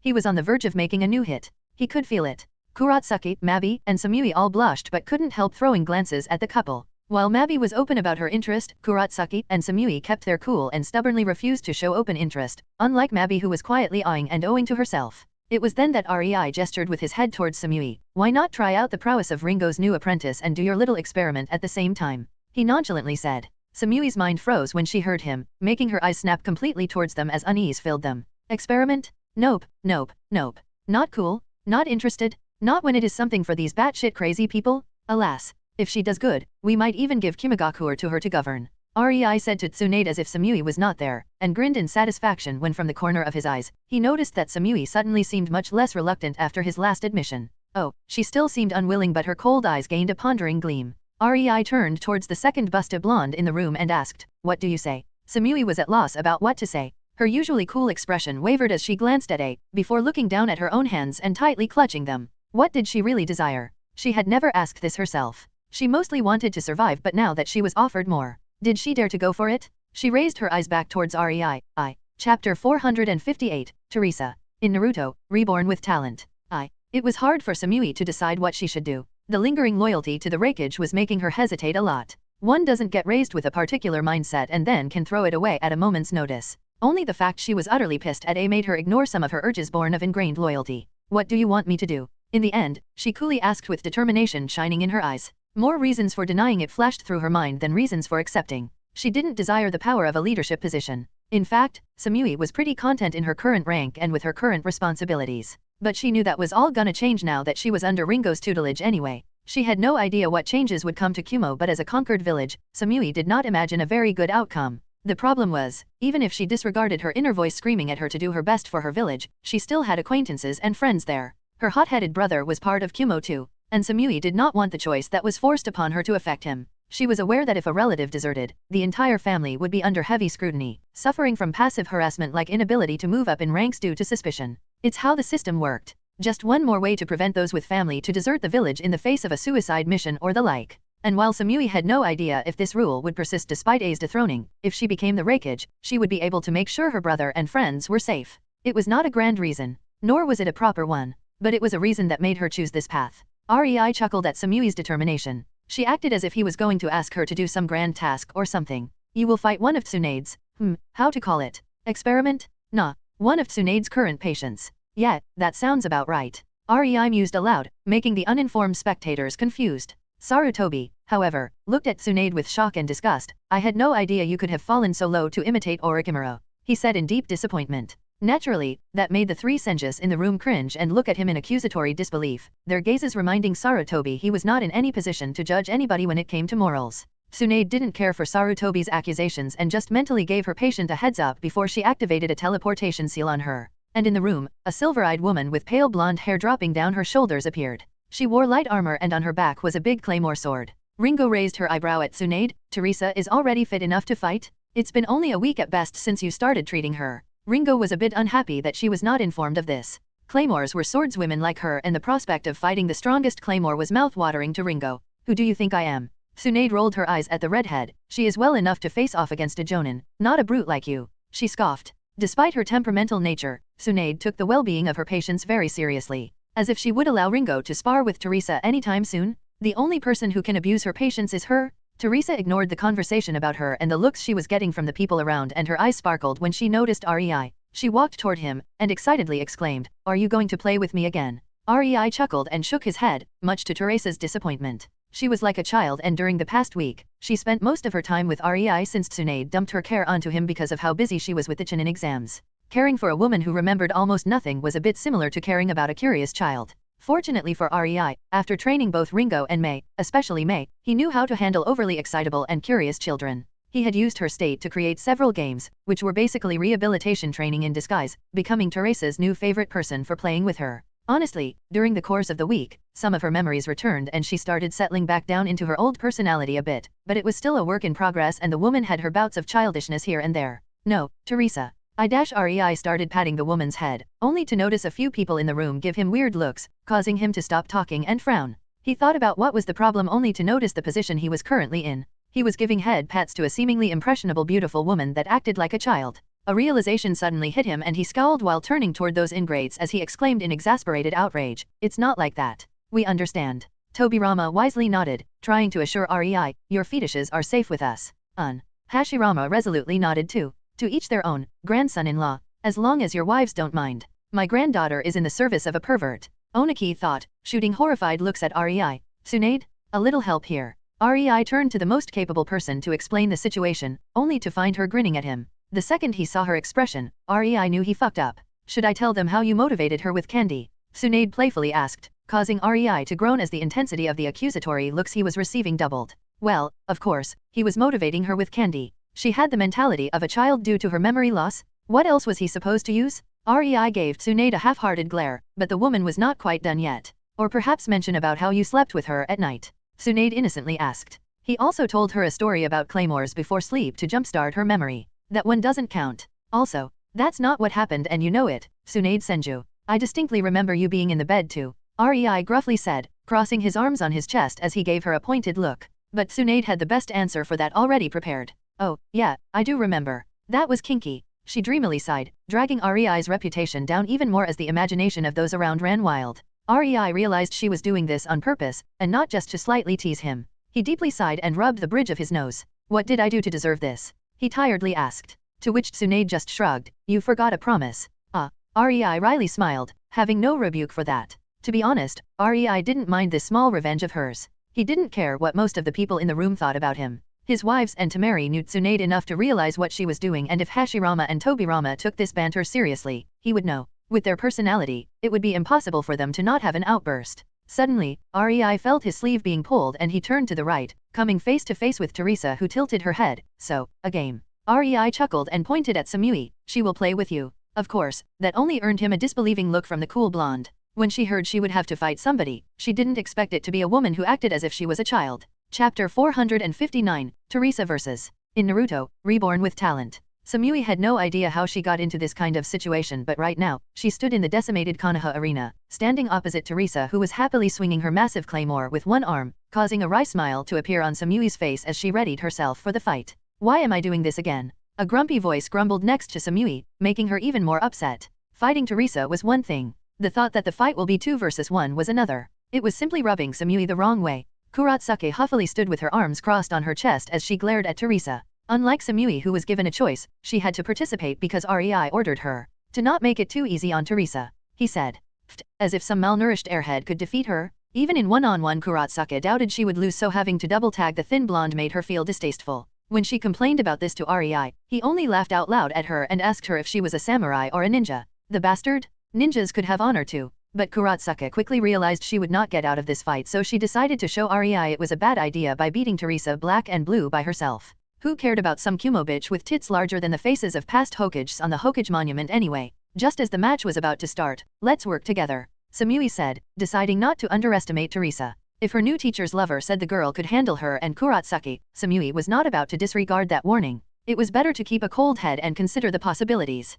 Bullshit. Kurotsuke hot-headedly exclaimed, glaring at Teresa while her body language showed she had no inclination of working together with Samui at all. Unfortunately, Samui didn't get more time to persuade her. She had spent the pre-fight preparation time observing her opponent rather than trying to reason with Kurotsuke, and only now did she realize it might have been a mistake. A gong reverberated through the arena, signaling the start of the match, and Kurotsuke instantly jumped into the air, her hands weaving seals before they quickly relocated toward her mouth as she exclaimed, "Lava release, volcanic flow." From her mouth, she spat a large amount of lava, enough to flood the entire bottom of the arena in it. The lava impacted the ground in waves, advancing like tsunami toward Teresa, who simply turned around and ran towards a wall. By the time the lava covered the entire surface of the arena, creating a small lake of itself, Teresa was horizontally perched in the middle of the arena's wall. While she could not use chakra because of her half-human status, REI spent a lot of time teaching her how to use rudimentary ninja techniques with her yoki. Samui was on the wall on the other side of the arena, staring with obvious annoyance at the back of Kurotsuke's head. The bitch almost buried her in lava there. Samui was right next to Kurotsuke, so she was way closer to the initial impact zone than Teresa. She almost didn't have enough time to react. It made her wonder if Kurotsuke wanted to really get Teresa out of commission or if the attack was meant to get herself out of the way. But Kurotsuke was not done yet. Spinning in midair, she made her back face the ground while her front was turned towards the sky as she slowly started to fall down. Her hands once again started to weave hand signs, making both Teresa and Samui widen their eyes as they realized what the crazy bitch wanted to do. Lava release, quicklime congealing technique. Kurotsuke spat a huge amount of quicklime into the air above the arena, and gravity did the rest as the quicklime started falling down, making a shadow befall its whole premises. There was enough quicklime to cover the whole arena, so both Samui and Teresa were sandwiched between the ground covered in liquid lava and the falling quicklime from the sky, giving them no safe spot inside of the arena. Kurotsuke used the terrain to her utmost advantage, and with a mocking laugh, she used the earth release, hiding like a mole technique to burrow herself inside her lava just as she landed on the ground. This way, she will evade the quicklime and be prepared to spring forth and continue her offensive the second her attack impacts her opponent's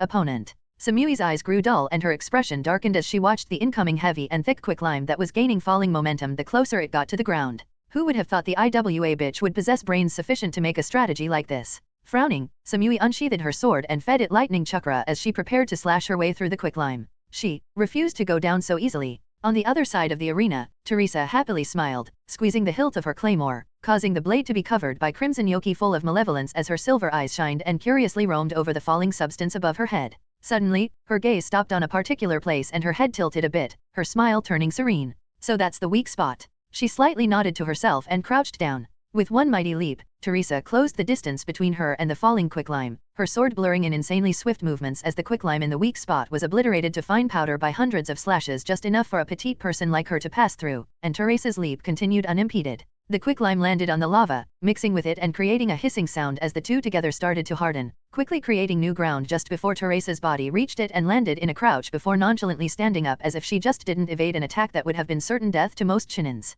By now, Teresa's expression lost all traces of childishness and only serenity with a calm smile was left as her battle instincts finally kicked in. This was almost instinctual to her even though she barely recollected her past. She did not try to do this. It just felt right. With interest barely shining through her silvery eyes, Teresa watched as Samui also landed opposite her, the blade in her hands crackling with lightning and her clothes covered in a bit of quicklime, which obviously made the Kumo woman very annoyed if the way her eye was twitching was anything to go by. Samui suddenly spun on her heel and raised her sword, and for anybody facing her in a fight that would have been a cue to tense and raise their guard, but Teresa just leaned back and leisurely watched, sensing that there was no danger directed at her. Samui disappeared from her spot in a lightning shunshin, instantly appearing in a different place in the arena as she stuck her blade into it up to its hilt, channeling a lot of electricity through it so the blade went through the hardened quicklime and lava as if they were butter. Her actions made sense only when a moment later, Kurotsuka jumped out of the ground just a few inches away from the spot where Samui buried her sword, snarling and glaring at the expressionless Kumo woman. Kurotsuka didn't get cut. She only got a few hundred volts through her body because of that cow's lightning release and it hurt like a bitch. What are you doing, you Kumo cow? I am not your opponent. Kurotsuka exclaimed as she slid on the ground, getting a bit of distance between herself and Samui. Then why the fuck did you try to kill me, you IWA dumbass? Did all that lava melt your brain? Samui coldly sneered, her tone remaining flat but her words were quite spicy. Oh, you are on. Kurotsuka growled and took out two konaos before rushing at Samui. The two women started fighting with their weapons, throwing small jutsus at each other with the aim to disable and outright cripple the other, all the while Teresa just dumbly stood in her spot, blinking in confusion as she watched the two women having fun. Without her. Weren't they supposed to play with me? Why are they ignoring me now? Teresa inwardly pouted. The only sign on her serene expression of her worsening mood was her silvery eyes gaining a golden hue as they narrowed and malevolent intent started leaking all around, freezing both Samui and Kurotsuka in their places as they shakily turned toward Teresa who was still donning her serene smile. But now it seemed a bit too sweet to be real. They are bad girls and bad girls gotta be punished.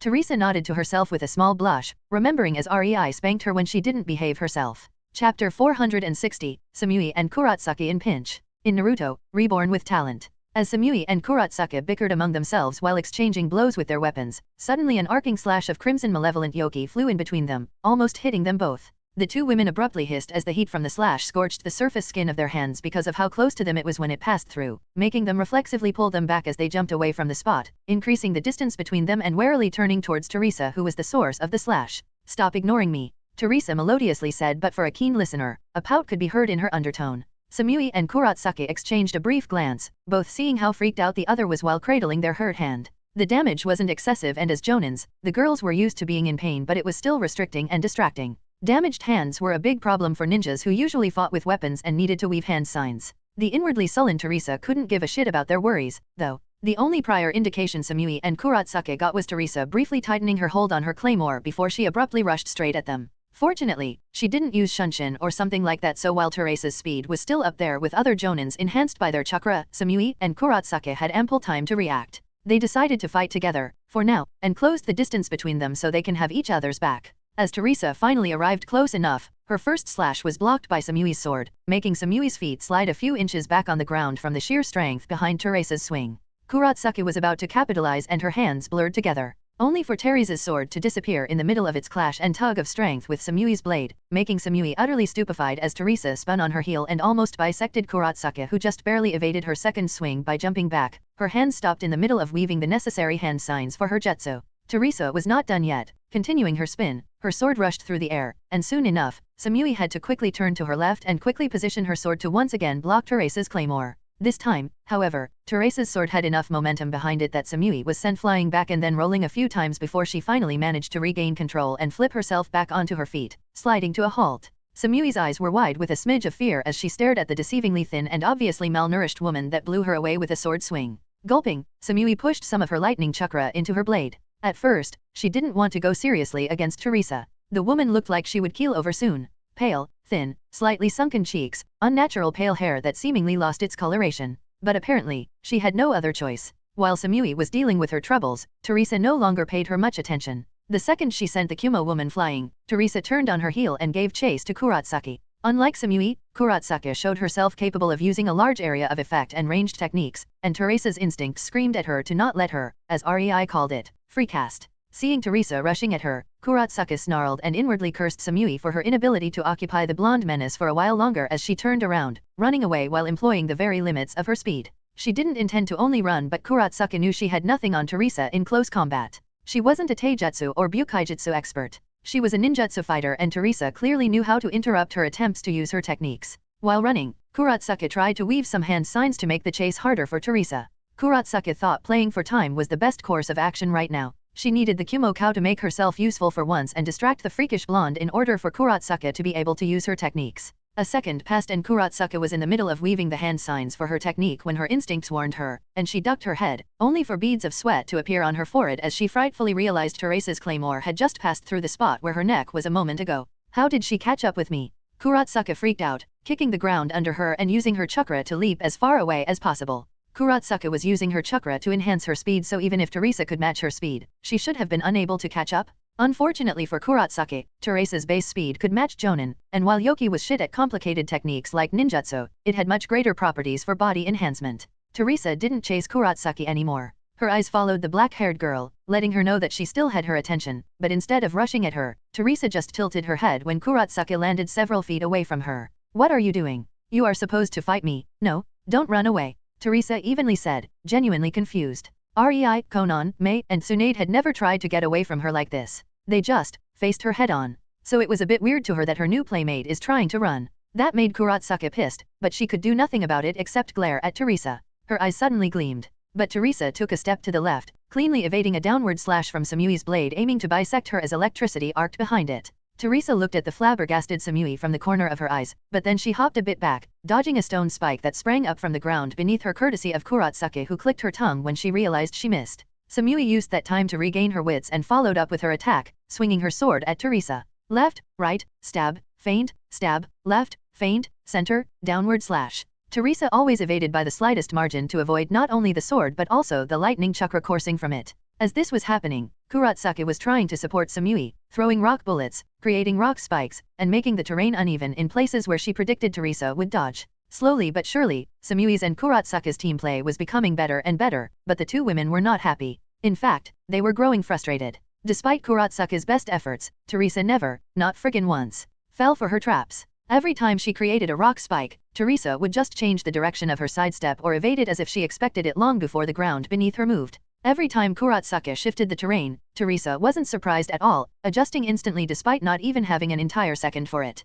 Again, as if she freaking knew Kurotsuka was doing it. And the earth bullets? These weren't even a minor inconvenience to the woman? Heck, Kurotsuka was forced to stop using those when Teresa started to giggle as she began to lead the unassuming Samui, using her body as a shield from them. That earned Kurotsuka a few quick glares from Samui, who was sent tumbling to the ground when her back was painfully impacted by a rock bullet. Fortunately for them, Teresa didn't take the advantage presented to her and just laughed at them in these instances, which only made Samui's and Kurotsuka's pride that much more hurt since the thin woman was no longer even using her sword to attack properly. It was getting ridiculous. Not even the best chakra sensors could simply use their sensing abilities to evade jutsus like this, so neither Kurotsuka nor Samui suspected Teresa of actually sensing their attacks. They thought it was her experience or quick reaction speed, and that's why their attempts at hitting her were futile. They simply didn't even come close to the right approach in fighting her. All the people who spent time training, aka playing, with Teresa in the week before the Chunin exam could only wryly smile at Kurotsuka's and Samui's attempts, and pity the girls. Tsunade the chief among them, as she knew how frustrating fighting that girl could be.